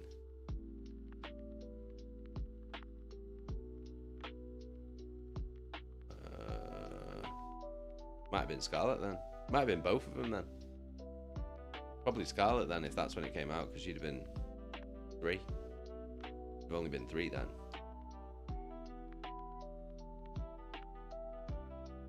Jacker, do you know how your parents feel about sharks? I don't think either of them were scared of sharks. I have to ask my dad. I don't think he is, though.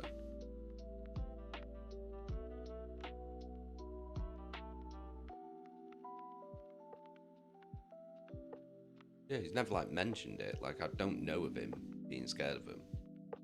Or anything like that. No idea.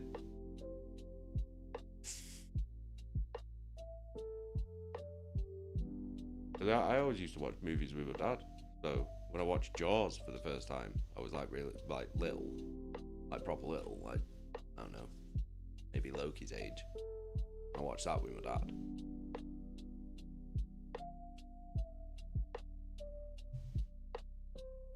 Crown for king. Oh, here we go. I'm not even taking the earphones off because I know it's coming off straight away. That looks well weird. That looks fucking well strange. Jacker, I'm scared of the deep sea. No, I know my dad's scared of flying. On a plane. I don't mean like himself. He's not like fucking part bird or anything like that. He can't like actually fly himself. But I know he will not go on holiday if it's abroad. Because he won't go on a plane. Like at all. So when my stepmom goes on holiday, she always goes like either with like my sisters or with her friends, because my dad's just like, no, I'm not going. He will not get on a plane at all, ever. Like no chance. Lamb, I was always petrified I'd be asked to go to an oil rig at my old job. I'd just be in the corner refusing to move. I would fucking absolutely never work on an oil rig. The money is so good though. The money's so fucking good. Oil rig work. Mad money. How much they get paid. I mean, fair enough that they get paid that much for the job that they have to do. Fucking well dangerous. And you have to live out on an oil rig for like however many months.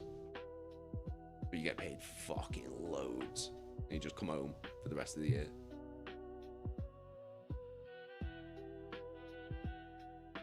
I wasn't scared of the sea. And heights.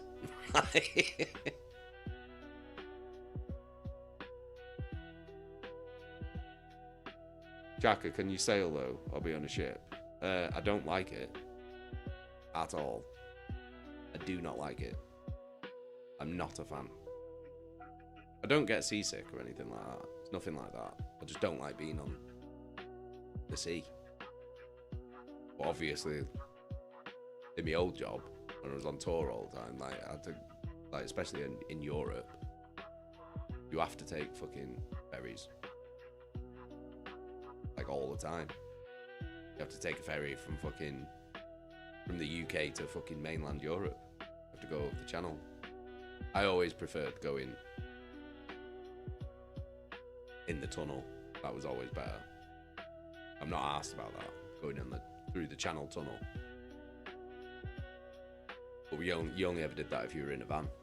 If you were on the tour bus, you had to go on the ferry. Fucking horrible.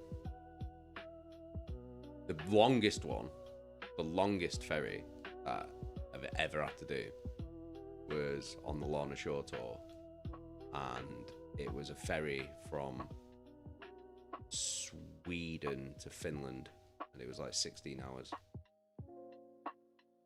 And then we did like two shows in Finland, and then had to get the ferry back like another 16 hours. But it was like the sickest ferry I've ever been on. It was like a fucking mall on a boat, basically.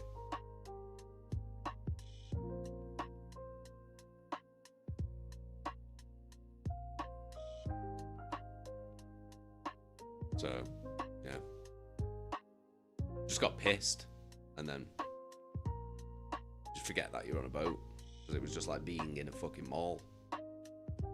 Shopping mall. When are we all going on a cruise then? Never. I would never ever want to go on a cruise.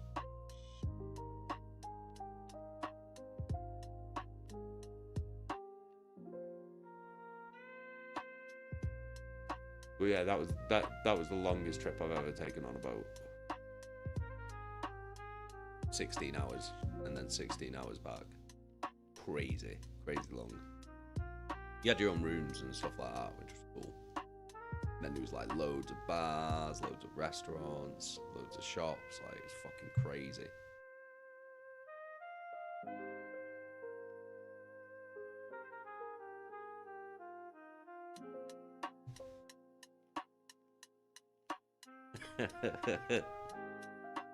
Yeah, it was mad. And it weren't a cruise, it was just a ferry from Sweden to Finland. Well, that's how long it takes to get there. You're mad. NASA. Especially after watching the Poop Cruise documentary on Netflix. Oh yeah, that documentary is amazing. That documentary is well good. All of those documentaries are well good. What are they called now? It's a series of documentaries, and I can't remember what it's called. They did one on Woodstock 99. They did one on something else as well. Oh, they did one on the on that. Is it the mayor of Toronto? Who was like caught smoking crack or something. I can't remember what they're called though.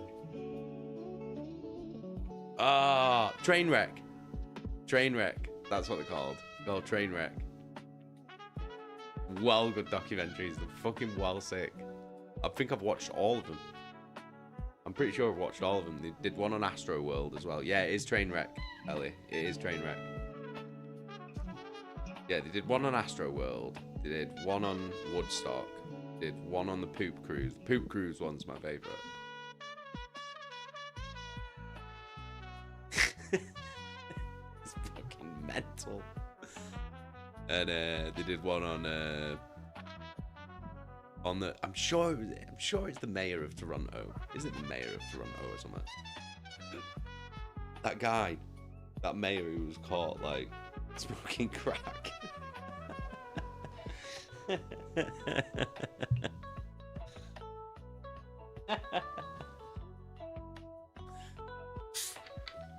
Yeah, Astro World was brutal.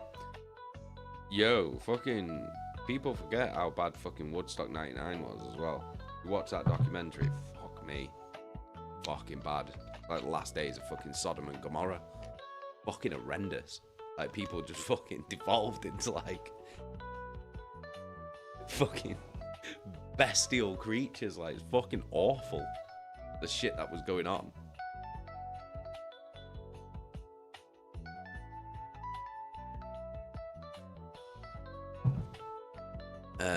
Yeah, Limp Bizkit kind of got blamed for it.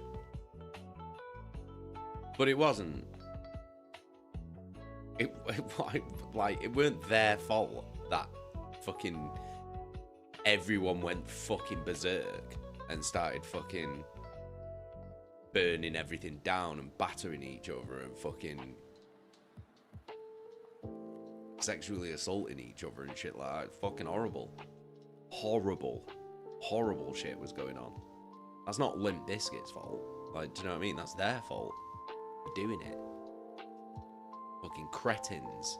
Like, do you know what I mean? Organisers were absolutely to blame for it as well. Because they always are. Like, but at the end of the day, the people that did the things are to blame for it. Well, that's what my grandma always used to say. You can't just start burning things down and assaulting people and then go, oh, well, it was Limp Bizkit's fault. It was the organisers' fault. They made us do it. Like, no, they didn't. You chose to do it.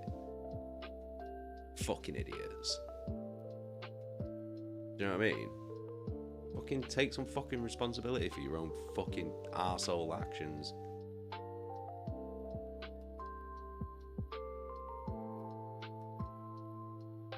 Morons. Morons. Limp Bizkit said to break stuff. It's their fault. Fucking nonsense. Alright, okay. It's fucking bollocks, isn't it?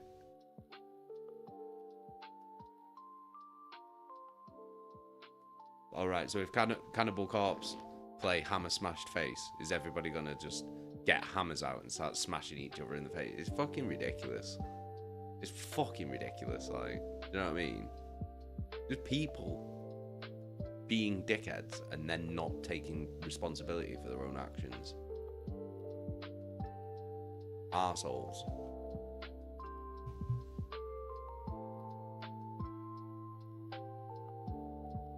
People that Nasser, my Gumball. Lamb, Germany definitely thinks that will happen. Yeah. It's so weird that. It's so weird, the German thing. It's so weird. It's such a bizarre thing. They're not allowed. Do you know it's only like the first 3 albums. They're not allowed to play anything live. They're not allowed to play any songs from Tomb of the Mutilated, Butchered at Birth, or The Bleeding. They're not allowed to play any songs from that. And I know this because I've been there and seen it. Like, German police come to the show to make sure that they're not playing any songs off those first 3 albums. It's well weird. But it's like, why is the stuff? Why is it just those 3 albums? Like, some of the shit that's on the other albums. Are you mad? It's so weird. It's such a weird, like, arbitrary nonsense, like, rule. Do you know what I mean?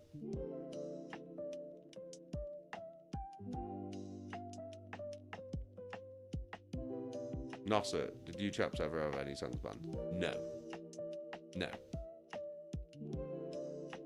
I played the entirety of the first album, Passing the Boundaries, in Germany many, many times. And songs off that album many, many times. And I will go on record right now and say that lyrics in the songs on that album are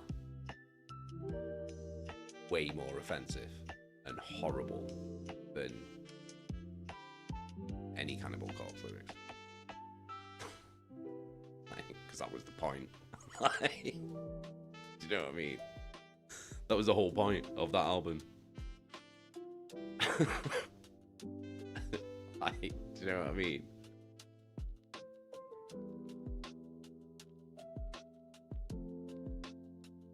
Like, way worse. Way worse. I'm still hard pressed to find worse lyrics than some of the lyrics that are on that album. They're awful. I remember when we were doing the 10-year anniversary tour, and we were like, right, we've got to play this whole album, like, all the way through, start to finish. And obviously there was songs on there that we'd never played live, and there was songs on there that we hadn't played for years. So I'm like going through the lyrics, like making sure I know all the lyrics, and I was reading them, and I was just like, oh. I was like, really? I've got to get on stage to say this. I'm like a 30-year-old man. Do you know what I mean? I was just like, oh my god, this is bad. But when I wrote them, I was 18. I didn't give a shit. Do you know what I mean? I was just trying to be the most offensive. I was like, got to write the most brutal, horrible fucking shit. And then it's like 10 years later, you're just like, oh my god. Still did it though. After the initial shock of what I'd wrote 10 years prior had worn off, I was just like, yep, let's do it.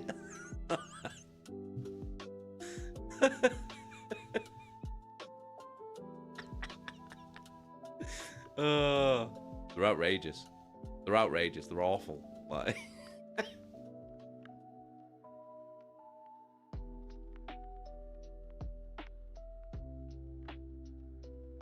I would never even say them out loud on stream.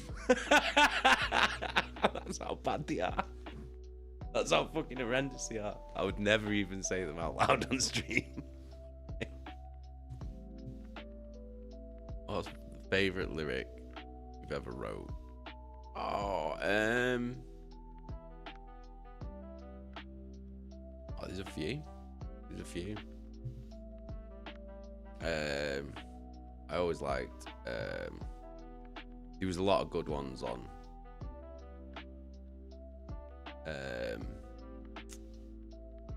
Revered by No One and Architect of Extinction. I think like some of the lyrics that are on those two are like some of the best lyrics I've ever written. There's some fucking bangers on there. There's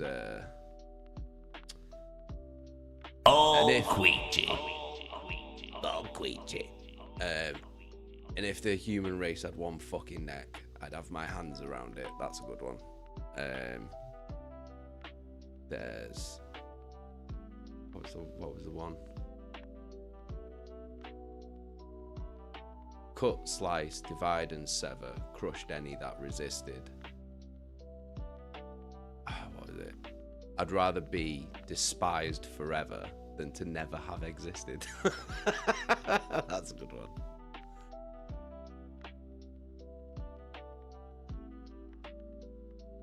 What we lose in the fire, we find in the ashes. Yeah, that's a good line. That is a good one.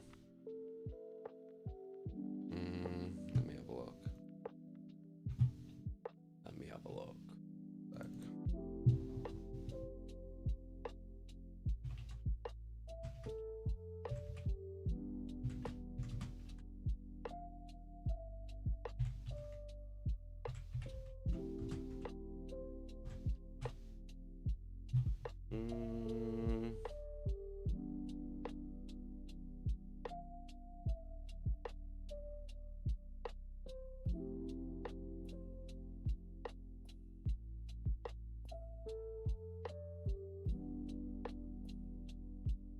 Fabulous. Let's have a look.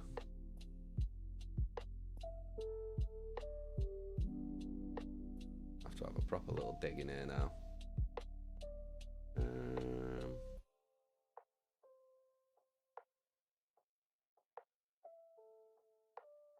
Oh, that one's out. That one's ridiculous. Nightmare Incarnate. That whole song's ridiculous. It's just like fucking lyrics just fired at like a million miles an hour. Because I just wanted to do a song where I could just go really, really fast.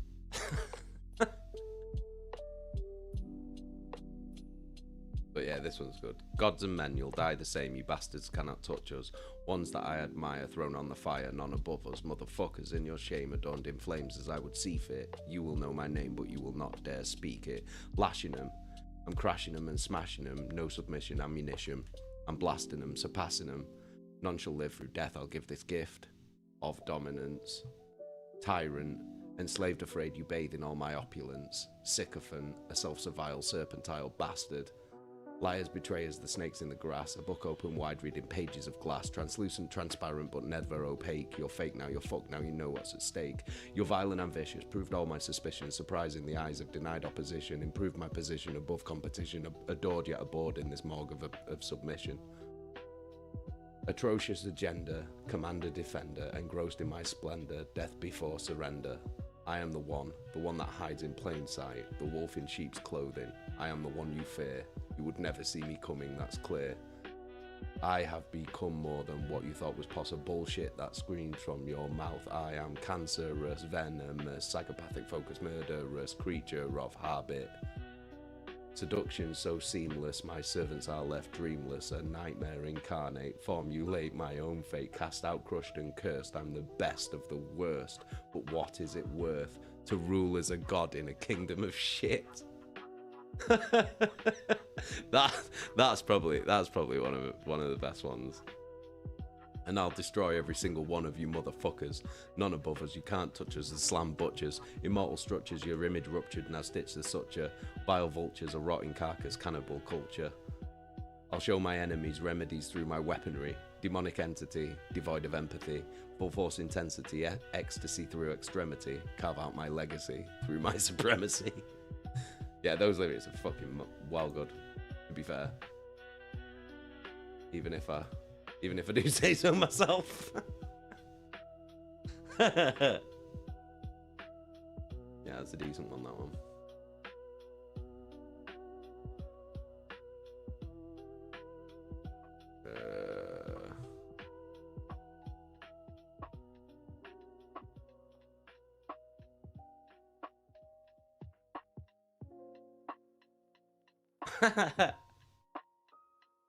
If every single person that you see deserves to die, murder them in public, there's no profit to defy.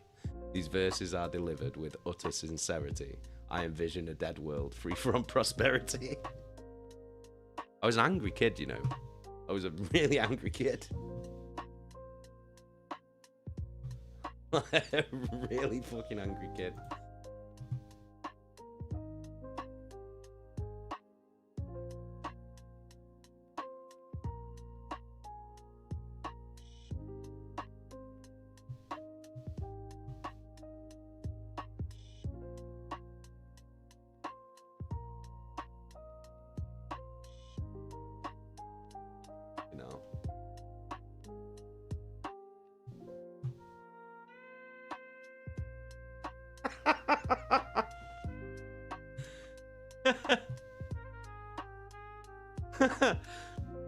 From where I sit, all I see is my kingdom, my world, built on the bones of those who have tried. I regret nothing, I feel no remorse. I'm beyond suffering.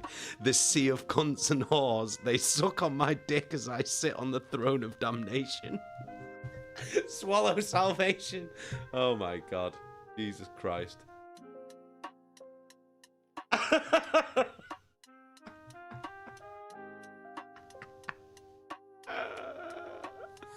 Wow. Fucking hell.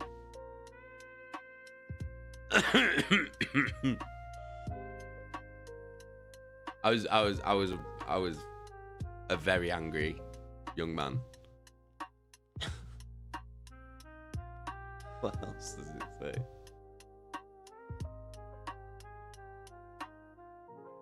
I would leave 1,000,000 corpses, stinking, bleeding, rotting in my wake. I will be the prophet of this generation of hate.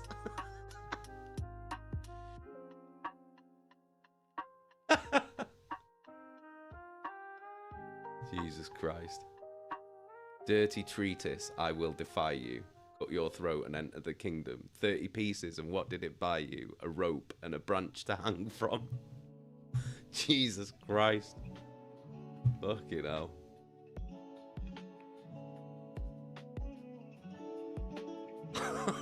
Oh, shit. Fucking hell.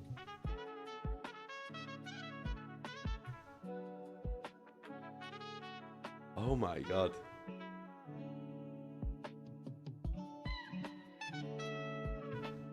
Holy shit.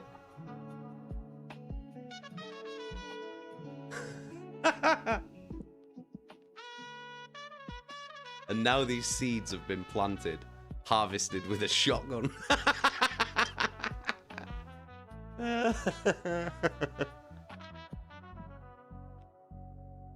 I close my eyes and fantasize the wake of global genocide, the homicides and suicides where no one mourns except the flies. The fear of death, the only thing that keeps you mortal, maliciousness so infamous that I become immortal. I bask in control, martyrdom is bestowed to the young and the old. Regardless of gender, return you to sender, you fakes and pretenders, you are no contender.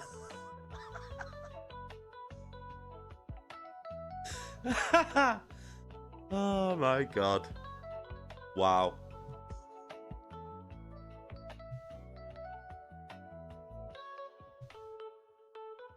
They say that there's 12 faces of man.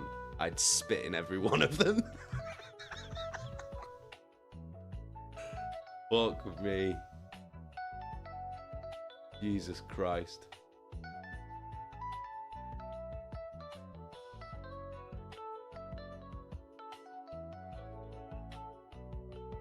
Jesus Christ.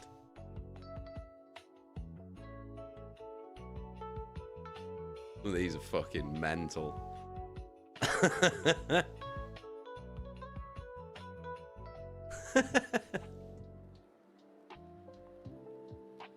The look into young Jason's brain. Yeah. I was angry. I was a proper angry young man. I was a proper angry young man.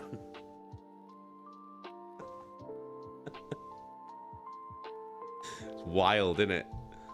Mad, isn't it?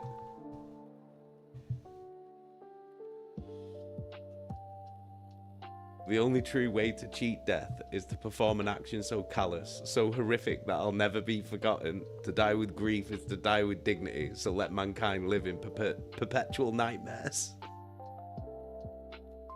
Fucking hell, these are the blueprints for my malice. I am the architect of extinction. Fuck me. I decorate the streets with meat and bone. Jesus. Mental. But yeah, the lyrics on that album are probably my favorite. To be fair, do you know what I mean? They're probably my favorite ones, I would say. I wonder if the lyrics for anything off.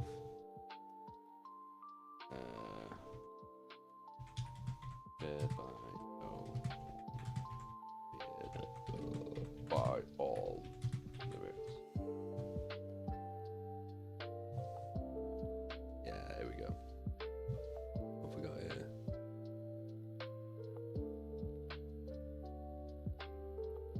Titanomachy. That was a hard song to fucking play live.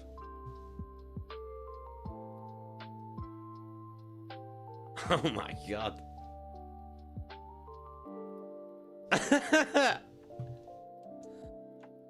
I was very angry on this, I remember.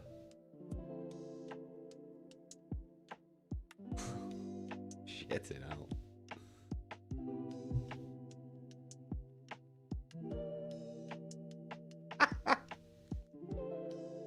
Jesus Christ.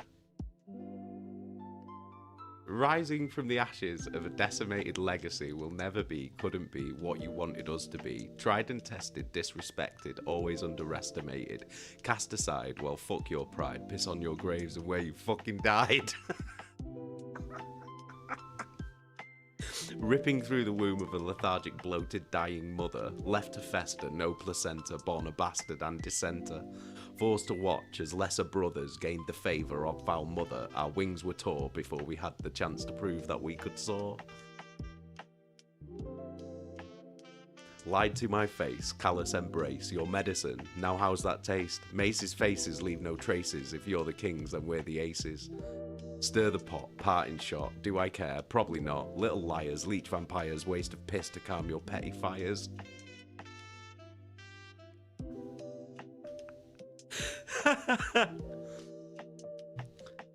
You don't know a good thing you've got until it's gone. You have no place here. I make my own luck. I could watch the world burn around me and I still wouldn't give a fuck.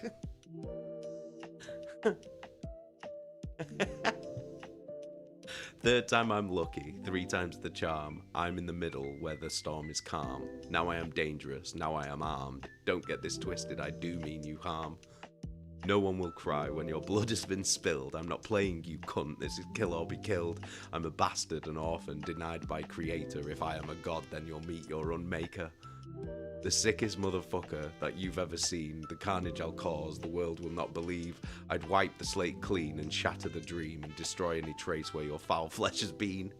Decisions, I'll make my incisions. I'll slice them and dice them with expert precision. Your lazy derision has caused this division. Now I'm to bend over, assume the position.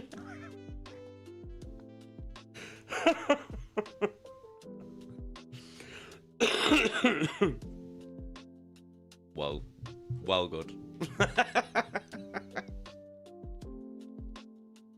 So what do these lyrics mean?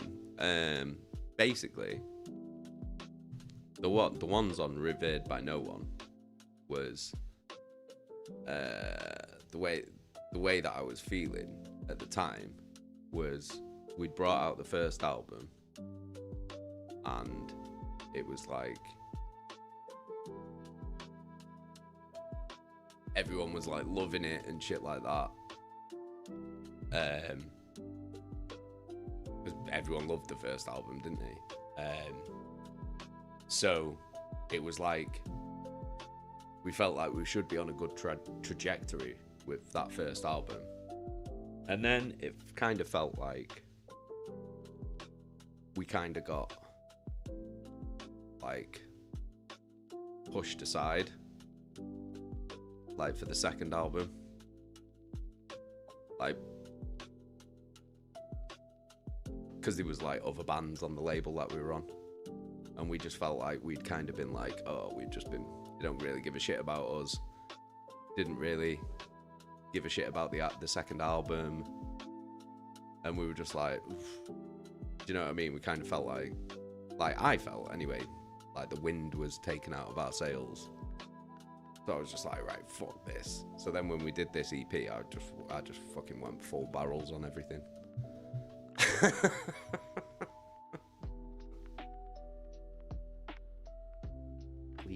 Please just let me catch that one fly, man. So yeah, I just went fucking full blast on Revered by No One, and then carried on going full blast on Architect.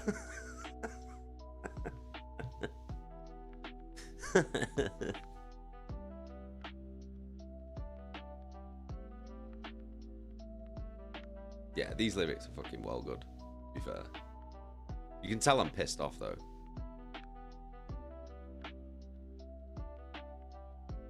Whenever I'm pissed off, I can write lyrics like that.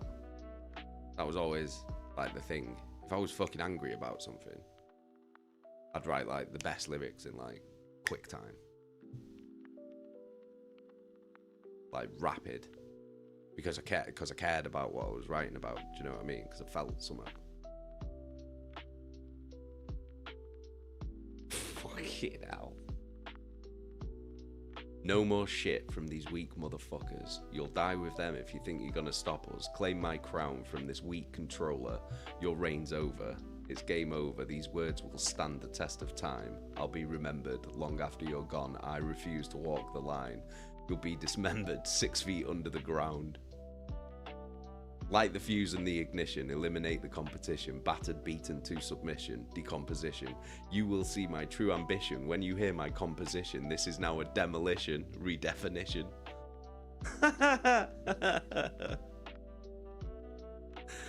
Fucking hell. I know who these songs are about as well. I know who they were aimed at.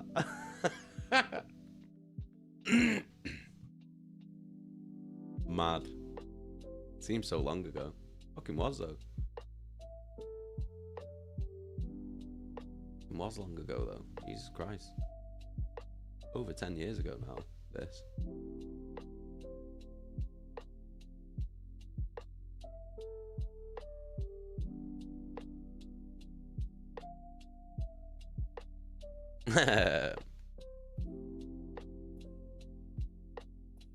Damn, that's what I thought. They seemed targeted back then. Oh, they were. I was firing shots everywhere. I wasn't as pragmatic as I am now. I think I was a very different person back then. I was a completely different person. Like, fucking hell. You think I'll watch when you take my crown. You think I'll sink when you want me to drown. Pretenders to the throne. And I'll still be king when you're dust in your bones. Bloated, sitting on a throne of false promises. Your reign is done. It's been way too long. You didn't want this. You didn't plan for this. But you fucking deserve it. Once more into the breach, my friends. Once more into the breach. Prepare to meet your ends. I don't think. I just do it.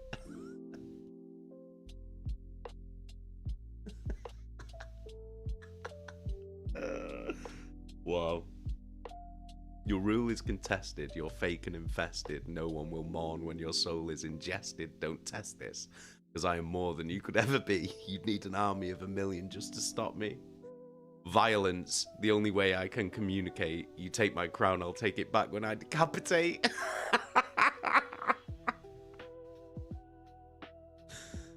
Wow.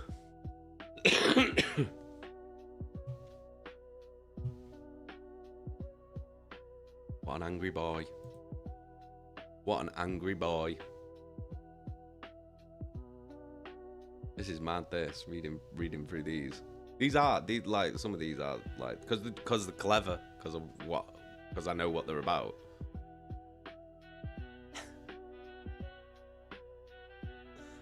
Dan, I remember hearing a lot of these and being like, ooh, wonder who this is about.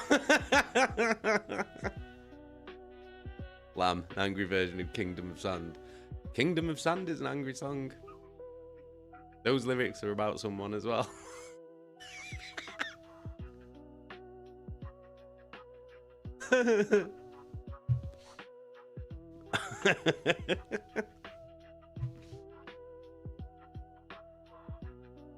Oh my god. No second chances for you pigs, you're going into the ground. Without a sound, never be found. I am a beast, I'm unbound. The horror I invite, I incite, will probably astound. My words are profound, I am a king yet uncrowned. I'm something you could never be. You tried to cut us down, but I'll come right back and burn you motherfuckers to the ground.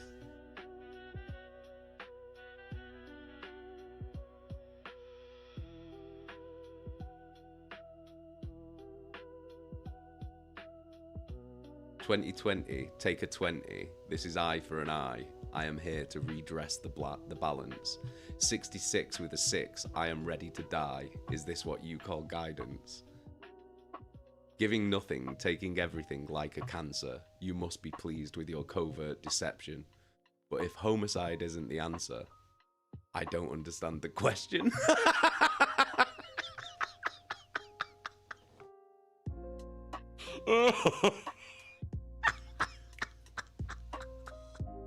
That's one of the best. That's one of the best ones I've wrote. That's one of the best ones I wrote. There's a lot of clever shit in that. 2020, take a 20. This is eye for an eye.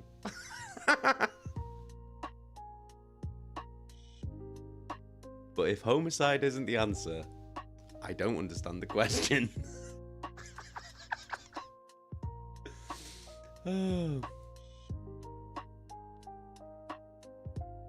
Do you remember where you were in general when you wrote these? Like, were you in Tesco and be like, oh, I've got a line to write while in the NAVIGATOR?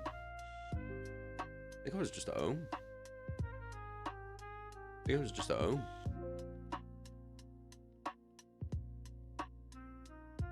Pretty sure I wrote them when I was at home. Can't remember exactly. I know it didn't take me long though, because it was only 4 songs, and I fucking smashed through them pretty fucking quickly.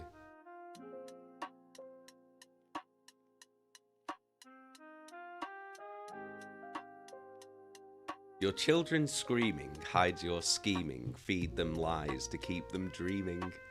Forced to sleep but now awake. Is this too much for you to take? You think you're winning, it's just beginning. Just been fucked and now I'm skinning. What you've done is not allowed. What goes around, it comes around.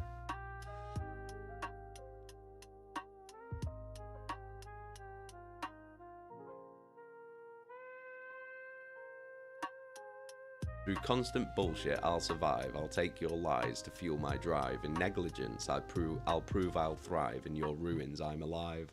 When you're gone, you won't be missed. You're nothing but a leeching cyst, cut short of necrobiosis, but you have to piss it all away. Violence is my solution. Destroy, invade, and execution. Through death my will be done. The sins of the father outweigh the sins of the son. Oh my god. Wow. Fuming.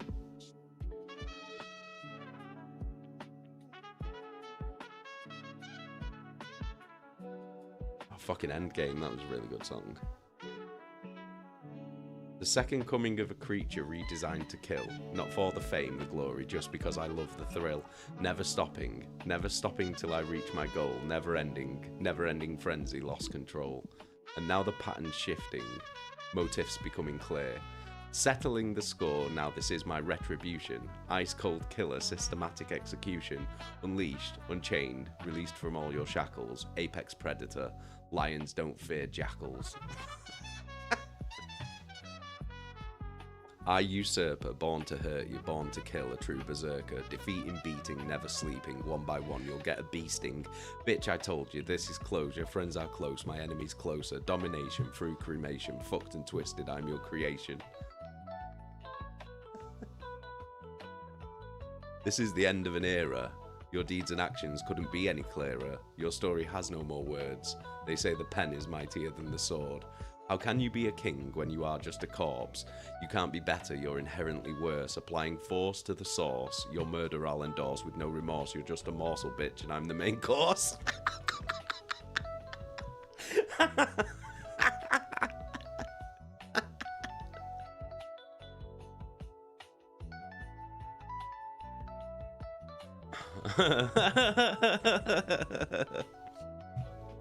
Alright guys, big love. Cheers for hanging out. I'm gonna go to bed now anyway. Oh, this tickled me, that, going through those lyrics. But yeah, in answer to your question, Architect of Extinction and Revered by No One, Feared by All. Those are all the best lyrics that I've wrote. There's some other good ones, but those are the ones that I like the most. It's kind of on fire at that point, because I was fucking fuming about everything. At everything.